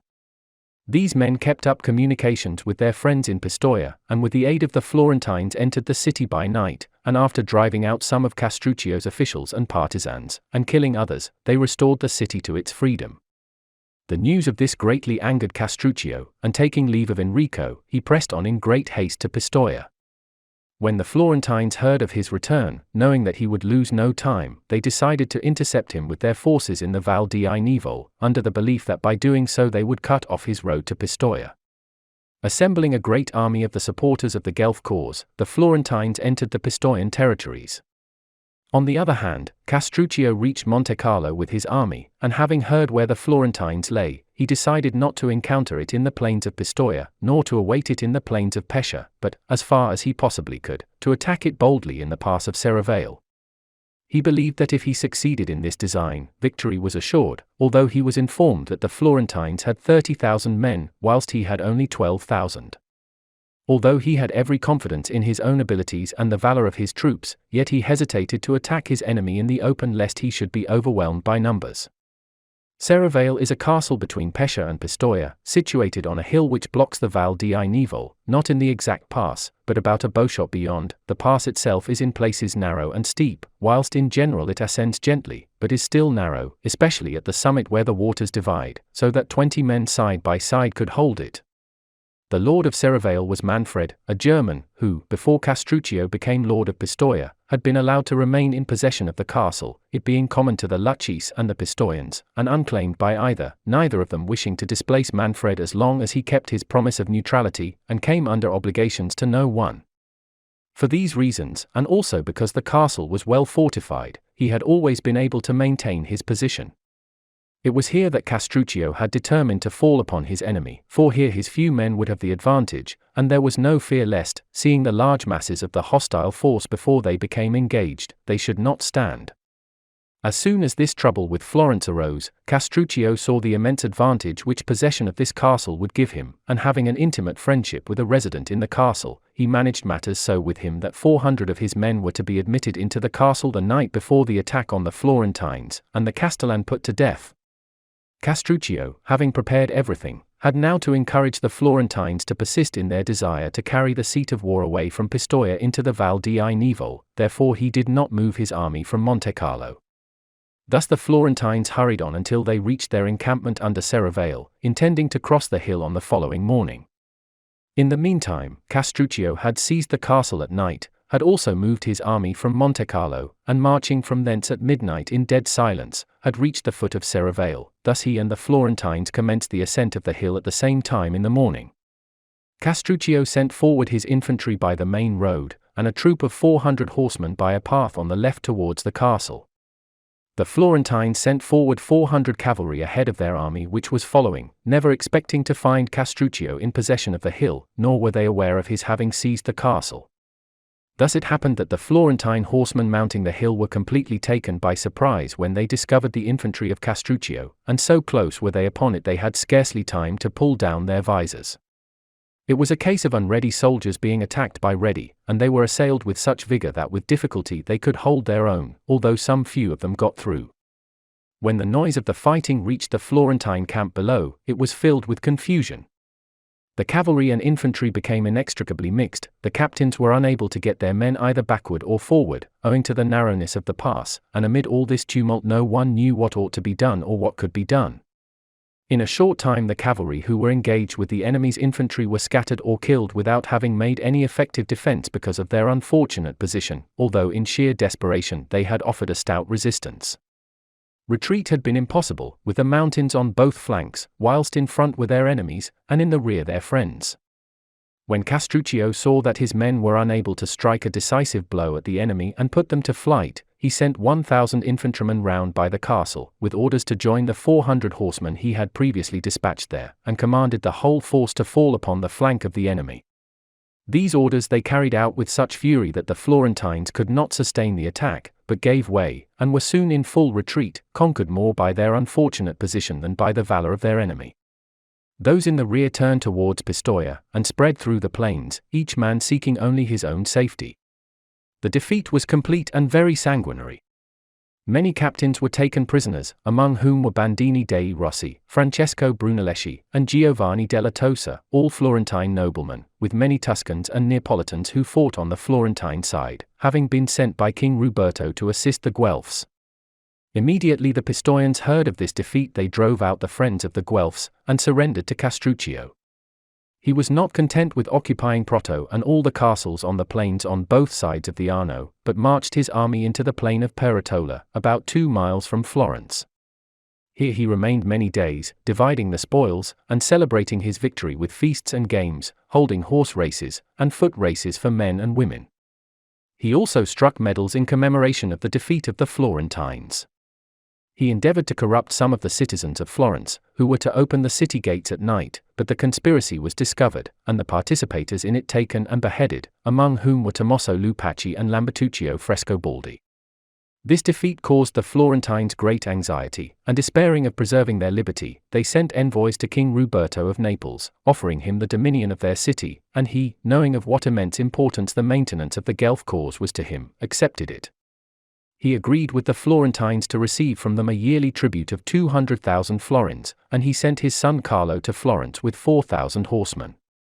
Shortly after this the Florentines were relieved in some degree of the pressure of Castruccio's army, owing to his being compelled to leave his positions before Florence and march on Pisa, in order to suppress a conspiracy that had been raised against him by Benedetto Lanfranchi, one of the first men in Pisa, who could not endure that his fatherland should be under the dominion of the Lucchese. He had formed this conspiracy, intending to seize the citadel, kill the partisans of Castruccio, and drive out the garrison.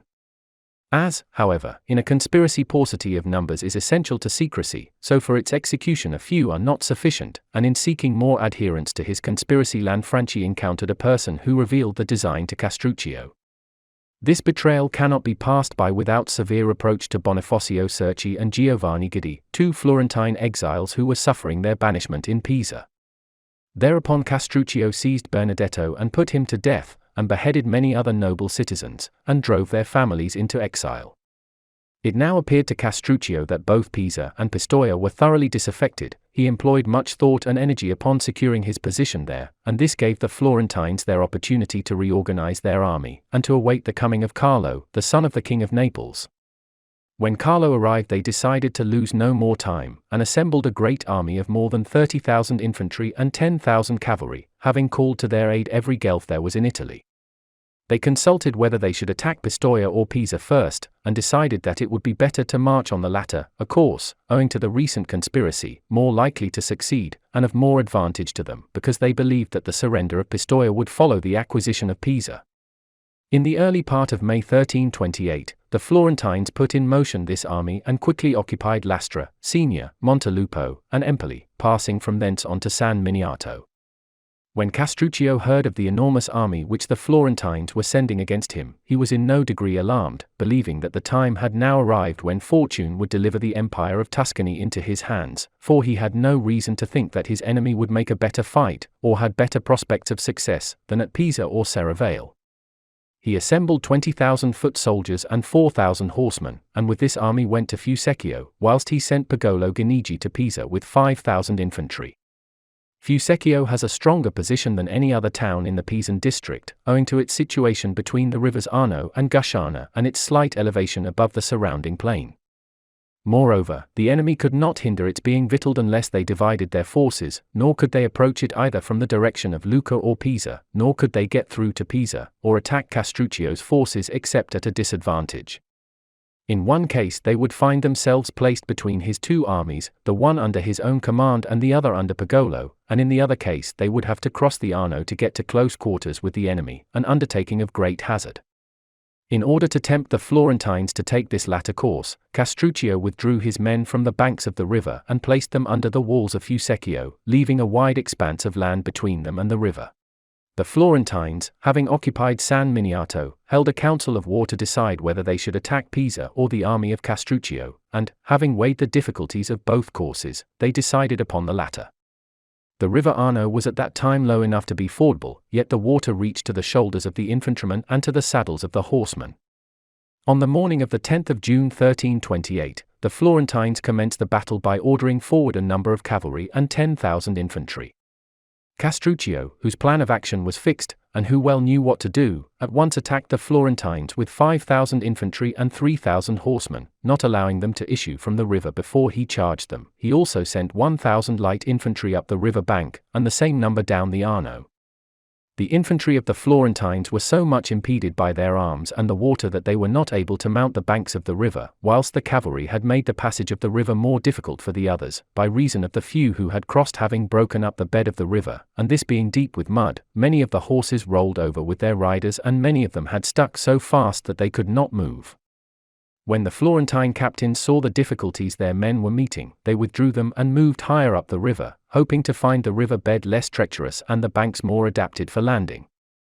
These men were met at the bank by the forces which Castruccio had already sent forward, who, being light-armed with bucklers and javelins in their hands, let fly with tremendous shouts into the faces and bodies of the cavalry. The horses, alarmed by the noise and the wounds, would not move forward, and trampled each other in great confusion. The fight between the men of Castruccio and those of the enemy who succeeded in crossing was sharp and terrible. Both sides fought with the utmost desperation and neither would yield.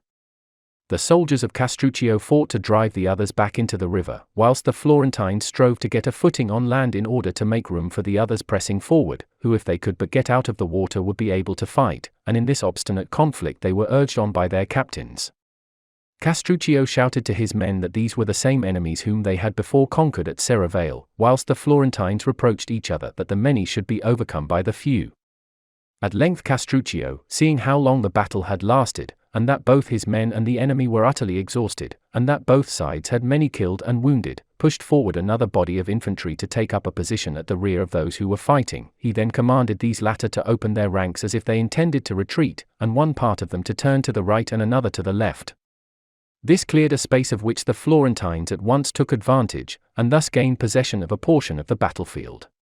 But when these tired soldiers found themselves at close quarters with Castruccio's reserves, they could not stand against them and at once fell back into the river. The cavalry of either side had not as yet gained any decisive advantage over the other, because Castruccio, knowing his inferiority in this arm, had commanded his leaders only to stand on the defensive against the attacks of their adversaries, as he hoped that when he had overcome the infantry he would be able to make short work of the cavalry. This fell out as he had hoped, for when he saw the Florentine army driven back across the river he ordered the remainder of his infantry to attack the cavalry of the enemy. This they did with lance and javelin, and, joined by their own cavalry, fell upon the enemy with the greatest fury and soon put him to flight. The Florentine captains, having seen the difficulty their cavalry had met with in crossing the river, had attempted to make their infantry cross lower down the river, in order to attack the flanks of Castruccio's army.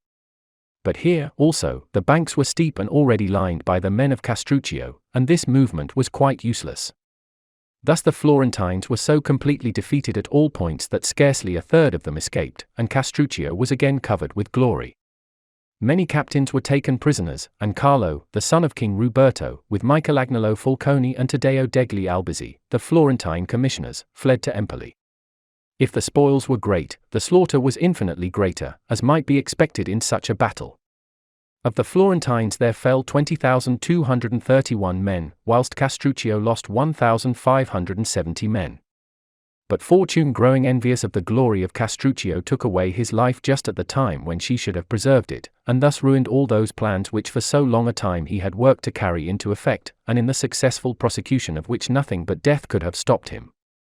Castruccio was in the thick of the battle the whole of the day, and when the end of it came, although fatigued and overheated, he stood at the gate of Fucecchio to welcome his men on their return from victory and personally thank them. He was also on the watch for any attempt of the enemy to retrieve the fortunes of the day, he being of the opinion that it was the duty of a good general to be the first man in the saddle and the last out of it. Here Castruccio stood exposed to a wind which often rises at midday on the banks of the Arno, and which is often very unhealthy. From this he took a chill, of which he thought nothing, as he was accustomed to such troubles, but it was the cause of his death. On the following night he was attacked with high fever, which increased so rapidly that the doctors saw it must prove fatal. Castruccio, therefore, called Pagolo Guinigi to him, and addressed him as follows. If I could have believed that fortune would have cut me off in the midst of the career which was leading to that glory which all my successes promised, I should have labored less, and I should have left thee, if a smaller state, at least with fewer enemies and perils, because I should have been content with the governorships of Lucca and Pisa.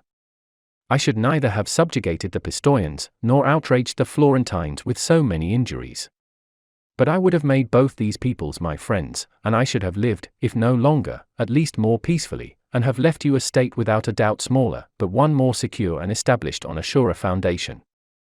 But fortune, who insists upon having the arbitrament of human affairs, did not endow me with sufficient judgment to recognize this from the first, nor the time to surmount it. Thou hast heard, for many have told thee, and I have never concealed it, how I entered the house of thy father whilst yet a boy, a stranger to all those ambitions which every generous soul should feel, and how I was brought up by him, and loved as though I had been born of his blood, how under his governance I learned to be valiant and capable of availing myself of all that fortune, of which thou hast been witness. When thy good father came to die, he committed thee and all his possessions to my care, and I have brought thee up with that love, and increased thy estate with that care, which I was bound to show. And in order that thou shouldst not only possess the estate which thy father left, but also that which my fortune and abilities have gained, I have never married, so that the love of children should never deflect my mind from that gratitude which I owe to the children of thy father. Thus I leave thee a vast estate, of which I am well content, but I am deeply concerned, inasmuch as I leave it thee unsettled and insecure. Thou hast the city of Lucca on thy hands, which will never rest contented under thy government. Thou hast also Pisa, where the men are of nature changeable and unreliable, who, although they may be sometimes held in subjection, yet they will ever disdain to serve under a Lucis. Pistoia is also disloyal to thee, she being eaten up with factions and deeply incensed against thy family by reason of the wrongs recently inflicted upon them. Thou hast for neighbors the offended Florentines, injured by us in 1,000 ways, but not utterly destroyed, who will hail the news of my death with more delight than they would the acquisition of all Tuscany. In the emperor and in the princes of Milan thou canst place no reliance, for they are far distant, slow, and their help is very long in coming. Therefore, thou hast no hope in anything but in thine own abilities, and in the memory of my valor, and in the prestige which this latest victory has brought thee, which, as thou knowest how to use it with prudence, will assist thee to come to terms with the Florentines, who, as they are suffering under this great defeat, should be inclined to listen to thee. And whereas I have sought to make them my enemies, because I believed that war with them would conduce to my power and glory, thou hast every inducement to make friends of them, because their alliance will bring thee advantages and security. It is of the greatest importance in this world that a man should know himself, and the measure of his own strength and means, and he who knows that he has not a genius for fighting must learn how to govern by the arts of peace. And it will be well for thee to rule thy conduct by my counsel, and to learn in this way to enjoy what my life work and dangers have gained, and in this thou wilt easily succeed when thou hast learned to believe that what I have told thee is true. And thou wilt be doubly indebted to me, in that I have left thee this realm and have taught thee how to keep it. After this there came to Castruccio those citizens of Pisa, Pistoia, and Lucca, who had been fighting at his side, and whilst recommending Pagolo to them, and making them swear obedience to him as his successor, he died. He left a happy memory to those who had known him, and no prince of those times was ever loved with such devotion as he was. His obsequies were celebrated with every sign of mourning, and he was buried in San Francesco at Lucca. Fortune was not so friendly to Pagolo Guinigi as she had been to Castruccio, for he had not the abilities. Not long after the death of Castruccio, Pagolo lost Pisa, and then Pistoia, and only with difficulty held on to Lucca. This latter city continued in the family of Ganigi until the time of the great-grandson of Pagolo. From what has been related here, it will be seen that Castruccio was a man of exceptional abilities, not only measured by men of his own time, but also by those of an earlier date. In stature he was above the ordinary height, and perfectly proportioned. He was of a gracious presence, and he welcomed men with such urbanity that those who spoke with him rarely left him displeased. His hair was inclined to be red, and he wore it cut short above the ears, and, whether it rained or snowed, he always went without a hat. He was delightful among friends, but terrible to his enemies, just to his subjects, ready to play false with the unfaithful, and willing to overcome by fraud those whom he desired to subdue, because he was wont to say that it was the victory that brought the glory, not the methods of achieving it. No one was bolder in facing danger, none more prudent in extricating himself. He was accustomed to say that men ought to attempt everything and fear nothing, that God is a lover of strong men, because one always sees that the weak are chastised by the strong.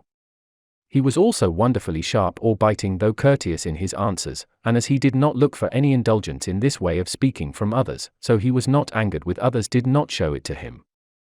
It has often happened that he has listened quietly when others have spoken sharply to him, as on the following occasions. He had caused a ducat to be given for a partridge, and was taken to task for doing so by a friend, to whom Castruccio had said, "You would not have given more than a penny." "That is true," answered the friend. Then said Castruccio to him, "A ducat is much less to me." Having about him a flatterer on whom he had spat to show that he scorned him, the flatterer said to him, "Fishermen are willing to let the waters of the sea saturate them in order that they may take a few little fishes, and I allow myself to be wetted by spittle that I may catch a whale," and this was not only heard by Castruccio with patience but rewarded.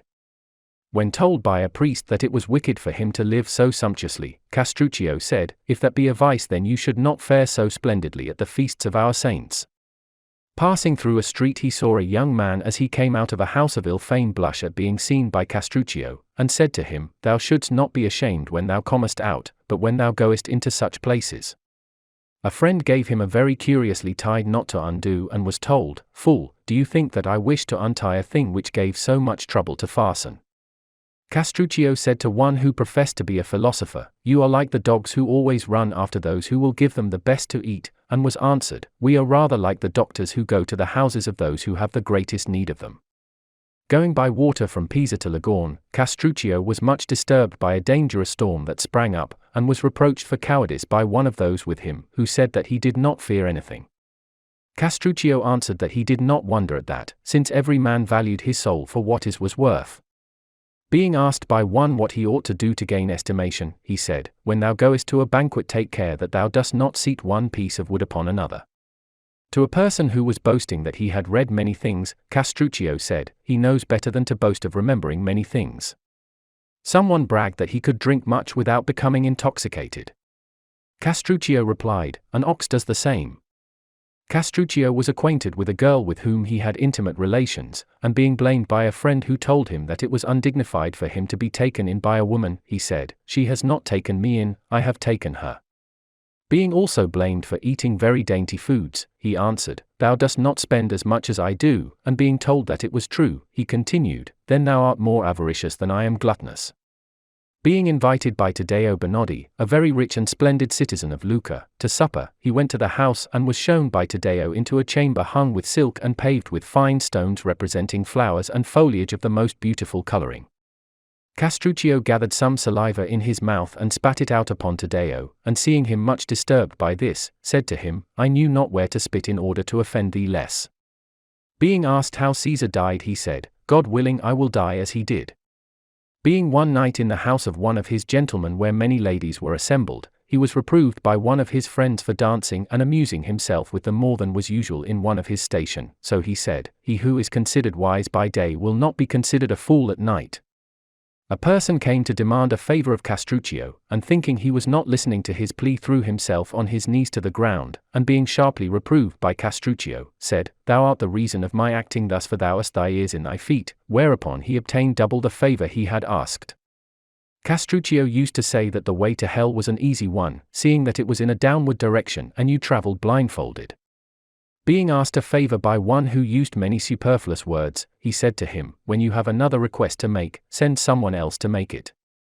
Having been wearied by a similar man with a long oration who wound up by saying, "Perhaps I have fatigued you by speaking so long," Castruccio said, "You have not, because I have not listened to a word you said." He used to say of one who had been a beautiful child and who afterwards became a fine man, that he was dangerous, because he first took the husbands from the wives and now he took the wives from their husbands. To an envious man who laughed, he said, "Do you laugh because you are successful or because another is unfortunate?" Whilst he was still in the charge of Messer Francesco Guinigi, one of his companions said to him, "What shall I give you if you will let me give you a blow on the nose?" Castruccio answered, "A helmet." Having put to death a citizen of Lucca who had been instrumental in raising him to power, and being told that he had done wrong to kill one of his old friends, he answered that people deceived themselves, he had only killed a new enemy.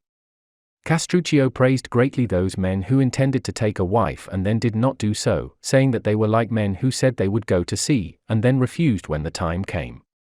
He said that it always struck him with surprise that whilst men in buying an earthen or glass vase would sound it first to learn if it were good, yet in choosing a wife they were content with only looking at her. He was once asked in what manner he would wish to be buried when he died, and answered, "With the face turned downwards, for I know when I am gone this country will be turned upside down." On being asked if it had ever occurred to him to become a friar in order to save his soul, he answered that it had not, because it appeared strange to him that Fra Lazzarone should go to paradise and Uguccione della Fagiuola to the inferno. He was once asked when should a man eat to preserve his health, and replied, "If the man be rich let him eat when he is hungry, if he be poor, then when he can." Seeing one of his gentlemen make a member of his family lace him up, he said to him, "I pray God that you will let him feed you also." Seeing that someone had written upon his house in Latin the words, "May God preserve this house from the wicked," he said, "The owner must never go in." Passing through one of the streets he saw a small house with a very large door, and remarked, "That house will fly through the door." He was having a discussion with the ambassador of the King of Naples concerning the property of some banished nobles, when a dispute arose between them, and the ambassador asked him if he had no fear of the king. "Is this king of yours a bad man or a good one?" asked Castruccio, and was told that he was a good one, whereupon he said, "Why should you suggest that I should be afraid of a good man?" I could recount many other stories of his sayings both witty and weighty, but I think that the above will be sufficient testimony to his high qualities. He lived 44 years, and was in every way a prince. And as he was surrounded by many evidences of his good fortune, so he also desired to have near him some memorials of his bad fortune, therefore the manacles with which he was chained in prison are to be seen to this day fixed up in the tower of his residence, where they were placed by him to testify forever to his days of adversity. As in his life he was inferior neither to Philip of Macedon, the father of Alexander, nor to Scipio of Rome, so he died in the same year of his age as they did, and he would doubtless have excelled both of them had fortune decreed that he should be born, not in Lucca, but in Macedonia or Rome.